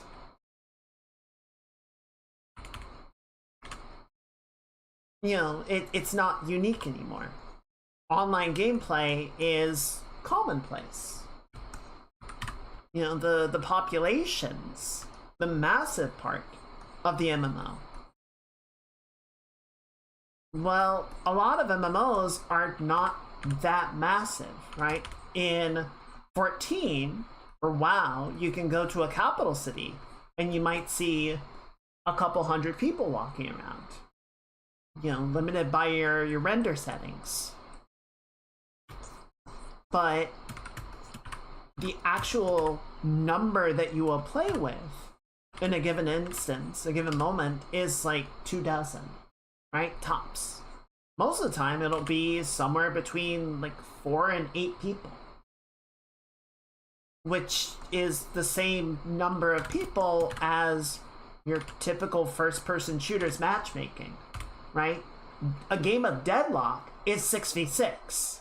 So, Deadlock is more massive than a 14 raid. And takes longer. But Deadlock isn't an MMO.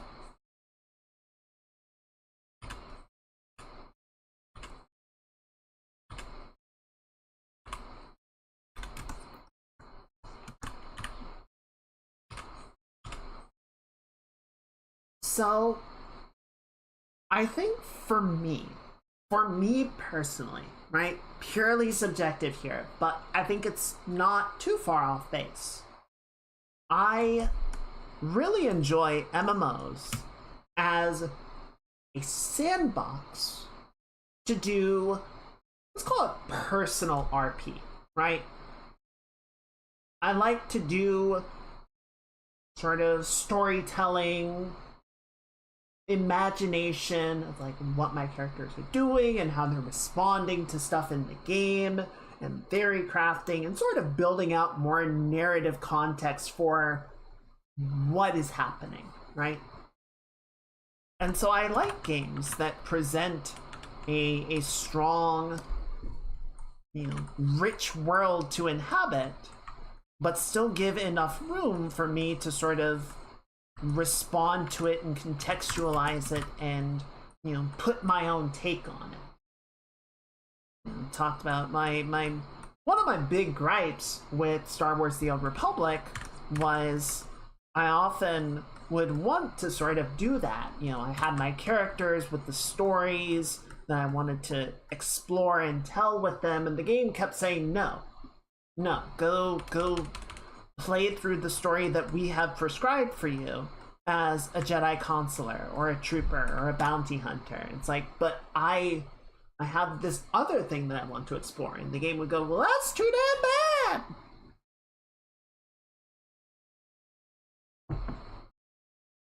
So that was never much fun. It was extremely linear. To the point that I hated every planet that I visited by the time I left. I just wanted to leave and build a Death Star and blow it up so I never had to come back. And rid the galaxy of its filth. It was so frustrating. And it was consistent too. I would go to a planet, I would grind it to completion, and just be completely bitter by the time that I left. It's like, I hate this place. This place sucks. And eventually I just sat down on a new planet to begin the grind again. I was like, I'm done. I'm not doing this anymore. I'm clearly not enjoying it, and I'm not going to enjoy it. So I just quit.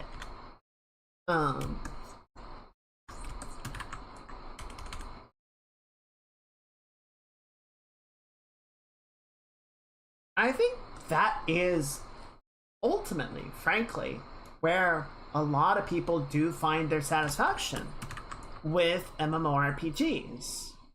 Is, if there's a good story, great.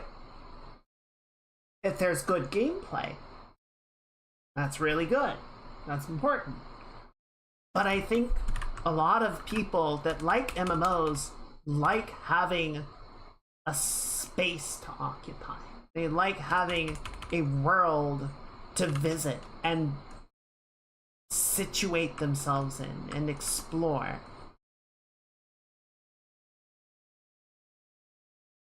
I think what is so frustrating about the theme park MMO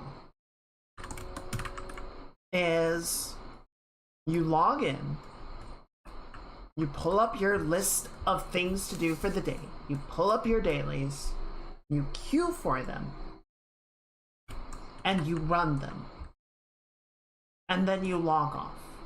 And it is possible to do all of your content for the day without ever moving your character once. Right? Like, you get into a dungeon, obviously you have to run through the dungeon, but you get out of the queue, you go back to where you started, you just hit the next thing in the queue, and you never move, right? Especially like in 14, if you set yourself up next to your the summoning bell for your retainer, like it's possible to just never move your character the entire time you play for a day.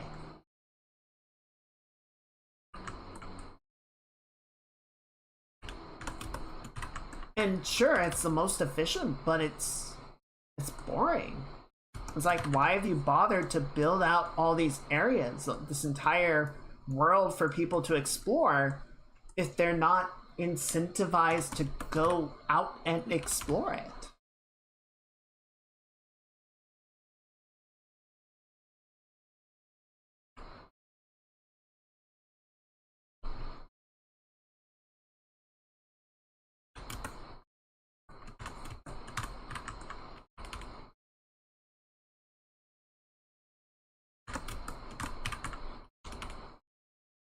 It's entirely possible to just like sit at your fancy mansion and just run around in the front yard while you queue for the next thing.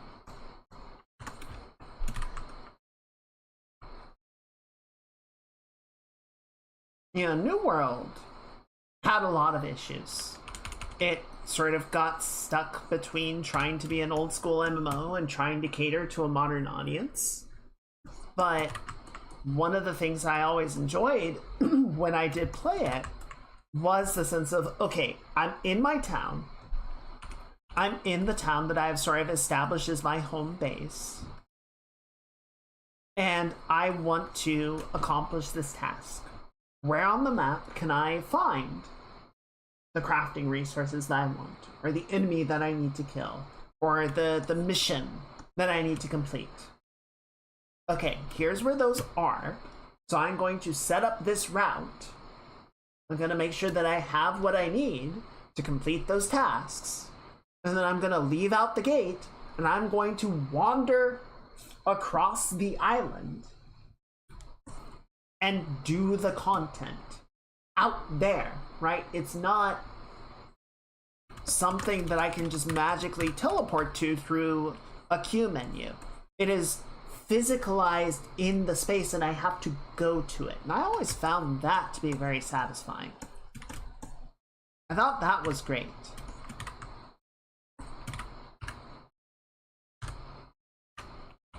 It was one of the things I felt like they absolutely got right.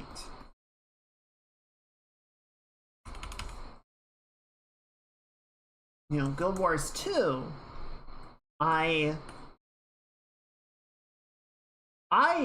really liked the depth of the areas that they created, at least in vanilla Guild Wars 2. I thought they were very expansive. I thought they had a lot of personality. I thought there was a great sort of sense of evolution and escalation as you progressed from area to area, you know.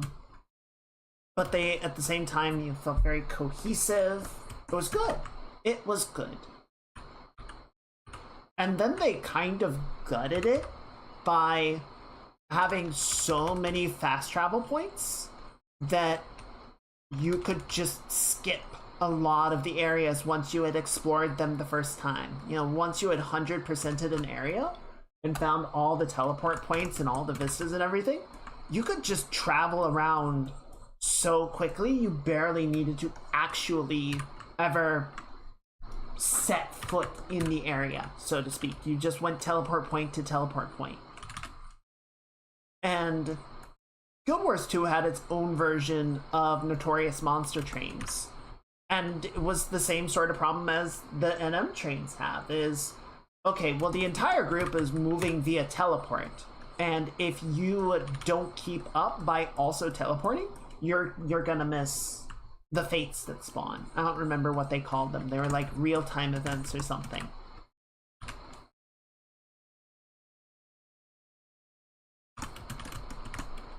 But same problem, right? It's like, well, everyone that wants to min-max the game is doing it this way, and so that sets the tempo for the rest of the population. I too have forgotten the name of those. Nobody cares. Honestly, I could just call them fates, and I feel like even Guild Wars 2 players will go, yeah, I know what you're talking about.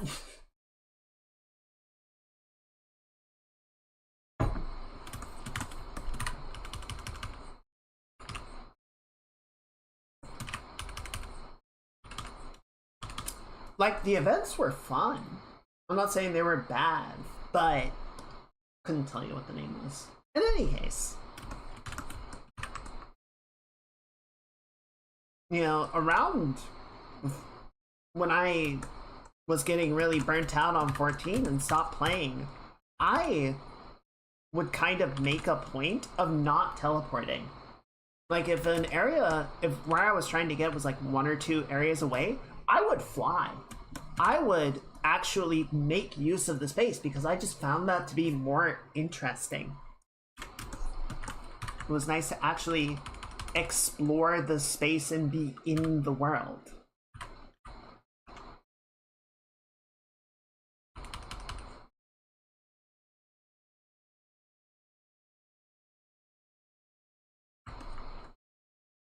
Um,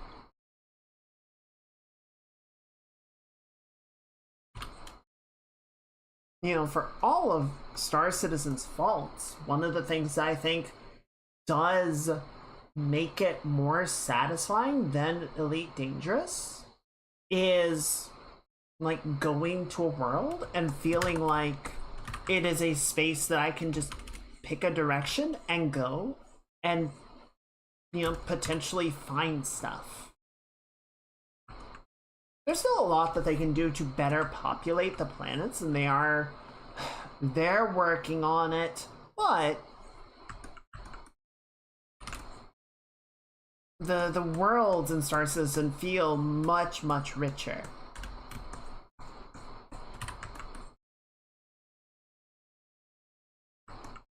I like having the space that feels so complex that I can go and just explore it and find interesting things to do and new mini adventures.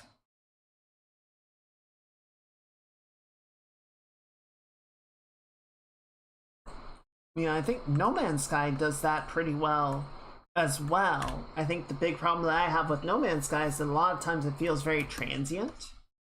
Like, nothing that I do in No Man's Sky has a lot of permanence.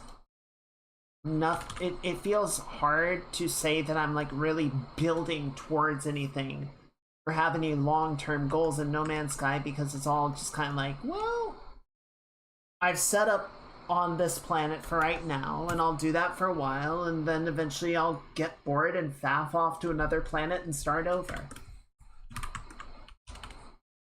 But that makes it kind of hard to like make a storyline, you know? It's hard to have a sense of narrative when it's not going anywhere.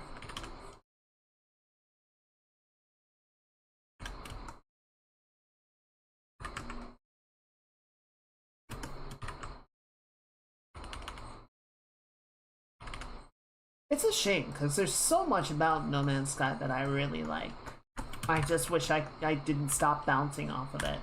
I was sure when they introduced the Corvettes, I was like, this is gonna be the thing that like ties everything together for me. This is gonna be the thing that finally makes it pop off. It didn't. It didn't. I was very sad about that. Again, like, no hate. Just, for me subjectively, it didn't work. I think the Corvettes are fantastic. I think that is great content, and I stand by a lot of what I said. I just wish that it had personally been more solidifying for me. That's like, yes, I'm finally playing the game.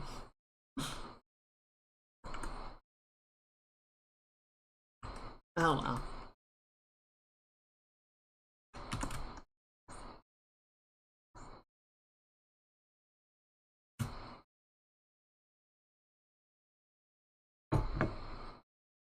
Let's see.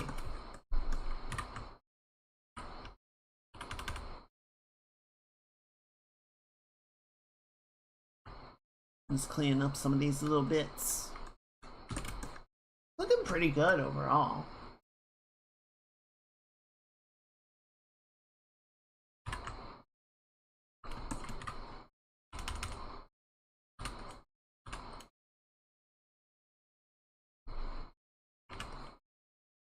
I do kind of wonder how much MMOs are an genre of game at this point. Like, how much are MMOs sort of being propped up by people that want to have that classic experience that they remember, but also, you know, is sort of being held on to, like, despite the realities of we don't live there anymore.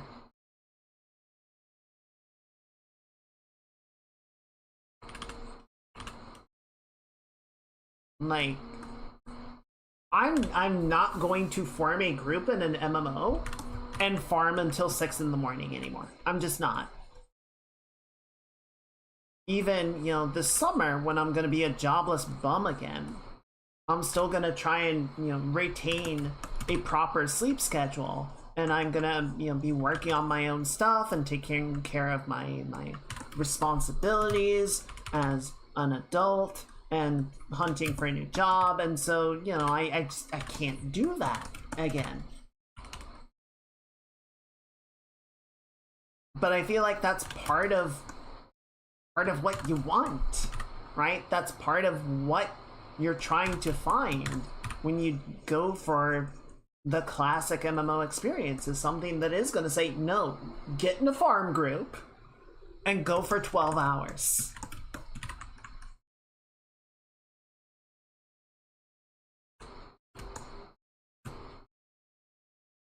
You know, I've said with Star Citizen, it's like, no, this is a game that should say you are effectively playing like a D&D session, right? It is going to take you 4 hours to do this task. That's the agreement. But it's going to be very cool and satisfying once you have completed it. I think a lot of MMOs have shied away from friction and time commitment because people can find much, you know, shorter turnarounds that are more satisfying in the immediate. Of like, oh yeah, I was able to complete this task in like an hour. It's like, yeah, but are you satisfied? Well, I mean, not really, but I did it. It's done, right? And that's good enough. And I'll log in tomorrow and I'll do it again.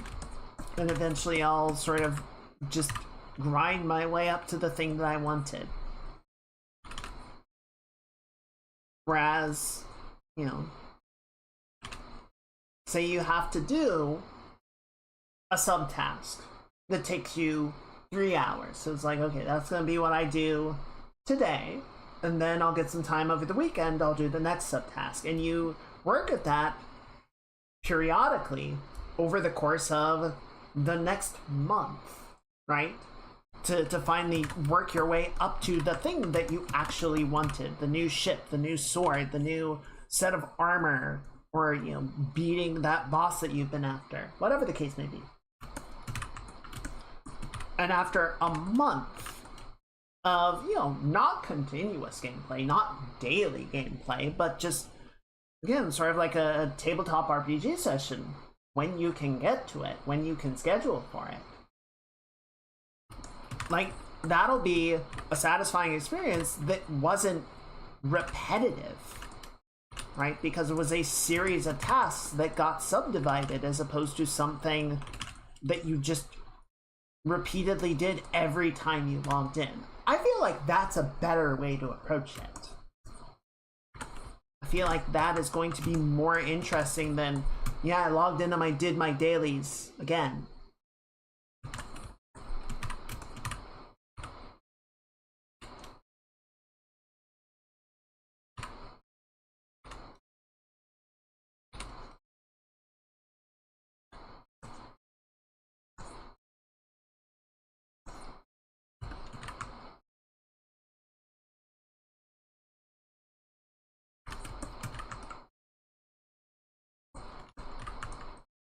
But it's kind of hard to sell people on the prospect of, yeah, this is a long-term goal that you are going to be chipping away at for like a month or so.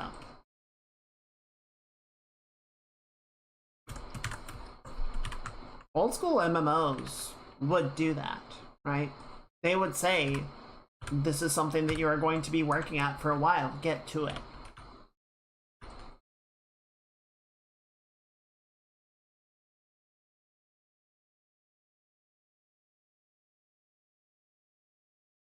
And nowadays, people just, I don't know, don't have the attention spans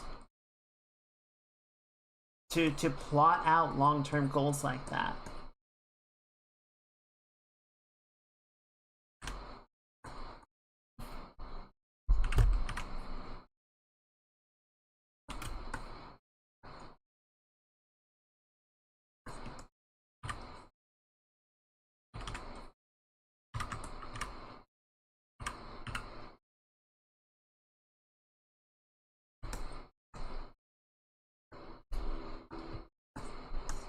Right, let's finish this cleanup really quickly, and then I want to spend a little bit of time on Connor's facial hair. The fella is scruffy, but it's not the right scruffy look that we want, right? Want a little bit more refined detail.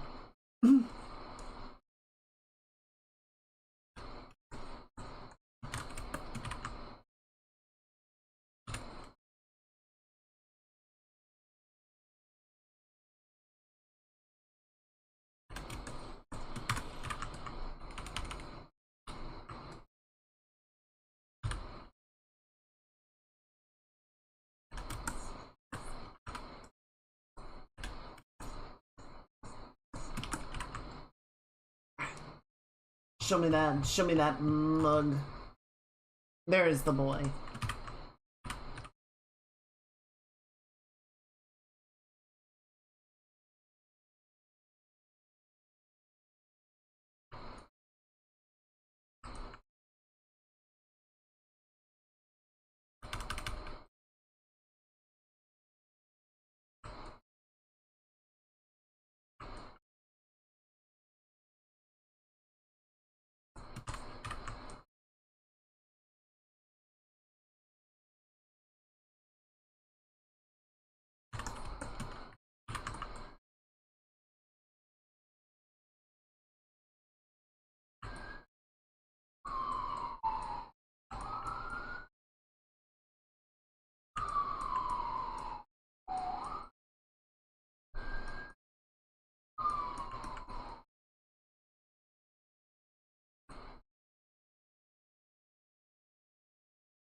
Good.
That's looking pretty good.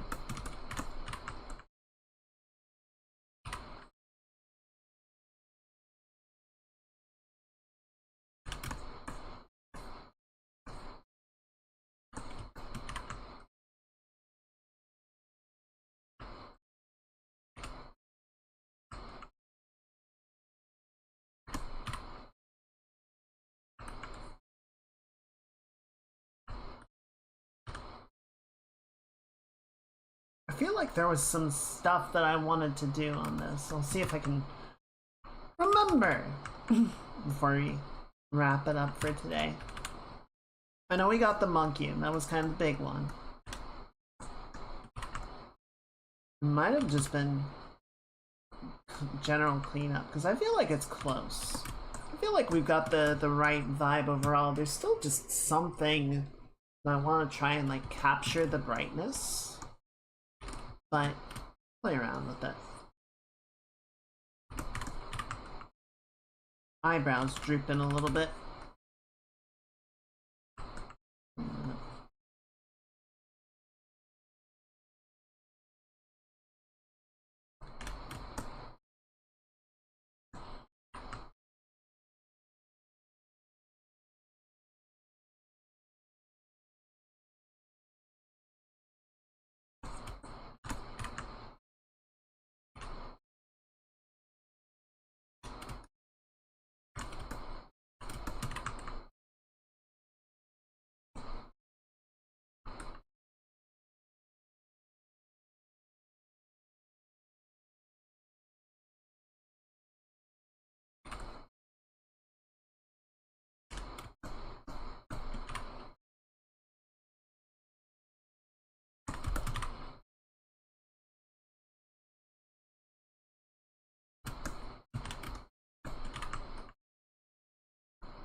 Good.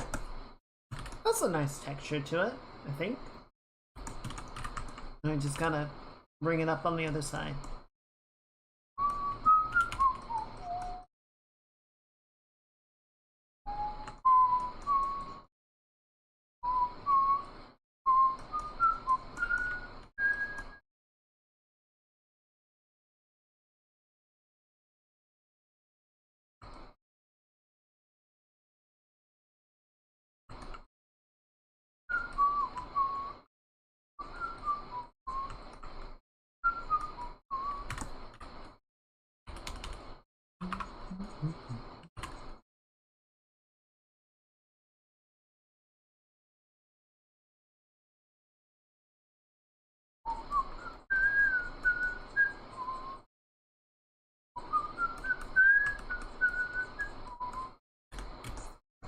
Cool.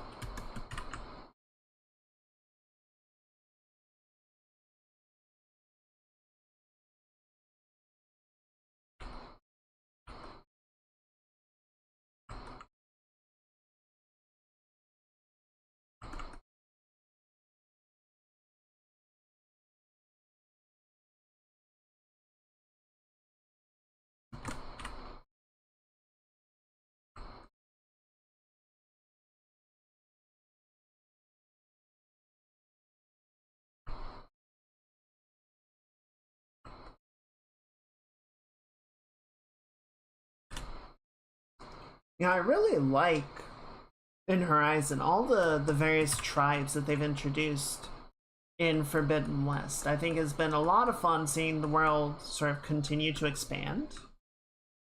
I feel like the Quinn are gonna be a problem. You know, right now they're dealing with their own sort of civilization endangering scenario, so they're, you know, kind of open to cooperation.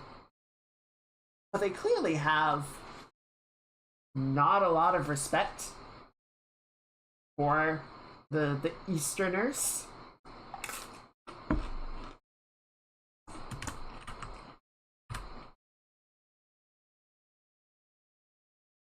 And once things have calmed down and the dust has settled, I feel like they're gonna set their sights on, you know, the Eastern lands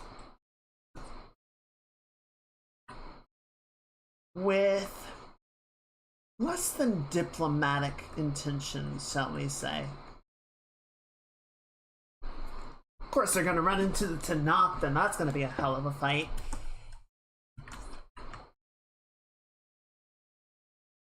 Imagine trying to make landfall with the Tanakh nipping at your heels is gonna be awful. It's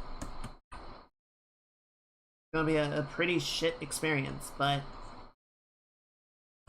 I don't know. They're a really frustrating group because they clearly have access to a lot of old world information, but it's fragmented. It is incomplete. And the way that they have built their society is based on very flawed information. My gosh. And they're emulating a lot of our worst tendencies.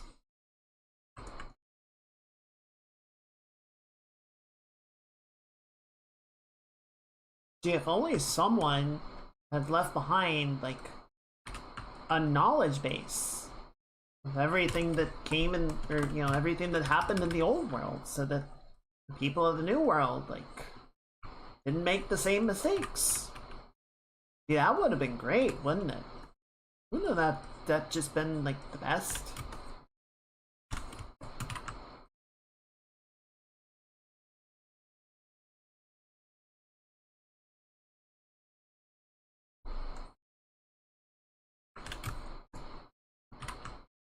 Could you imagine?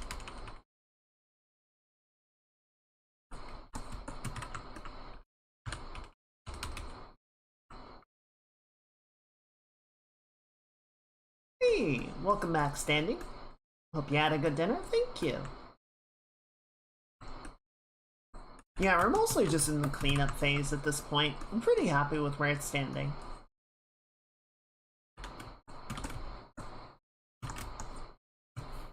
Where'd I want to make these bigger. I feel like we're losing them in the ruffle and the shuffle.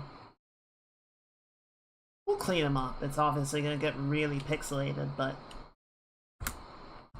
just make it more clear that they exist, I think is important.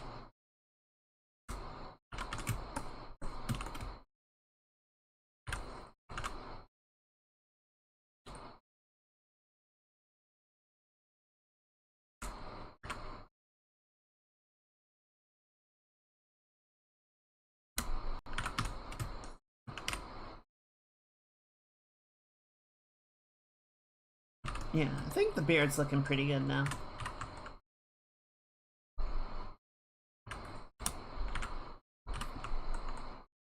Got the monkey pattern on the shirt. Outfit overall is looking pretty good. What does Mouse still need? I feel like there was something on Mouse that I noted last time was incomplete.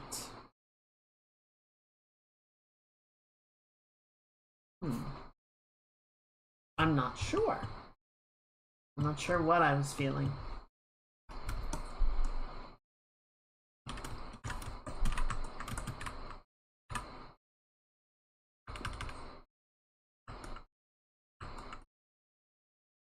Is anything jumping out to you, chat? Anything that needs a little more refinement, a little more touch-up? I know I'm zoomed way in, so it's kind of hard to judge it as a whole, but give me a moment.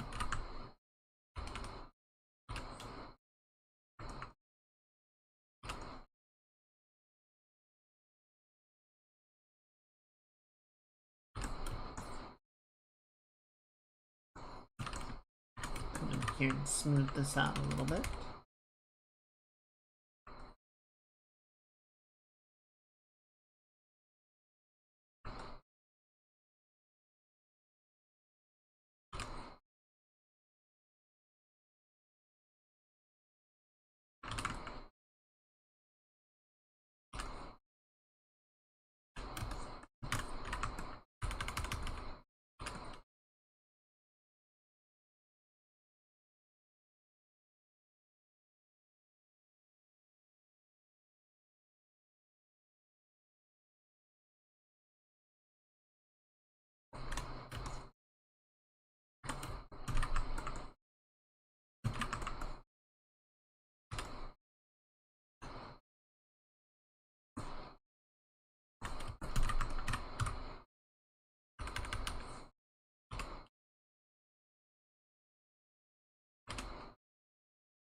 There we go.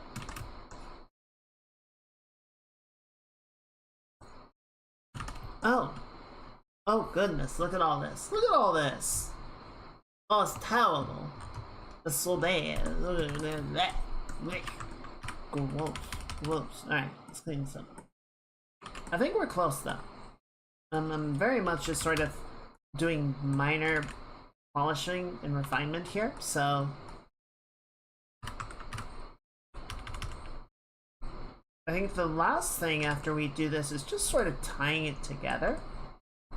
Like getting the sort of lighting and vibrancy to all align. It's very close. There's just something about it that doesn't feel quite there yet. We'll see if I can figure out what exactly that X factor is.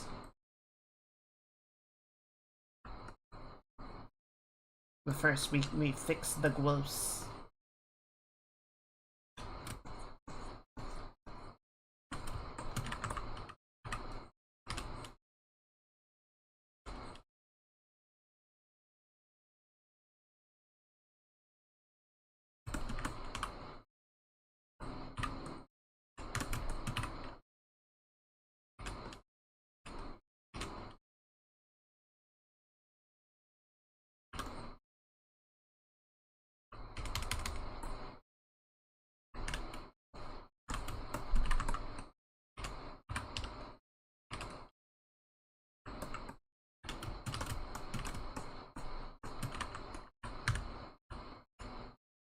Okay.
Okay, so I'm gonna put this thought out here.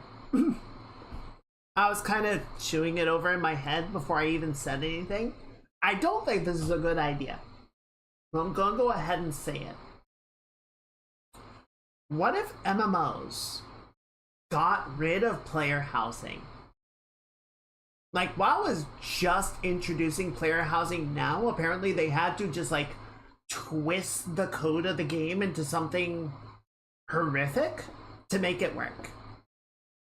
But they're fighting adding player housing.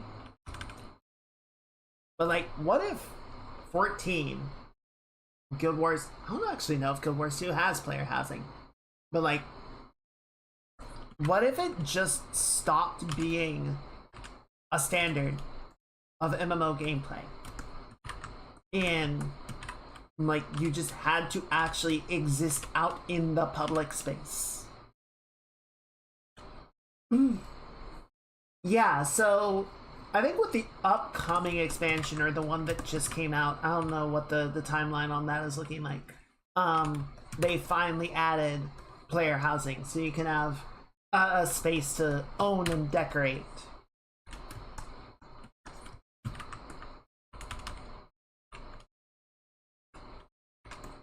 I guess it was really difficult with how the game was set up to make that work.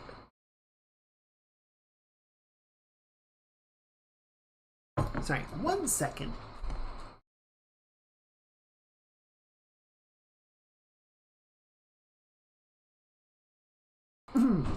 Sorry, that's something in my throat.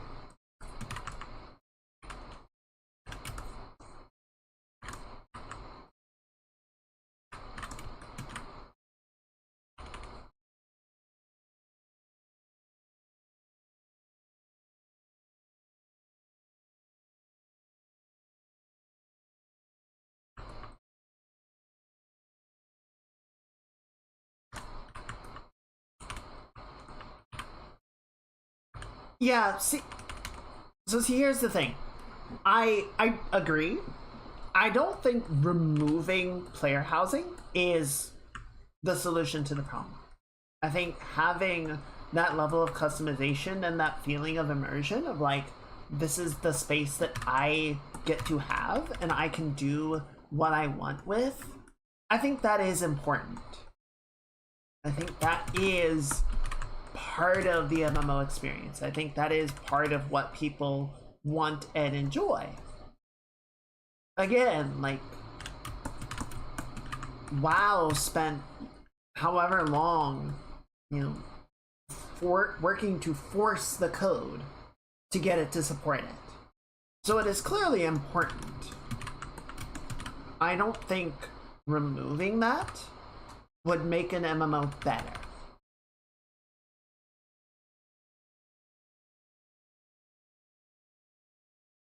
I think the trick, in my mind, is designing the game in such a way that you can't spend all of your time there, right?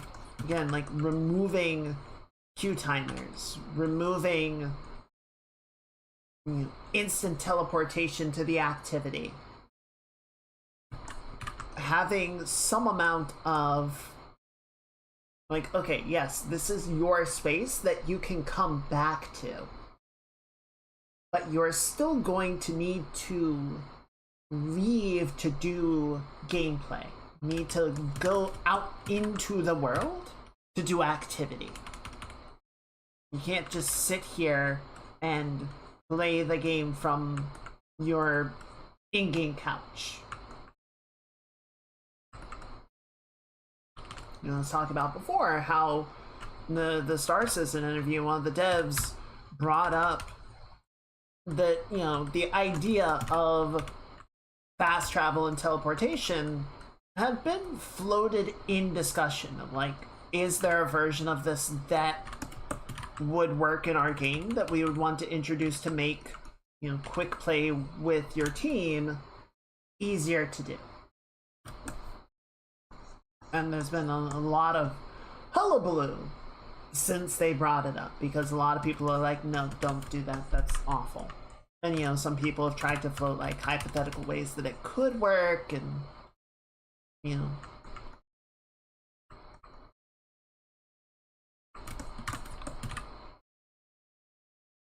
So the way that it works in SC right now is, you know, when you sort of designate your starting point for a patch, you are given a hangar, and that hangar has a measure of permanence, right? So you can put like furniture and decorations and commodities and such in the hangar, and they will stay there persistently.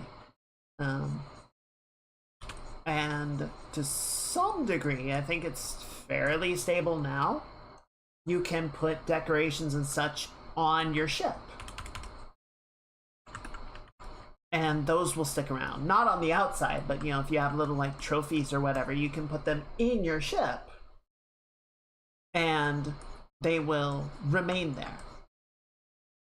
You know, they keep talking about how they want to sort of continue to evolve the design of the ships and the gameplay surrounding them, so that, you know, much like Star Wars or Firefly or Galactica or something, the ship feels like home, right? It is your base of operations.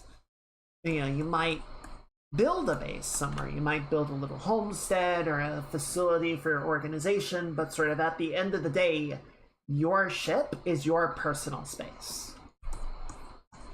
And you can build it out the way that you want to. Or not build it out, but, you know, kit it out, decorate it. It's like, even in space games, housing is still very much a thing, right? That is very much something that people want.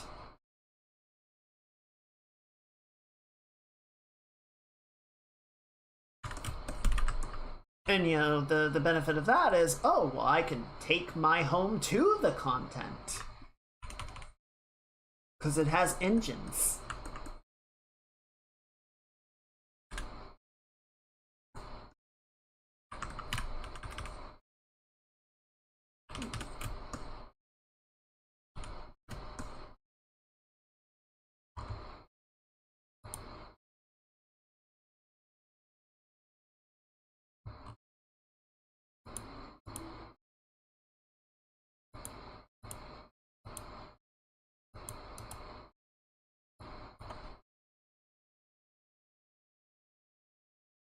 Okay.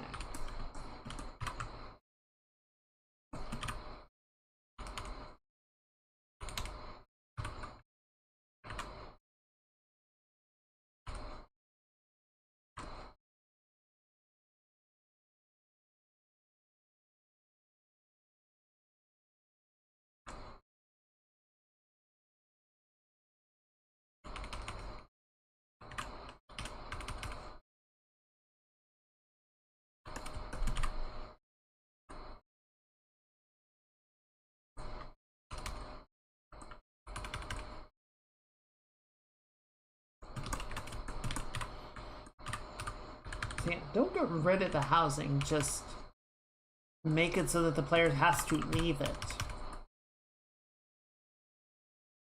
No work from home adventuring.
And fucking Ted. I'm thinking about the whole thing in Ted's bunker and just what a douchebag. It's like, I have engineered the end of the world. I'm going to build a doomsday mausoleum to live out the rest of my days, which I'm going to then work to make as long as possible. And just in case, I'll booby trap it. What an absolute chud. What a giga chud.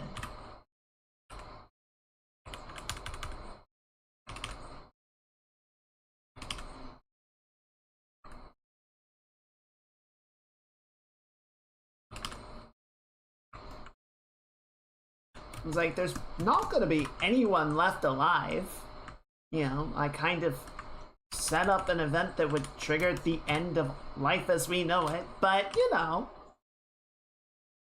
I still want to booby trap it. Just in case. Like, that's peak paranoia.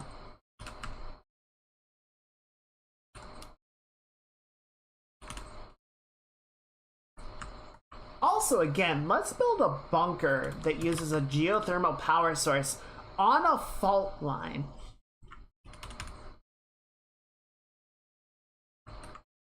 So, you know, if there's another major earthquake in San Francisco, because those never happen.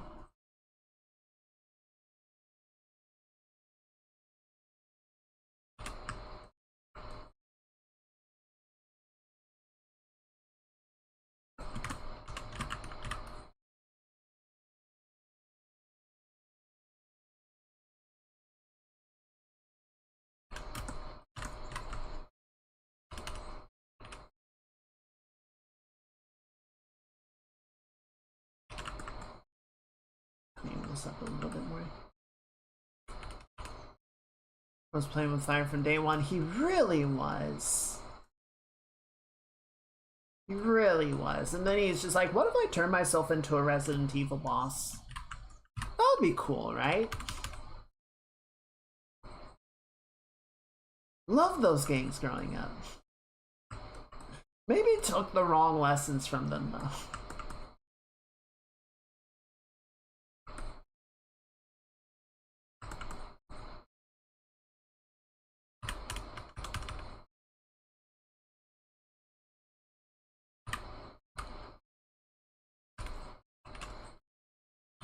Remember, chat, if you ever are talking about Resident Evil with someone, and they are like, you know, those Umbrella scientists had some really interesting ideas. You call them people on that person, alright? You report that. Someone needs to get Lord Spencer into Dungeons and Dragons so he could DM some booby trap dungeons. Seriously. I agree. I feel like it's one of those things of like the horror that you don't see is greater than the horror that you do. That's my copium, but I did expect that we were actually going to have to go into the chamber. I do kind of like that you saw other people go in and we're just like, no, none of that. Just burn it. Just burn it. We're done here.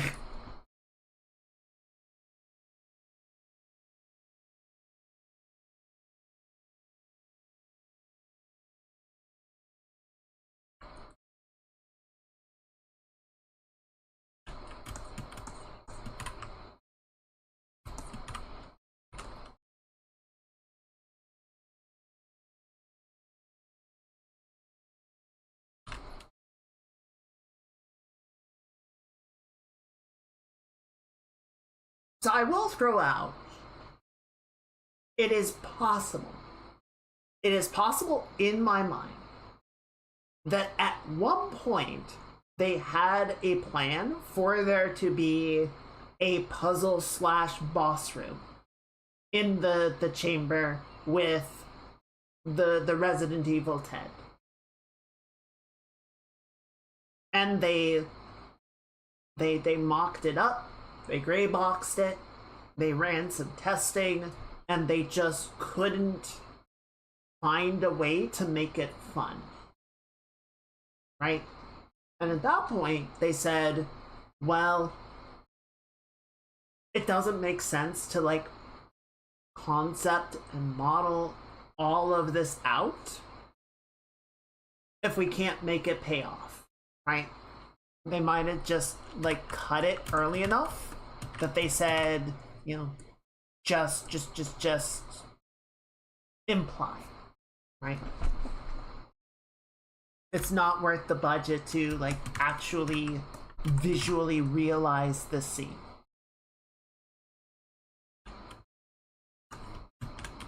I can believe that happened.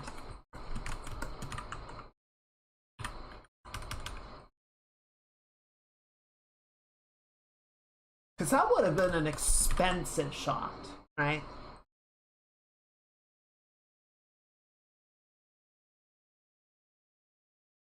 I remember one of my professors in school worked on Mulan, the animated Disney movie from the... When did that come out? Late 90s? Early 2000s?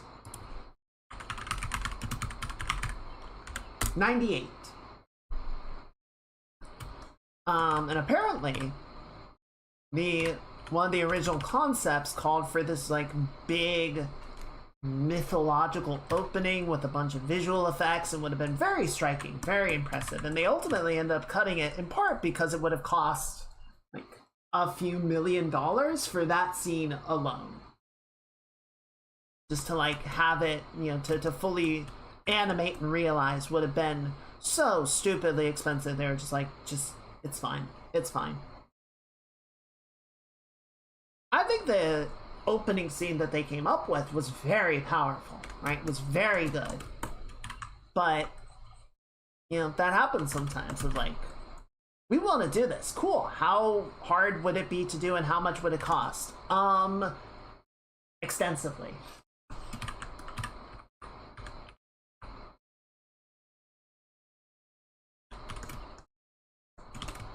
Alright, I'm getting very micro-focused in here, and I should not be.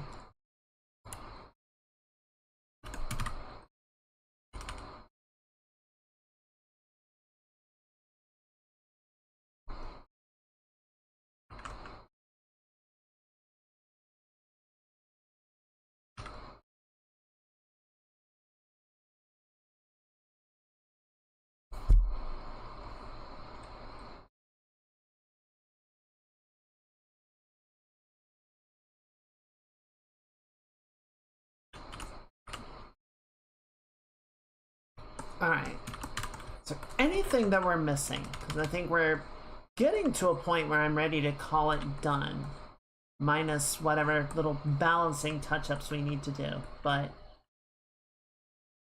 any critical details, critical things that still need to be addressed, resolved, refined.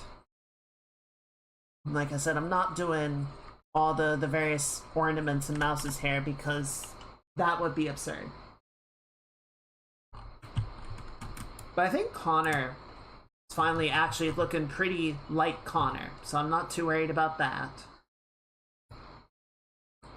Got the design of the jersey, or at least close enough to it. I think Mouse's outfit's looking pretty good.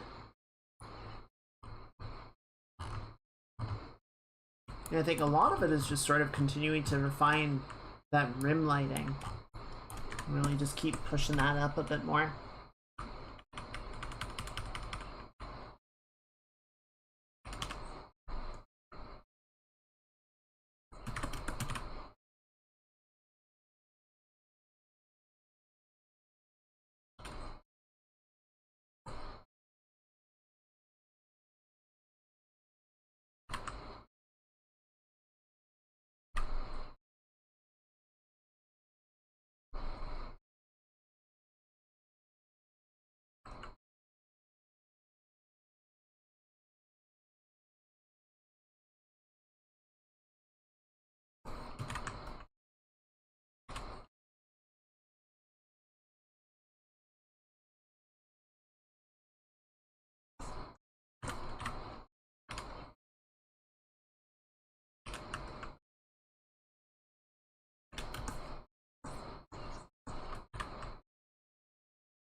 I hope I get to do a bike ride. The weather has been kind of cool and wet this week, which has been nice, but it also makes the bike weather not as good. Hopefully we get a little bit of a moderate day tomorrow to go out on.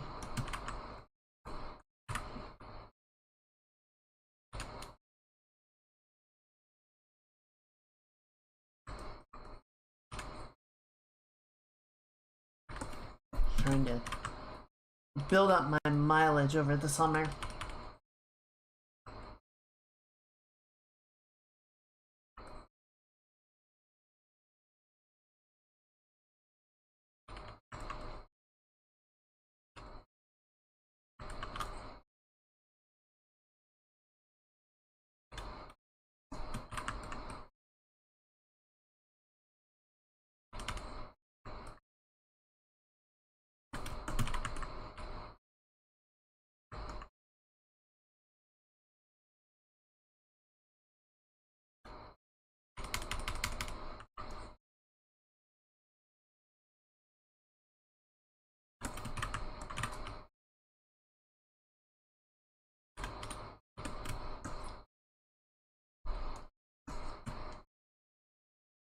Let me try something here. This, honestly, just upping the contrast a little bit might be enough.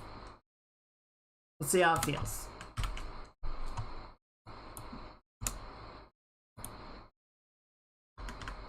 Let's go ahead and do our vignetting as well. I think the vignette on this one's going to be pretty soft.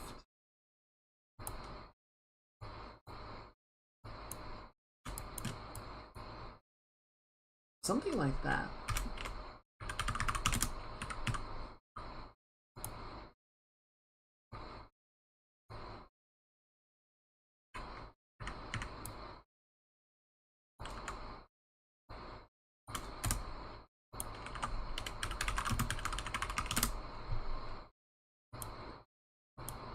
So yeah, that just kind of burns everything, right? But if we drop that to like 20, 30%, drop this to 10, drop that to like 30. Okay, yeah, maybe not quite that strong. So yeah, just like a general 20 across the board. That's not bad.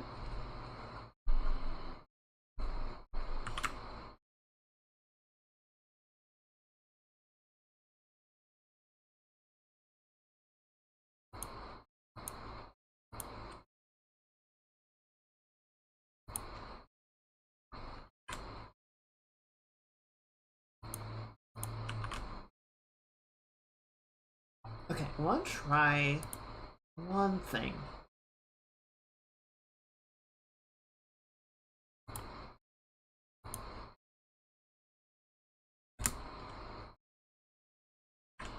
It looks so weird.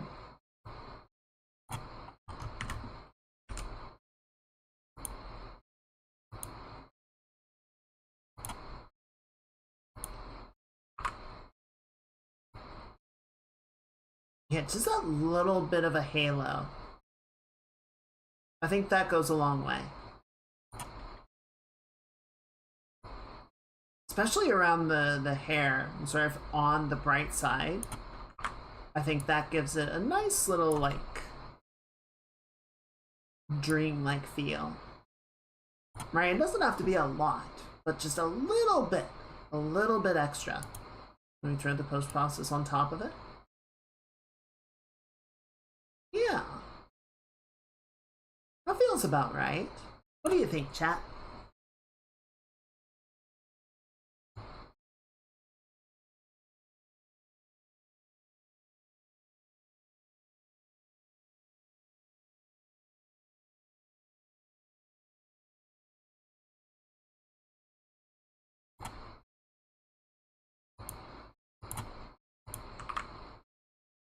No, leave that soft. Soft is good.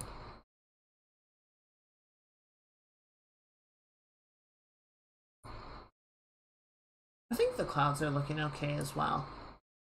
was thinking about if I wanted to do another pass on them or not, but I think it's fine. I don't know, what do you think? We could do another pass. I wouldn't mind doing another. Just refine the shapes in a few areas.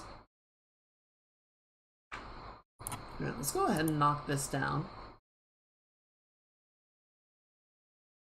We're going to turn that off just for ease of access.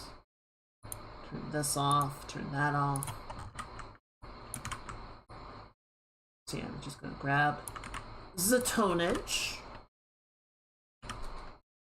So we go over here, we get the cloud brush, and we go, oh yeah, make some good clouds.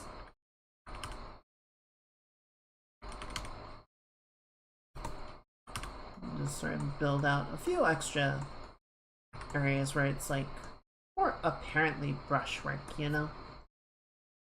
Try and refine it a bit more. I think we do this and it'll be in a good spot.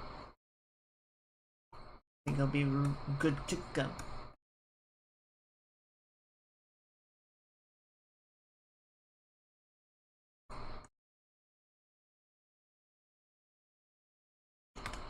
You know what's going to be really fun is I need to get the new model done. And not long after that, frankly, I'll want to get started on the Halloween outfit. It's like, if I get started in August, I will have 2 months to make it, right?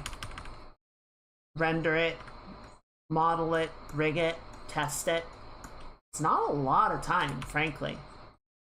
Like, the earlier I can get started on it, the better. I don't know, it's like, how can you be thinking about Halloween already? Because it takes that long to make the stuff.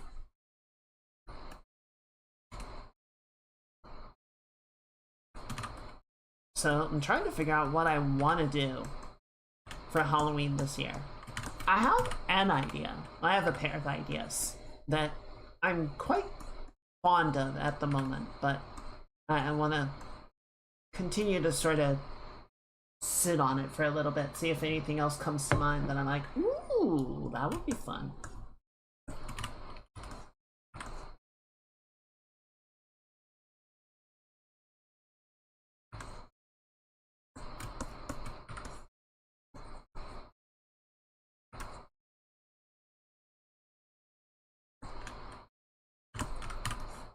Of course, now I want to go back in and do like another quality pass on the model before I do more with it. It's like, kind of, at some point, you just have to say good.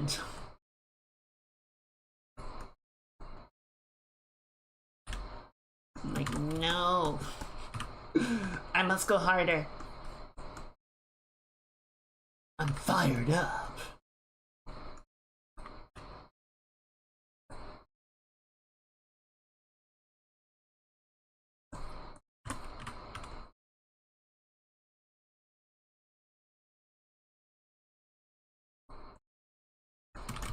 There we go. I think the big thing to be careful about is to not lose the macro shapes for the micro shapes, you know? Like, we want to have some sort of clear overarching cloud designs that the breakup is supporting, rather than it all just being sort of an even mishmash of little details that don't form greater wholes.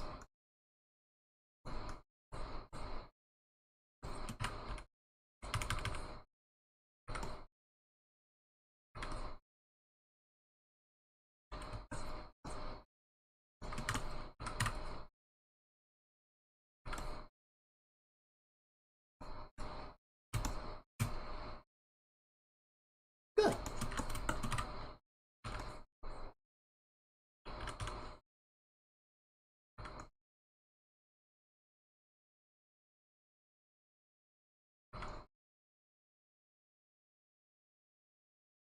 Lighten that up a hair. Blends a bit nicer.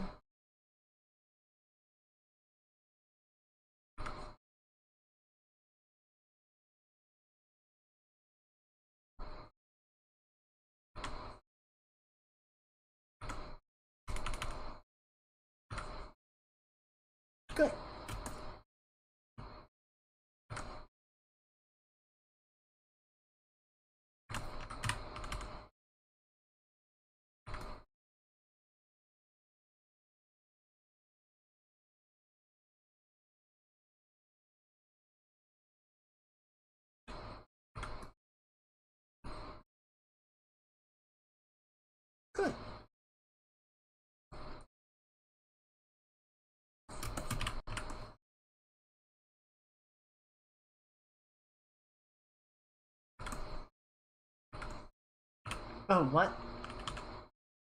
I was racing. I want that. Okay, that feels pretty good. Okay. Good, good, good.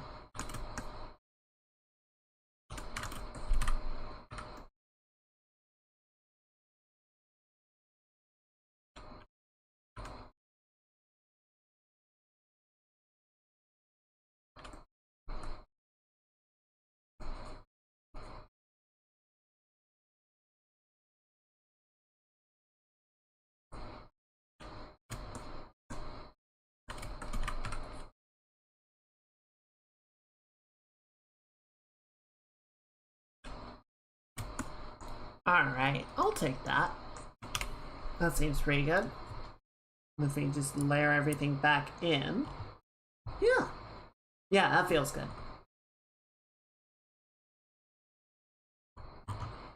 So we just need a new copy. The updated clouds.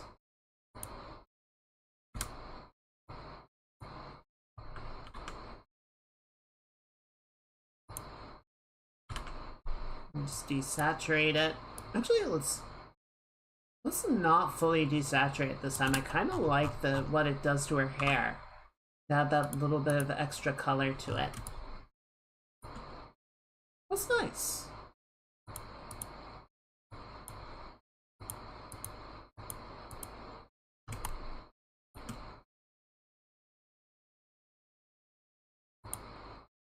And our halo back. I like how subtle it is, right? It's not strong, but it just adds that little bit of ethereal glow.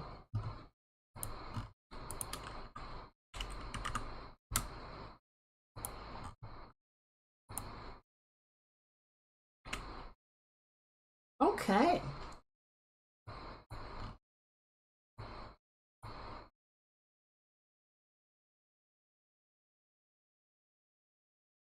I think I'm ready to call this one. I think it looks good.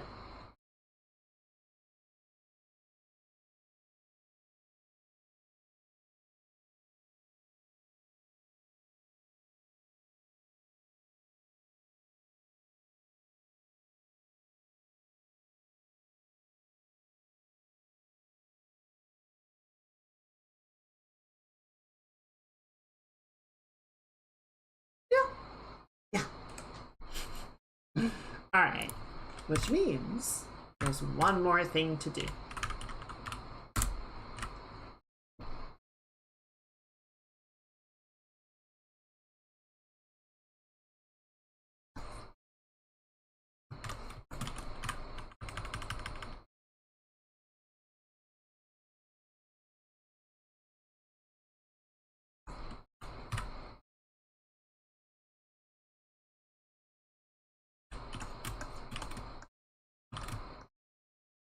Nice.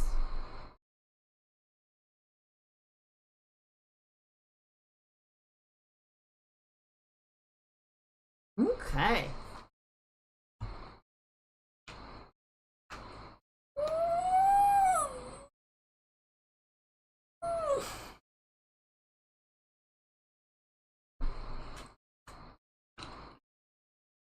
Well, what do we want to do now? Because we could definitely jump in. We could start on the next drawing. We always have more drawings to do. We could jump back in and play some more Horizon. Because as much as I am generally enjoying the game, we have been playing it for a while. And there are other games that I would like to get to this year. So I wouldn't mind just putting a little extra time into kind of working through the game and seeing, getting towards the end. So, yeah, do you have any particular feelings one way or the other? Ideas on more continuing the art time or more game time? There you go, that's the rates.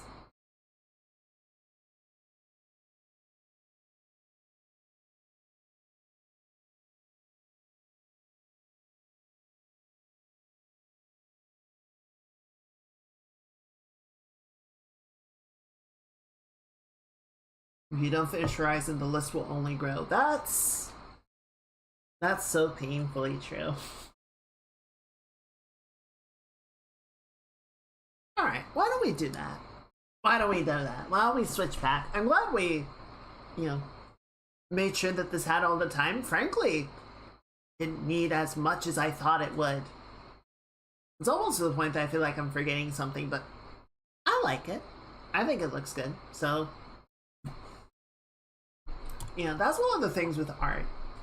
I feel like there are times where you just have to listen to the drawing, and if the drawing says, I don't need anything else, you gotta trust it, you know?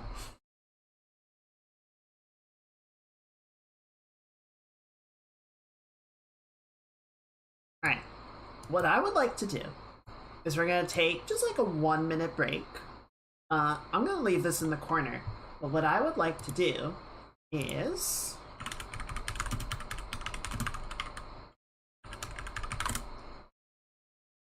play the clip while I'm gone that inspired this.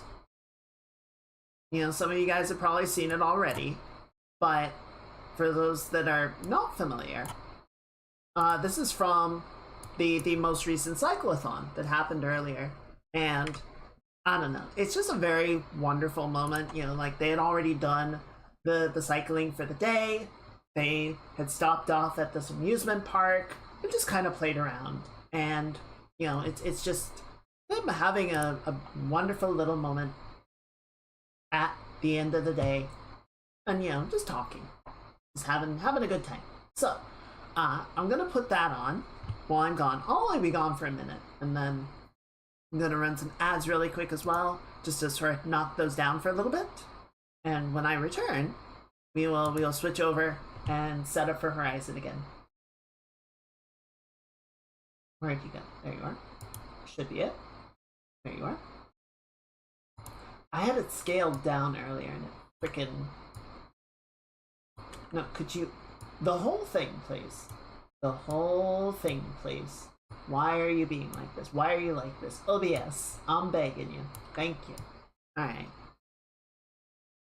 Yeah, let's just put that where it needs to go, and then we'll scale it down, just so you can do a little side by side. I'll leave the BRB banner down this time so you can see it. I'll see y'all in just a little bit.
Why was Auld Lang Syne playing?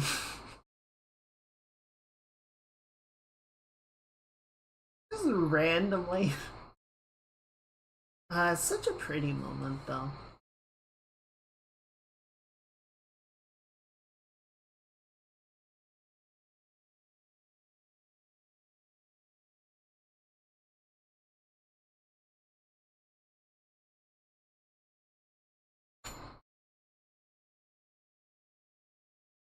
Mouse was talking about how, I think I've mentioned this, but Mouse is talking about how next year, like if everything goes well, she's planning to go to the next cyclothon and maybe ride with them, at least ride along with the Van Gang.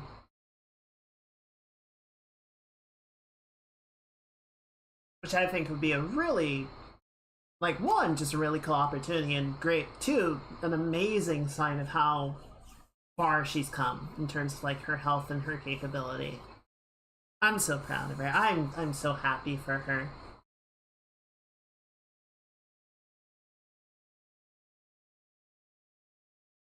I don't know, just all the work of, you know, Connor and Chris and Pete and the Van Gang and everyone to, you know, for like 2 weeks. Just like, this is what we're doing. We're just gonna put our all into helping people, right? And encouraging other people to help. I think that's great. I think that is, it's the kind of thing we need right now, you know? And they even said, you know, at the party at the end, like, with the way things are right now, they didn't really expect that much in terms of like what people were able or willing to donate, but people still showed up and delivered like the greatest amount, the highest donation number that any of the cyclothons have met, and they have as a total cleared 5 million now, which is like a huge accomplishment. Just 3 guys being goofballs. But I don't know. We need that whimsy, right? We just need that like unbridled whimsy and positivity.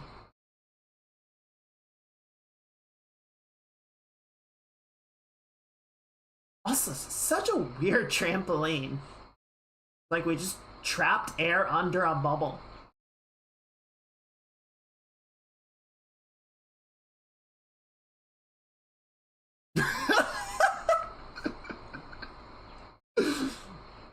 Oh, my ass!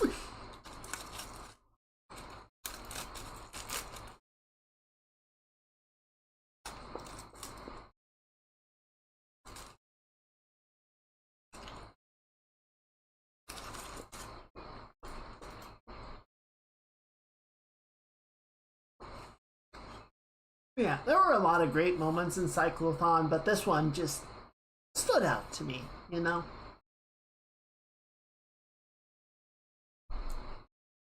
I think it stood out to a lot of people. So I wanted to do something for it.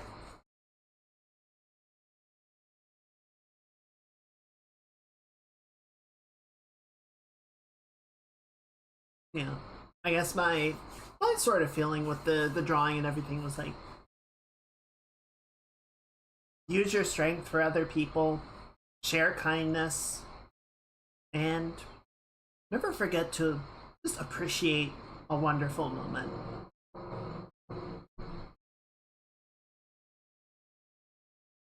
Yeah, that's all.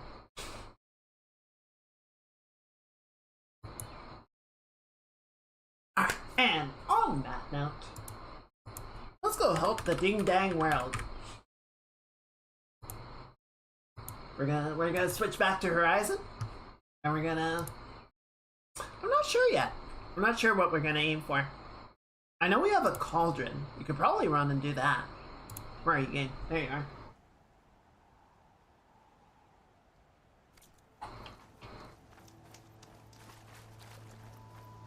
Surprise! I never actually closed the game. Yeah, we got a little workbench. We've got giving the world one tribe at a time, pretty much, right? I feel like that's kind of the moral of the story almost.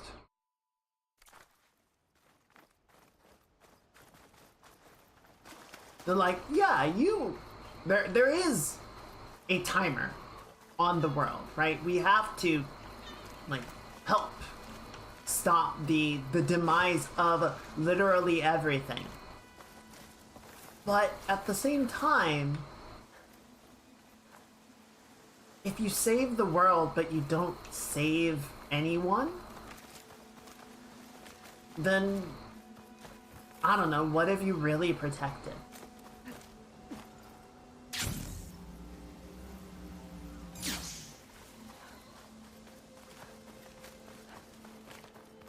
It's a hard balance to strike, certainly.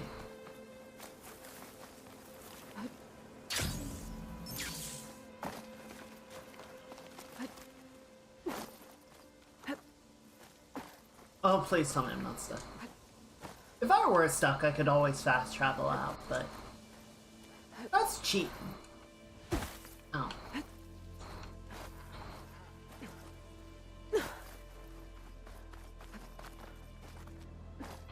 Bro, where are we?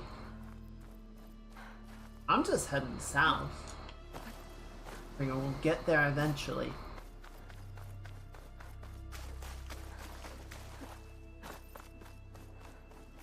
I mean, they kind of show in some of the old recordings with Elizabeth in this game and in the previous game. You know, she's had that sort of struggle of like, my mission is to save the world, but at the same time she closed herself off from everyone. She never had that personal connection to really like anything.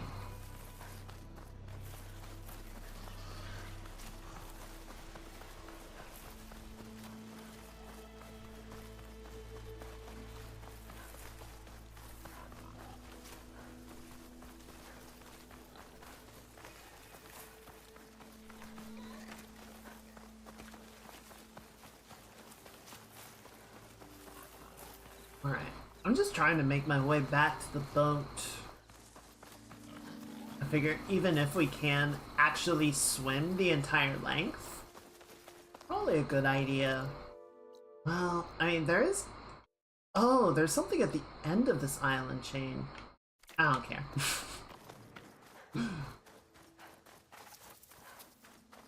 I'm sure it's something, but at the end of the day, it's just another collectible, and I'm just like, I just want to keep going.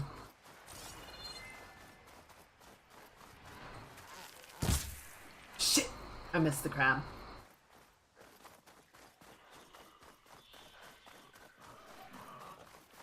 What was that? I thought I saw a blue glimmer of some... Oh! It's that guy.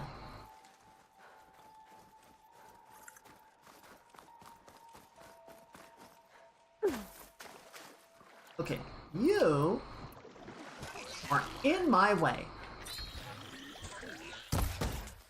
Really? God damn it.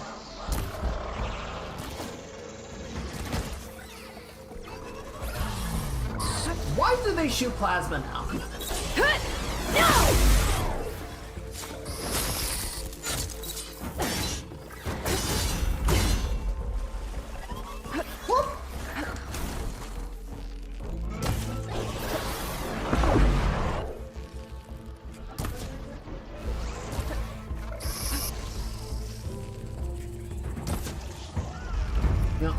Gonna leave you guys alone. Then you decide to get all up in my business. My turn. It's fallen.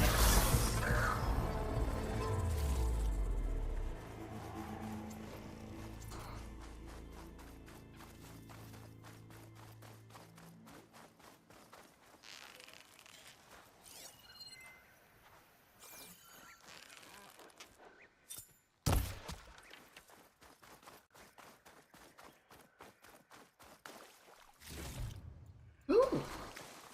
Shellfish claw and a crab shell.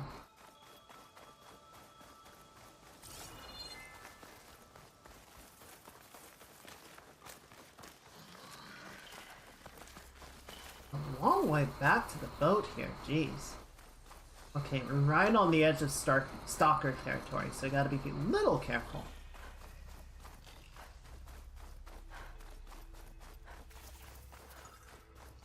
Tall necks over thereabouts. Why are there so many watchers on this island?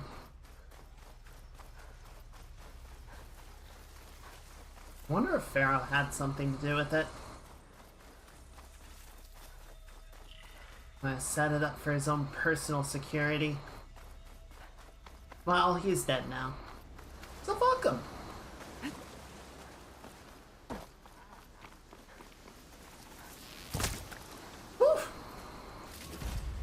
Ooh, iridescent lobster shell. I needed that for something. Where's my boat? Dude, where's my boat? I'm dating myself.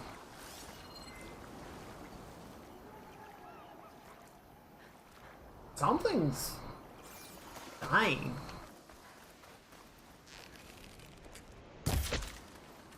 Ooh. Iridescent crab shell. There it is. Nice.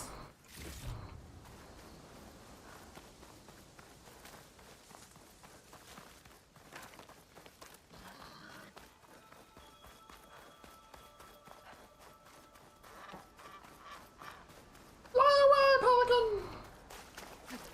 Save yourself. Well, I didn't notice the bodies here before. That's unfortunate.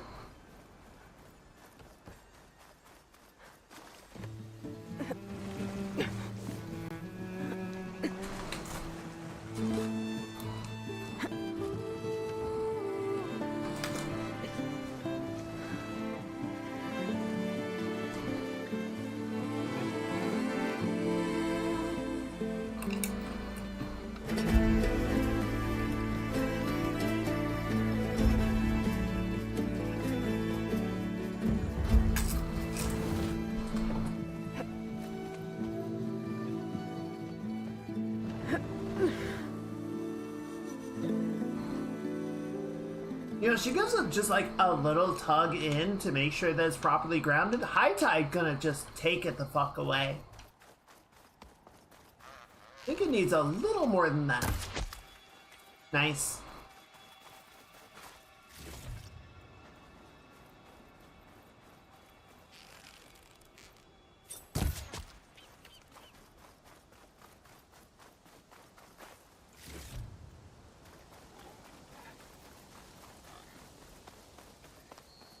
Alright. What I think we can do now, like in the immediate time frame. Oh, that's the dam. I was looking at that, it's like, I've been there, but I don't know what it is. Why don't we do the cauldron? I feel like the cauldron would be a good chunk of something to knock out, and then we can head back for the base after that.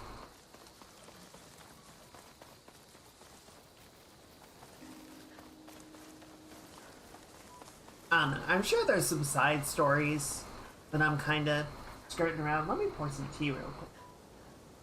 There's my tea. But I don't know. To some degree, like I said, I'm getting to a point where I just want to sort of reach the end of the game.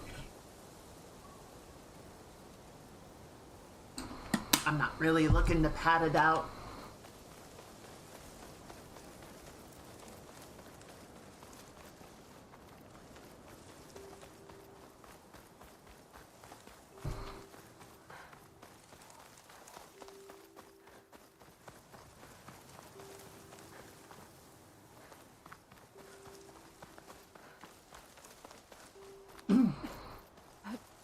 I do miss the coastlines from California. I miss the beaches.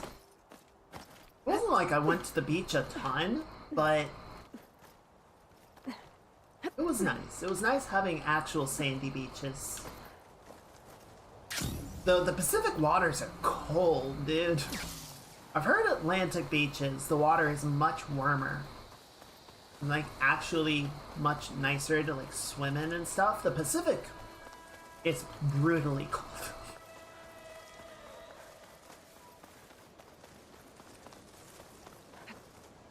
Yeet. Okay, I know where I am. We're back behind the dam. That pig scared me. It just comes running out of the side of the screen. Jesus! Lucky I didn't have my bow out. Would have shot it on the spot.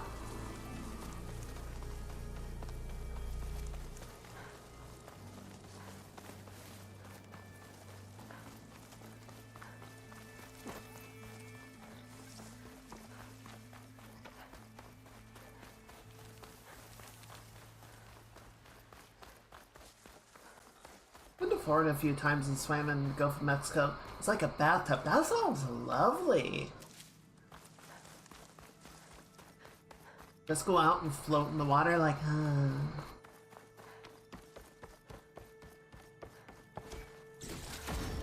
Nice. I can grab this from my stash later.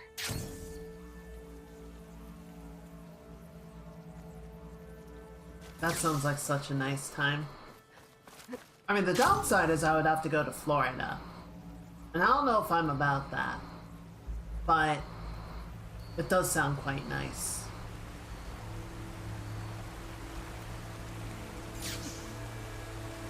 No. Really? None of this is climbable.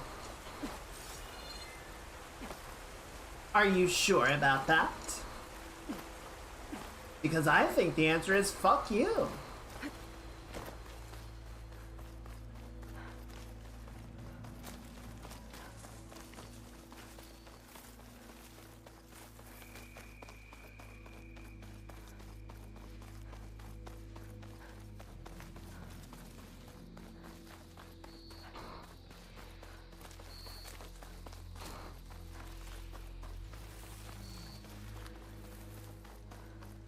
Yeah, we have a lot of lakes around here. The lakes are very nice. I love our lakes.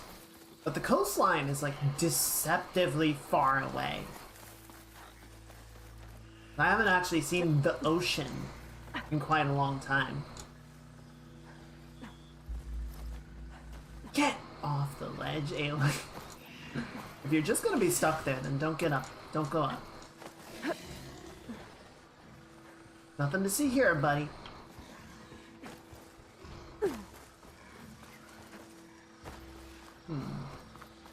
Okay, so the cauldron entrance is going to be around here somewhere, and typically it is buried into the side of the mountain.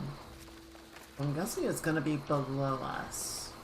This looks promising.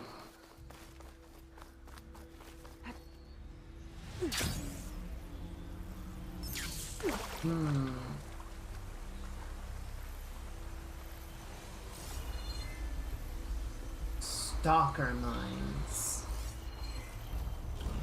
Fire's wasted on that machine. And now the stalkers can be just chilling in the fucking trees, so that's cool. Right, well if the cauldron isn't here, I'm not gonna engage the stalkers. We'll just move on by. A waterfall with no secrets. SMH. Oh, I wonder if it's on the far side. I wonder if it's like down onto the beach. Well, this is saying it's over here, so we might actually almost be there. Yeah, I can't scale this. Why can't I scale this cliff?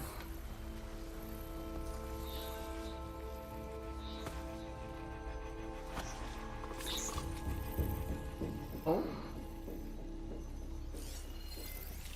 Oh.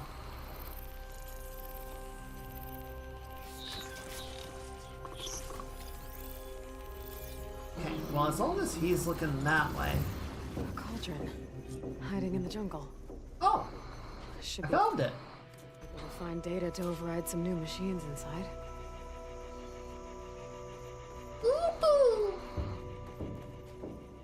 whole doorway's tangled.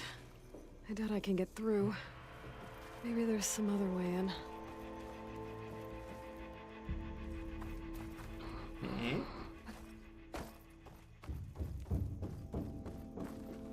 Well, so we can't use the main door, and there's nothing immediately off to the side.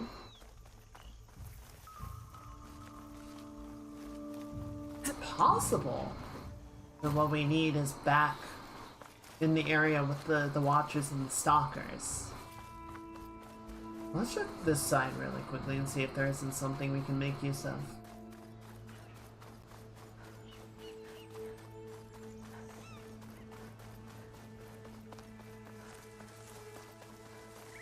This has some promise. This seems path-like.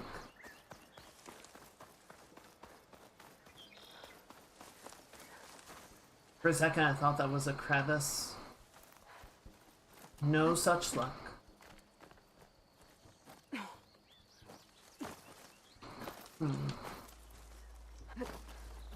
Okay.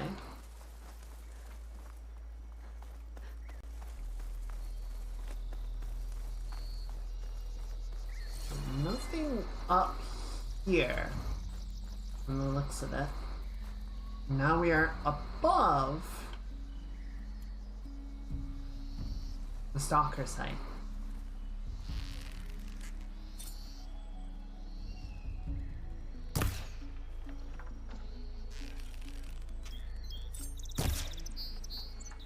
Yeah, I think it's too far.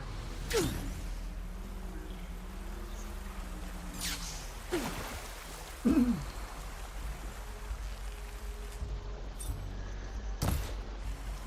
you go.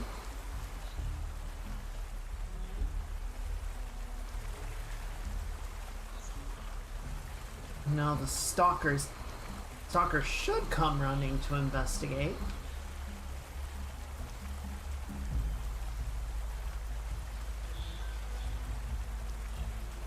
There he is.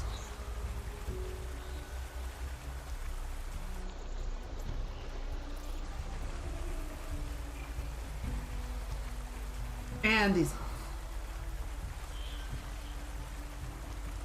Right. Oh, Looks like there's another something one behind that waterfall. Okay, so there was a waterfall secret. I was just at the wrong waterfall.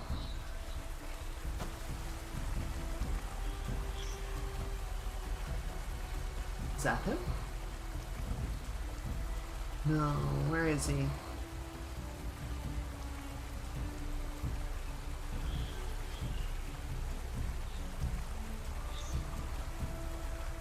Oh, jeez. Snuck right under me.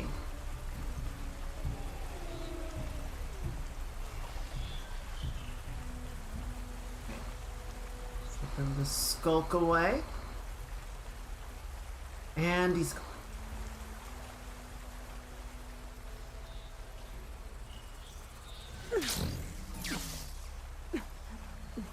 And there we go. These walls. That overgrown cauldron I found. Maybe this is part of it. Probably didn't need to pop the mine since the entrance was actually a little bit higher up, but... Whoa, whoa! I'm Batman!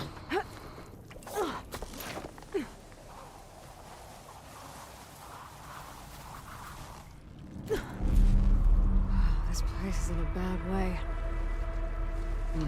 Door looks dead. I'll have to find another way in. Okay. This one might have gotten taken out by an earthquake. See, it's that earthquake shit I'm talking about. I see an opening behind these panels.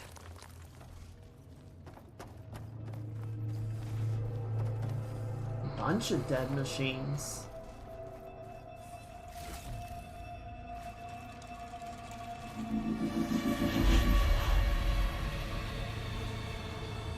Oh, is that what we're doing now? We're doing a horror game?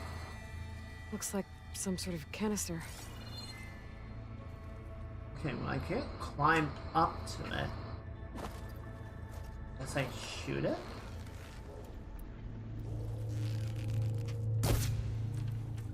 No.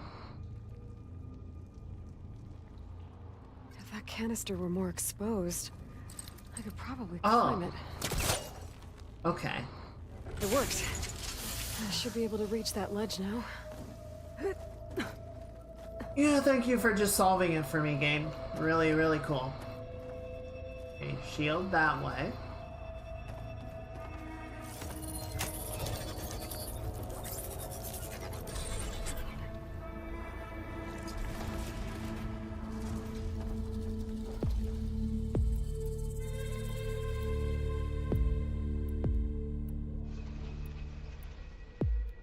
Scroungers.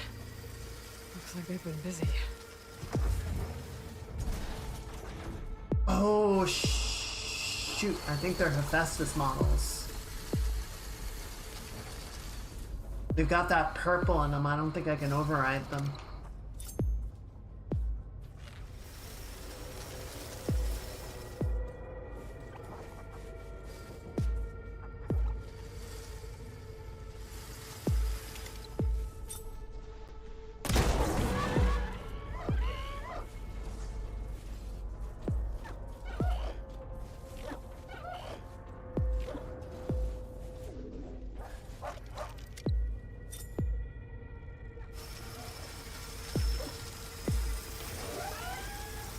Oh, is he coming around? Is he gonna come around?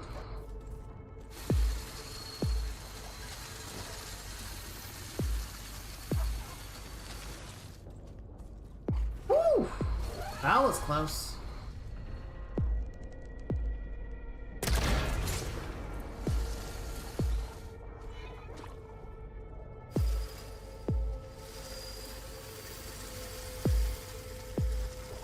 Is he just gonna start eating his friend? Oh, that's fucking brutal, dude. That's fucked up.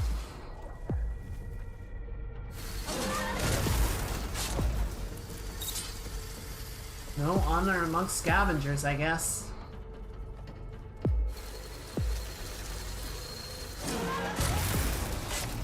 Oh, right in the dingus, too.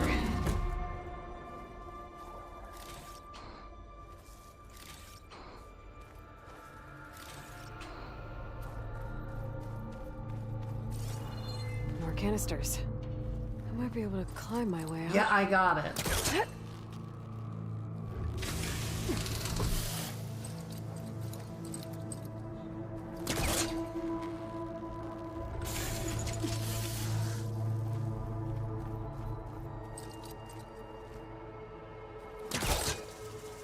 It's a good thing these aren't on a timer yet. It would not surprise me if they introduce a timer later. That's no good. Can't use the pullcaster on that.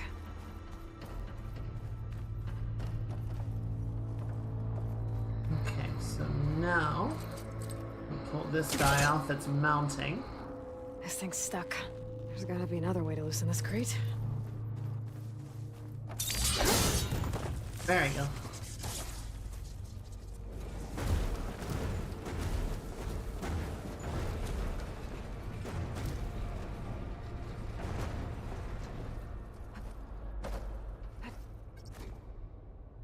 I better start pulling on canisters if I'm gonna get out of this place. Aloy. If you're gonna yammer and give away the puzzle, at least do it at the right timing, you know? That's the last of the canisters. I should be able to climb up to that ledge now.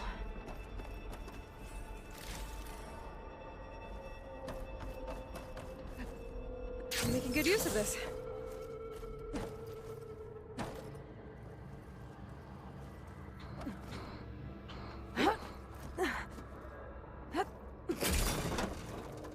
Please hold. Okay. Why is this place built like a horror game?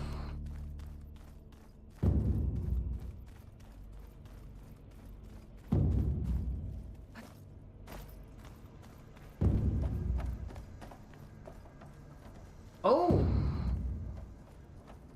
That's fun. Oh, it's not gonna go down easy. Maybe there's something here I can use in a fight. Oh. Focus might help me. Frost arrow's not gonna do much. I could blow up the cargo sacks on those bellowbacks. If I time it right, could do a lot of damage to that frost claw. Spike snout. Scavenger. What do I have that shoots fire? Not enough. Oh, come on, give me a bow with fire. Okay, Pyre Hunter bow, I'll take it.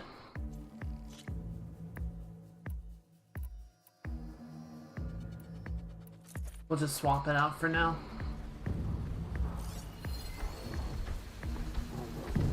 Oh, I hate these things so much, dude.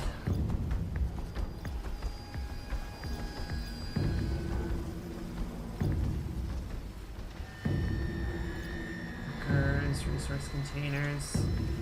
Yeah, these guys are just so tanky.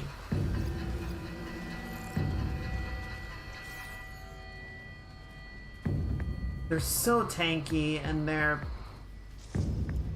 like main attack, or they just do so much damage. I don't know. I don't like fighting them.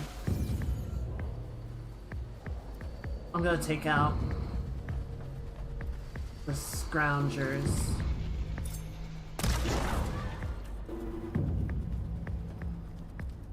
In the meantime.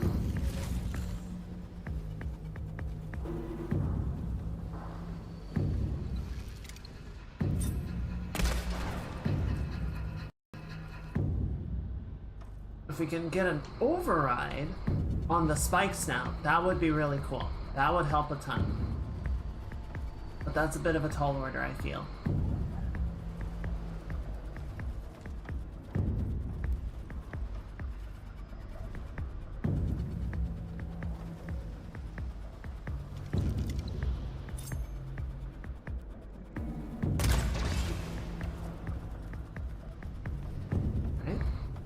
One.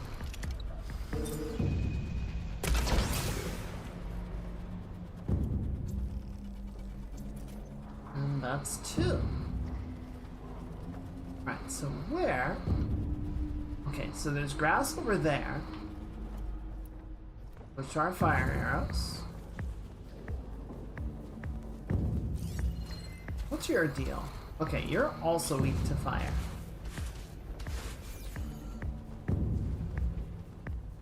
But what I would like to do is override the spike snout and have it help me fight the frost claw. Because that's going to be more important / valuable.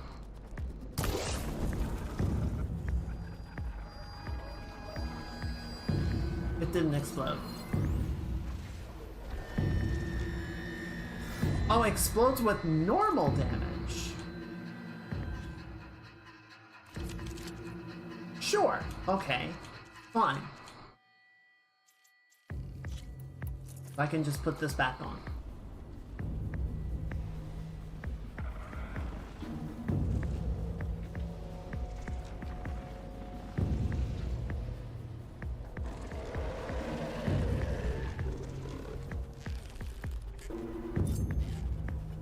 He's kind of... Oh, wait. Second chance. What? No, I didn't want you to shoot the fucking frost claw. What are you talking about? The fuck is your deal?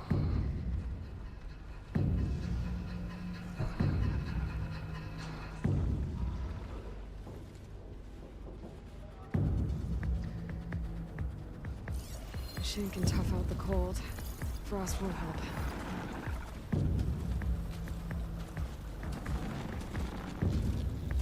Alright, well now there's movements is going to be pretty synchronized. Or maybe he just bounds away. Honestly, I'm fine with that. That desynchronizes the two of them.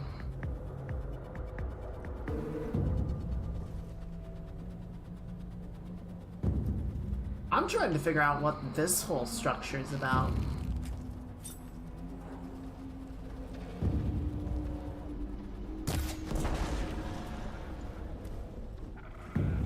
What do you mean that didn't hit it? He was right there.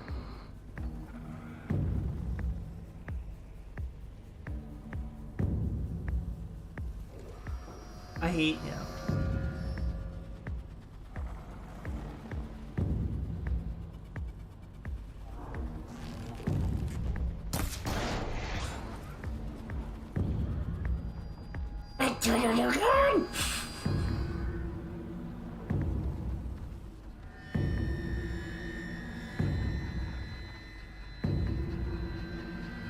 I mean, it's kind of nice that it broke an armor plate off, but it fucking did the thing again. It just like auto-aimed at the bear instead of where I was aiming.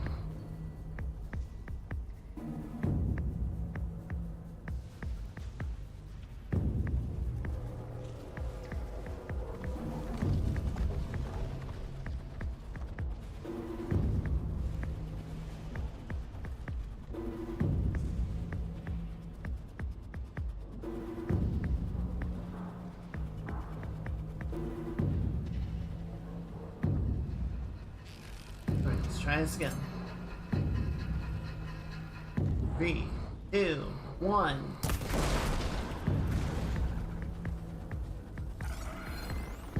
It's not even phased.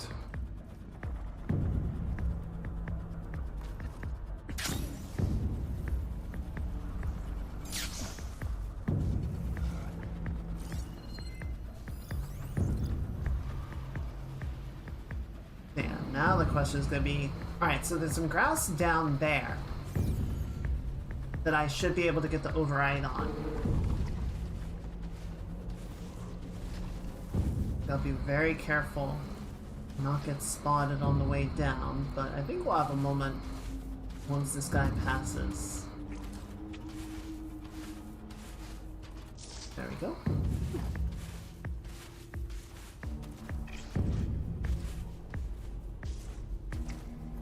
Hopefully the override works on this guy. I think I have it. Oh no! No, the spike snout override is located here. So I have fucked up now. That's great.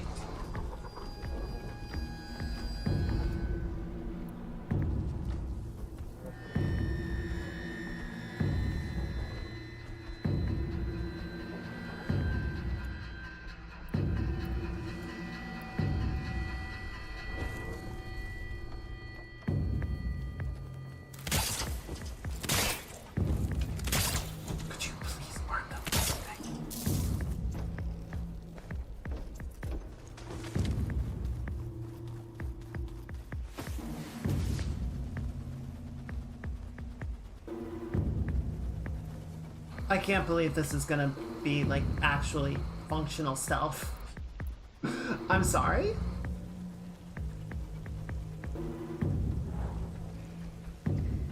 No! Fuck you. It's not functional stealth. It's not functional stealth. He sees me there.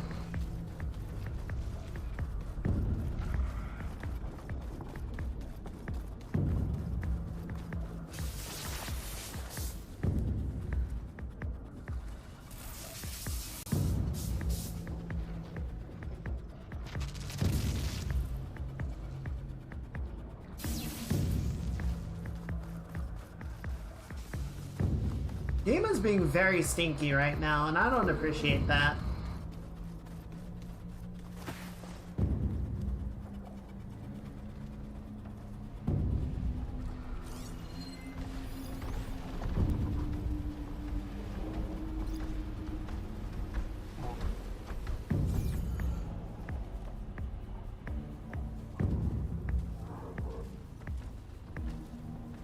Come on, step on it, you big, ugly mother. I hate you.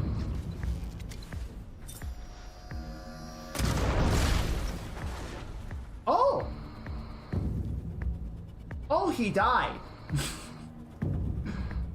Quite viciously, in fact.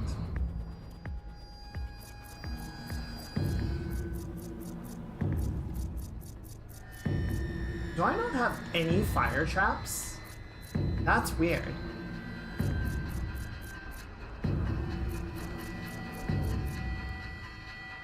Interesting.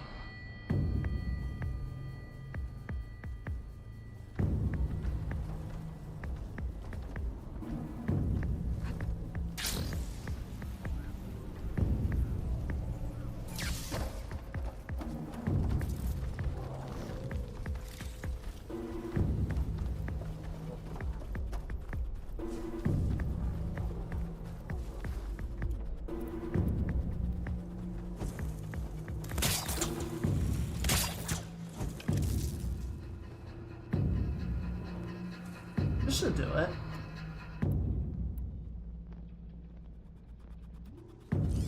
What are you weak to again? This time I won't hurt it much. Oh, okay.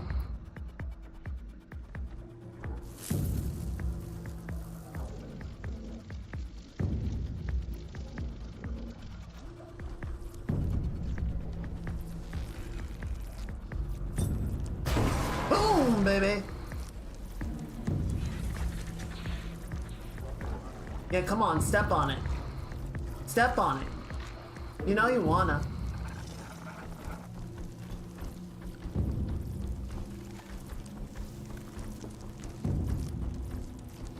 Damn it, I really thought he would. I thought it would set up the tripwire as well.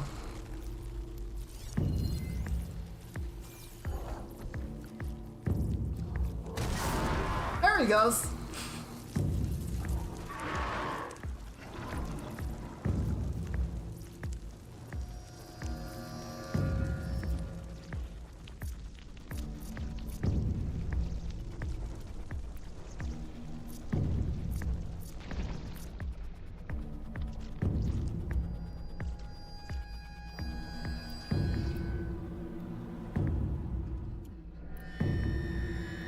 This is getting quicker.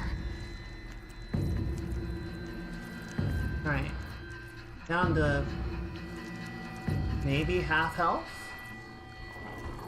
Okay, I don't think he's gonna... Oh! Yes, he did.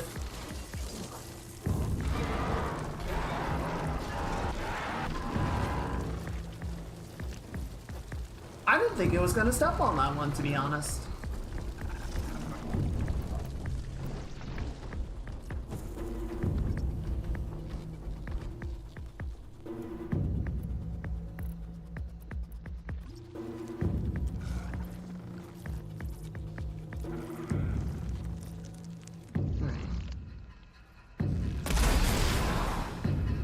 Hell yeah!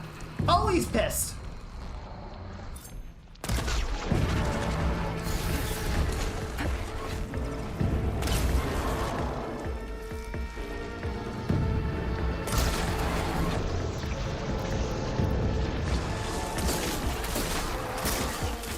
Ow, fuck.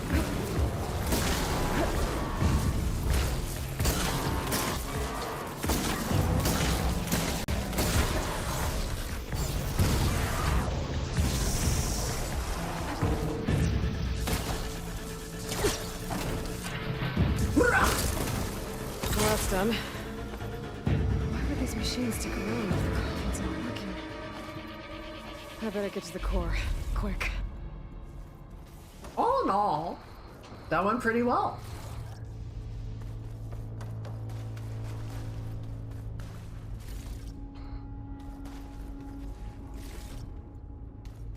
I feel like These the rails real... usually carry materials to the cauldron's core. I follow them. I find what I'm looking for. Oh yeah. I feel like the challenge with the bears is you want to like do as much to them as possible before they enrage or before you engage them, because they just hurt so much to deal with, right? But then at the same time, they don't have a lot of weak points.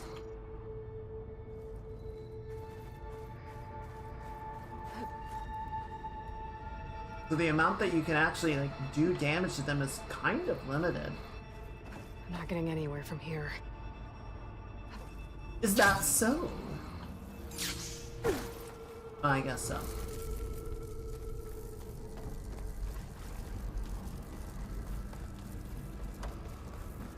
There has to be a way out of this room. Okay, well, let me figure it out before you say anything, because I think I see it. Well, I see part of it.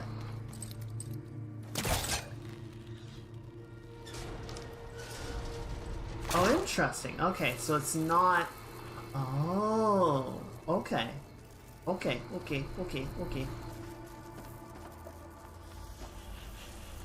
So I don't think I can pull it all the way around to that side, but... Or maybe I can.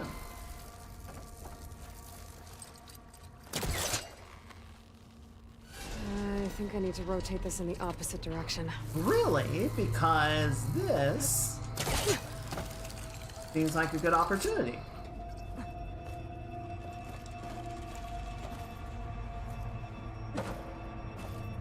Okay, so there's a shield wall.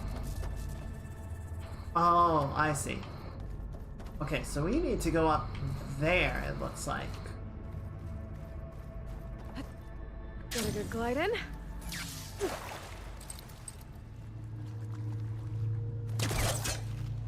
I thought it was worth checking that ledge out. I guess the game disagreed. Because the game is a butt.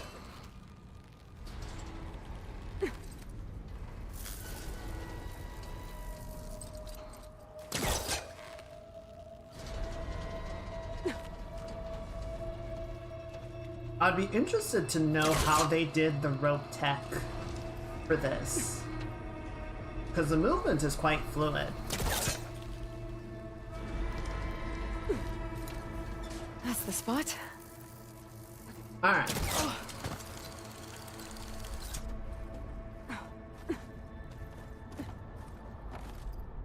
I somehow doubt I could, like, contact one of the Guerrilla devs and be like, hey, how did you do this? I'm doing something similar for my game and would really love to know how to smooth out the movement of the rope. Huh. What are you supposed to be? Ooh. Going down?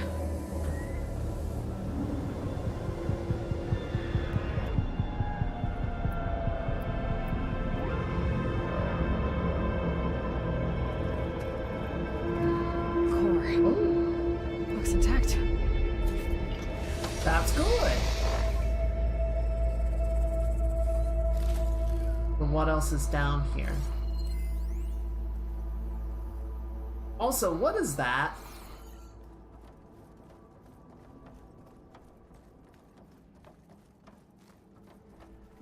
Why is there a creepy spider claw hand thing above the core? Don't make me fight another bear, dude. Please don't.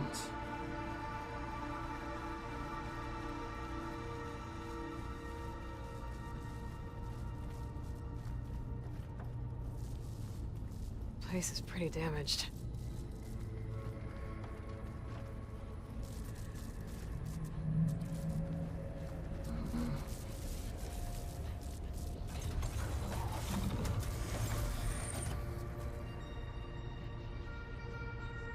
Yes, hello?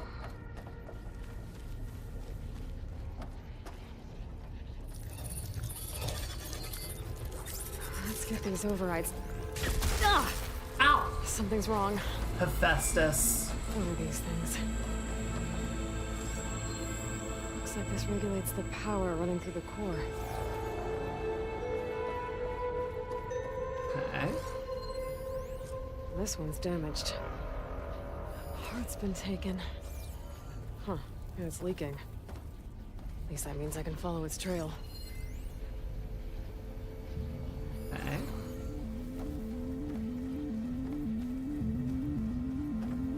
Interesting. And it goes up there.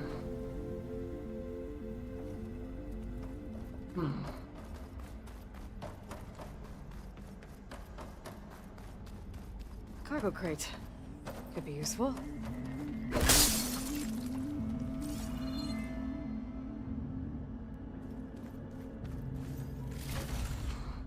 Alright. Easy does it. I want to get zapped by that shield. There you go.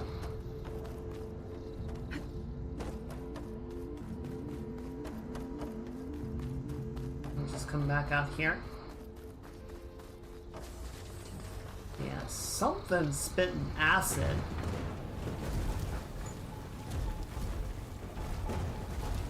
I think this should do it. I can climb on that vent now.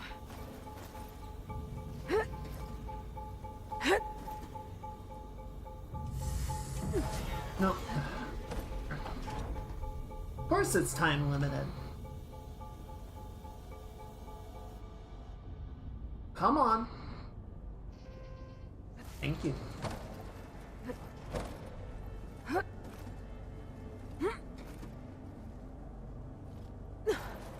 What? Aloy, I need you to keep going.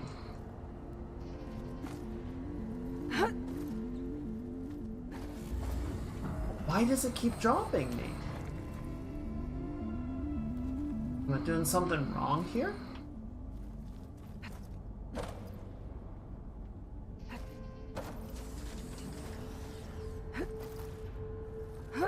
Go up.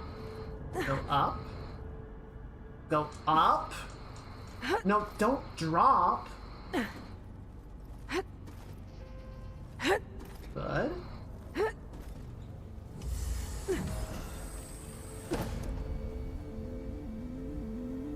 Fuck you.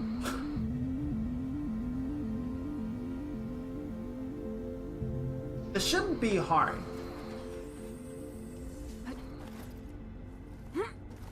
Like, I'm telling it to go up, and then it just stops.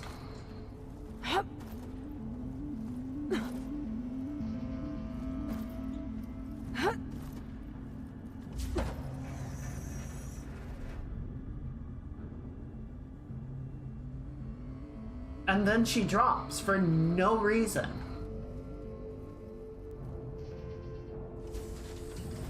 Okay, 5th time's the charm. Come on, let's go. No more dilly-dally. You gotta go. Aloy! It's always on that one. I hate this game.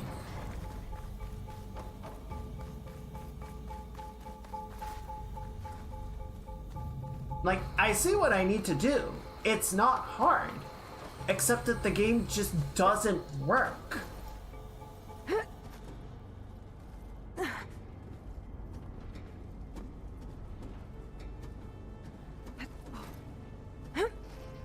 Finally.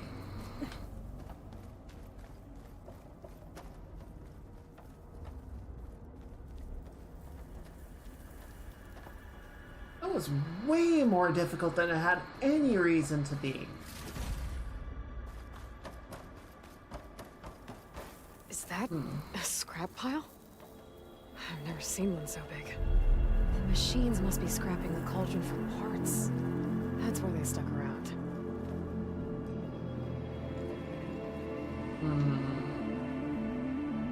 Oh, it's all scrap. I'm gonna need my focus if I want to find anything around here. That's not it. Not the part I'm looking for. Found it. Alright. Whoa! Oh shit! This didn't like me touching its stuff. I can't let it take that part back. Monkey jump scare.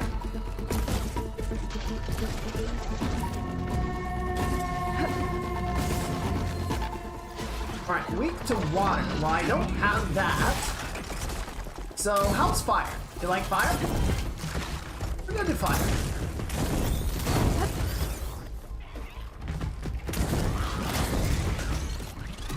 What the f- How just fighting game comboed me?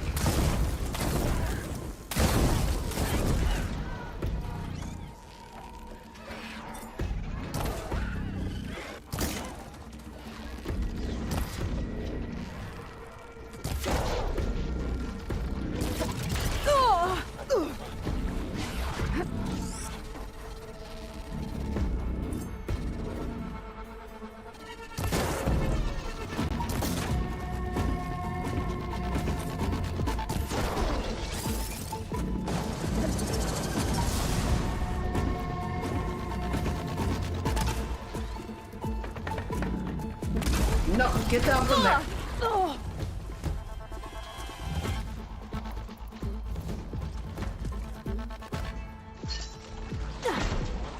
Oh, fuck you. Ow. I gotta stop doing that.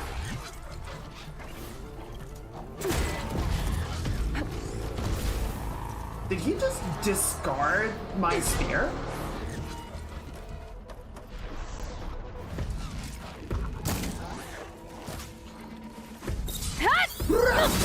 climb to Fuck the you. core before more of those things show up.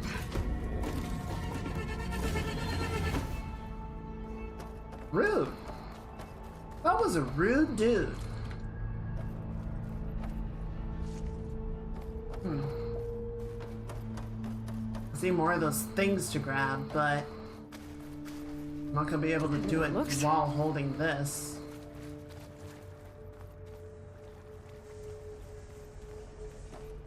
Actually, how am I supposed to get out of here? Because I came in on a zip line. Looks like there used to be a bridge here. I'll need to reactivate it if I want to get this part across. Okay. Better get closer. Try again. Oh, over here.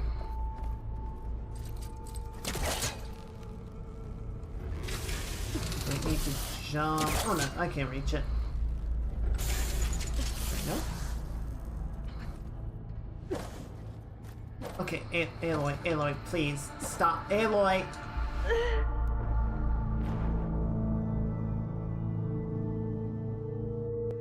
And now you're dead. Do you feel good? Do you feel better? Throw a little control tantrum?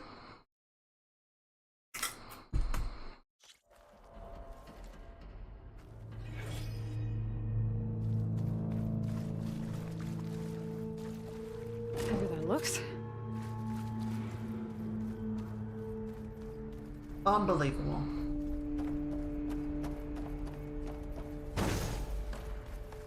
At least the monkey's dead. Don't need to do that again.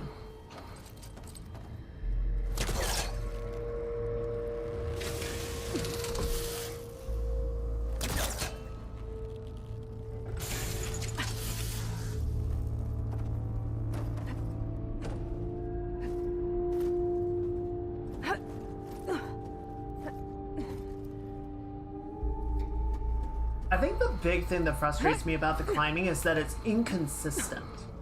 Like, sometimes I need to input a command. He's compelled by destiny. That's a word for it. Sometimes I need to input a command to get it to go where I want it to. And sometimes I just need to push in the direction of the stick.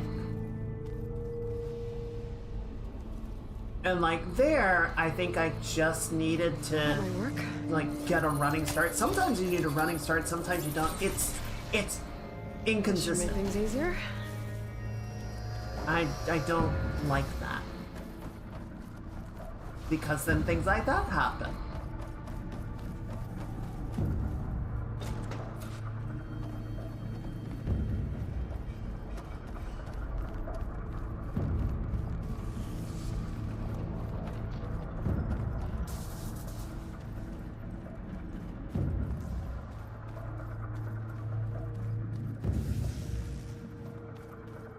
Alright, there is definitely going to be a fight here.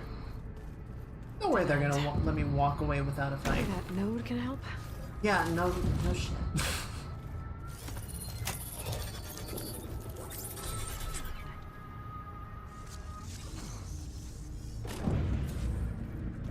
Oh, now we're back here. At least I know I can get back to the core from here. Right.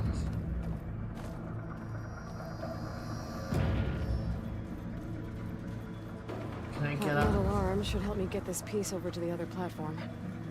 Are you serious?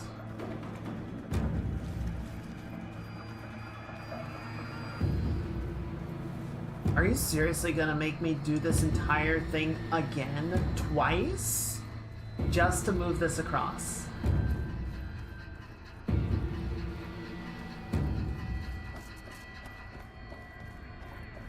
Oh, fuck you, game. Going down!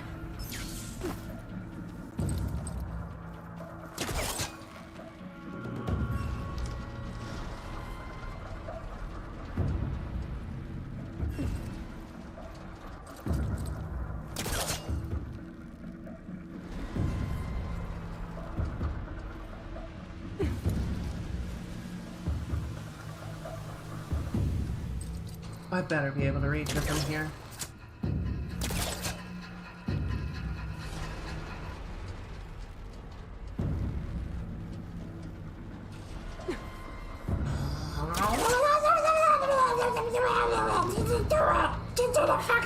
Perfect.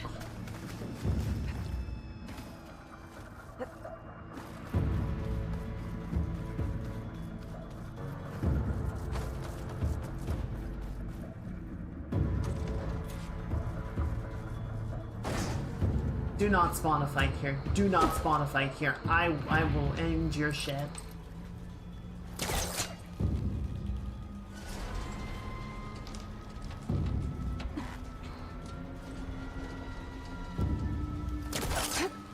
I will tear this entire cauldron down around me if I have to. More company. What did I say?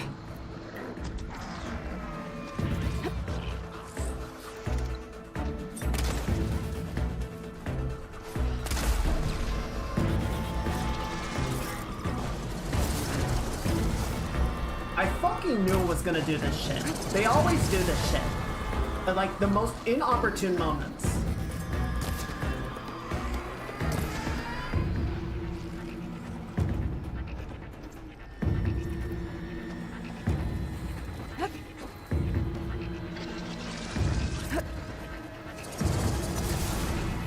Oh, there's two of them. Great. At least the other one's just kind of like, what's going on?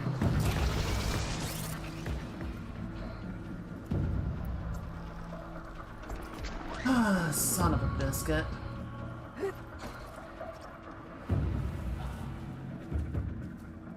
Yeah, you can see me in the grass there, can't you? Machine's resistant to fire. Well, is it resistant to blunt force trauma? Because that's the next plan.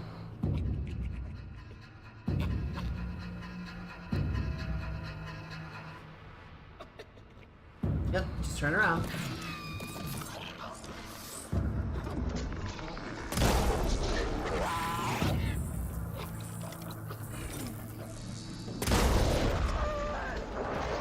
I need to get the component to the core.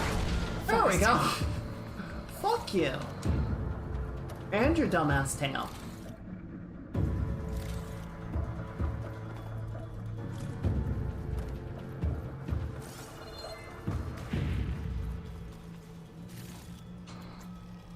I like the sharp shot bows. They're very good.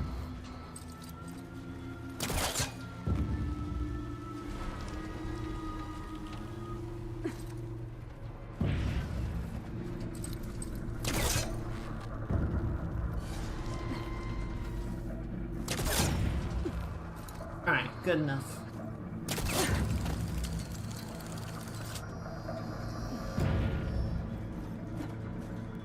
Alright. Can we go now? I would like to go now.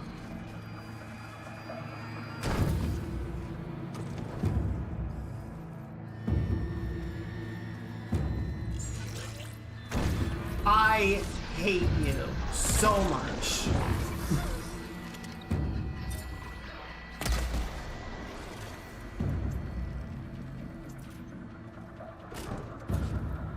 The levels of done I'm feeling with this place.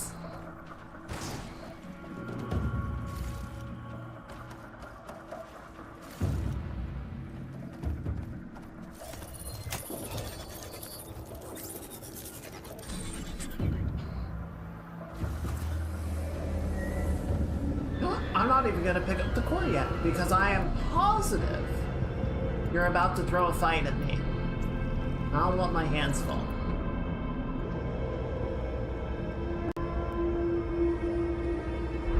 Okay, well there's nothing immediately present. Though I hear something.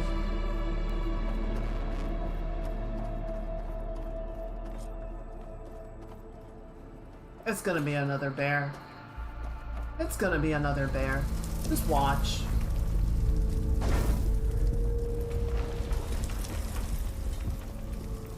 No. Oh, it's not a bear. Please, no. Don't like the sound of that. I better hurry.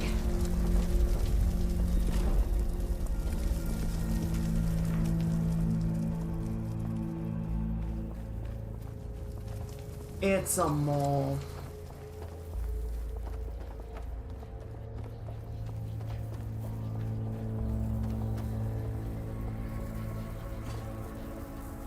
There.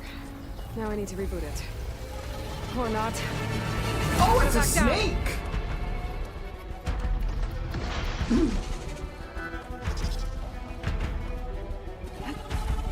Oh.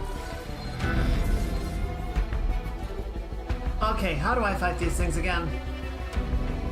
Sonic hoods. See if we can't get those parts off. Earth grinder beneath its mouth. Glass metal bite there. Okay, so best bet is to try and hit it along the fins. It's got a lot of weak spots there, and then it's got sharp orbs in the table. We can try and go for those, but that's going to be a bit of a strong... It's going to be a bit of a tall order. But if I can hit it in the Earth Grinder, that'll do a ton of damage, and delete a lot of its abilities. It is weak to plasma, so if I can get that, that would be great. Oh, it's fast!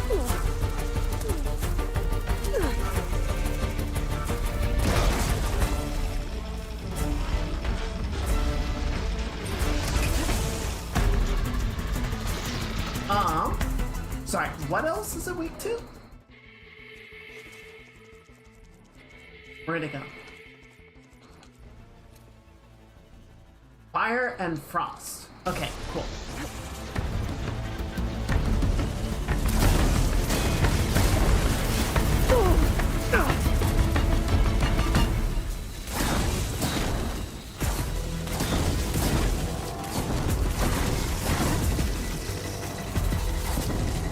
Ammo tapped.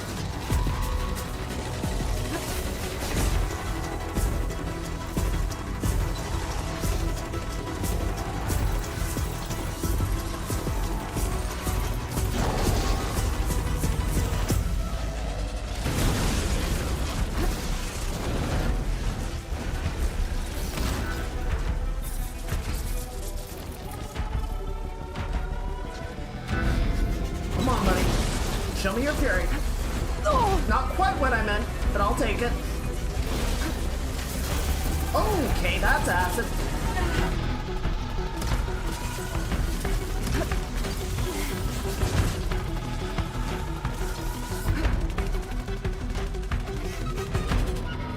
Alright, buddy, come on, show me your coil. Oh, god damn it. Where are my big potions? Where are my big potions? Okay, taking it easy.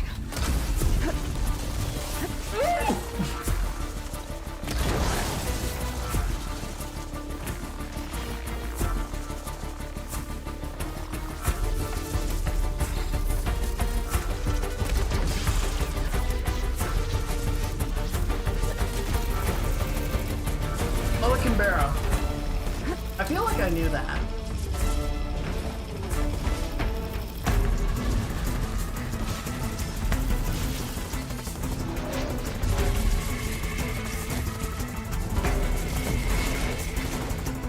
See, that doesn't do shit.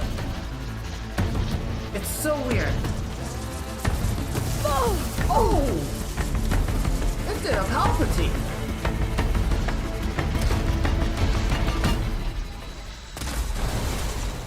That worked.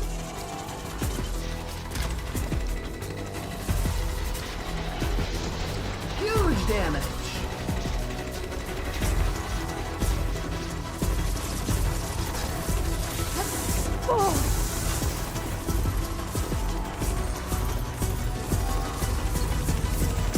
Okay, what's next? What's next? Man, it would be nice if you actually landed on the weapon that I want to use. Oh my god, I got in the fucking mouth. That was brutal. Oh, got in the weak spot. I love it. You love to see it.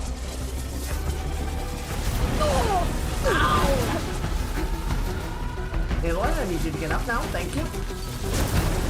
I realize that hurt like a mother, and I'm sorry. It's no good. Gotta keep up the fight and build. Okay, I get it. Shut up.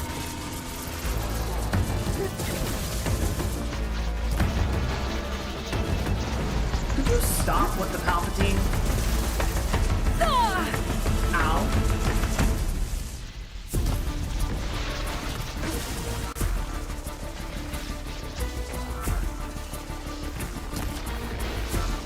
One off.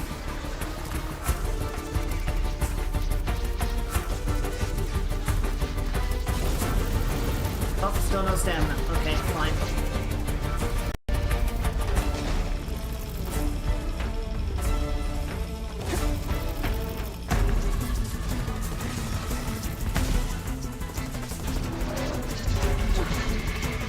Oh, I missed. Got it! Boom!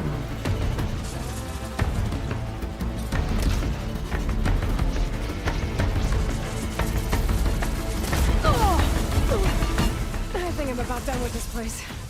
Yeah, me Looks too. like the core is rebooted. So let's try this again. Okay, I will say, the Forbidden West enemies are much better than the Frozen Wilds enemies. I find them much more compelling fights. Even when it forces me in like that, and I can't, like, you know, engage through stealth first and sort of set things up to my advantage, their move sets, their capabilities, the way that I respond to them is just more interesting than anything they came up with in Frozen Wilds. Which is kind of why I get frustrated when they bring back the Frozen Wilds enemies. It's like, no, these weren't good. I didn't like these. Leave those behind. Just looking, I knocked some stuff off, but I don't think it spawned any loot, so let's call it a day. Nice look at me machine overrides I can use out in the wild.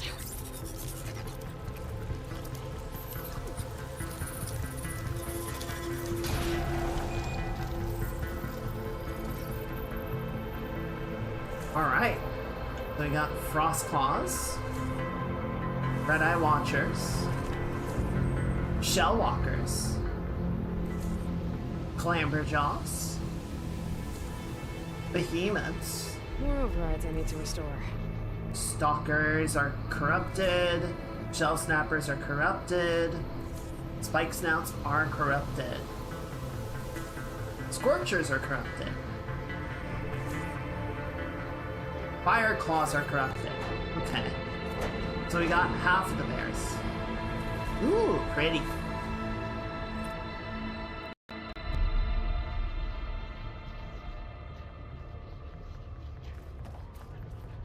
Alright, how are we gonna get out of...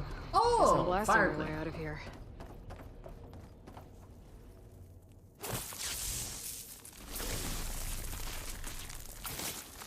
Just ignite this.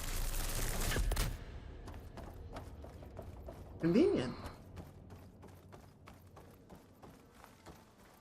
Alright, and that was the last of the cauldrons. We have completed them all. So we got that going for us.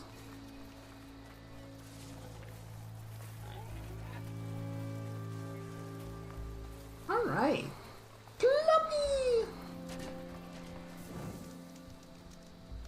Yeah, next time, I believe we look down that way. Yeah, that's the Zenith base. We're probably not going to be that way for a little while still. But, you know, we've got this little mystery area. Not sure what's going on there.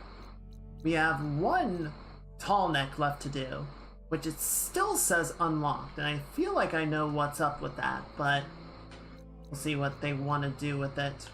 Oh, that's First Forge! Alright, we might swing back around to take care of that, because First Forge will deal with the Sons of Prometheus. And that would be good to knock out. But yeah, we have the Omega Override now. We have the Omega Protocol. So we can enact our plan of moving to trap Hephaestus.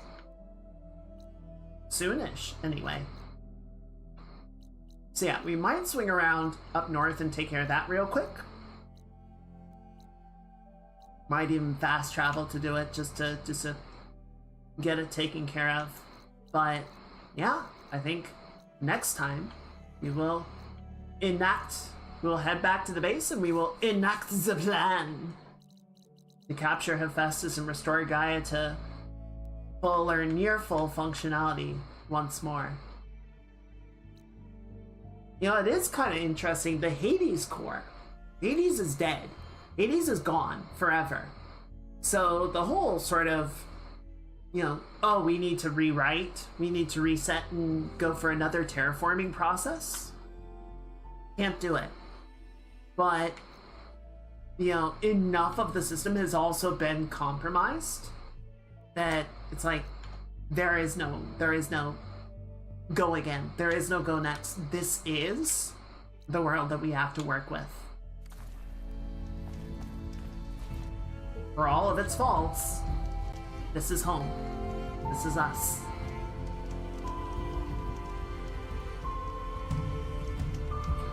Alrighty, chat. Good time. Good times. So, yes, I'm glad we got that cauldron out of the way.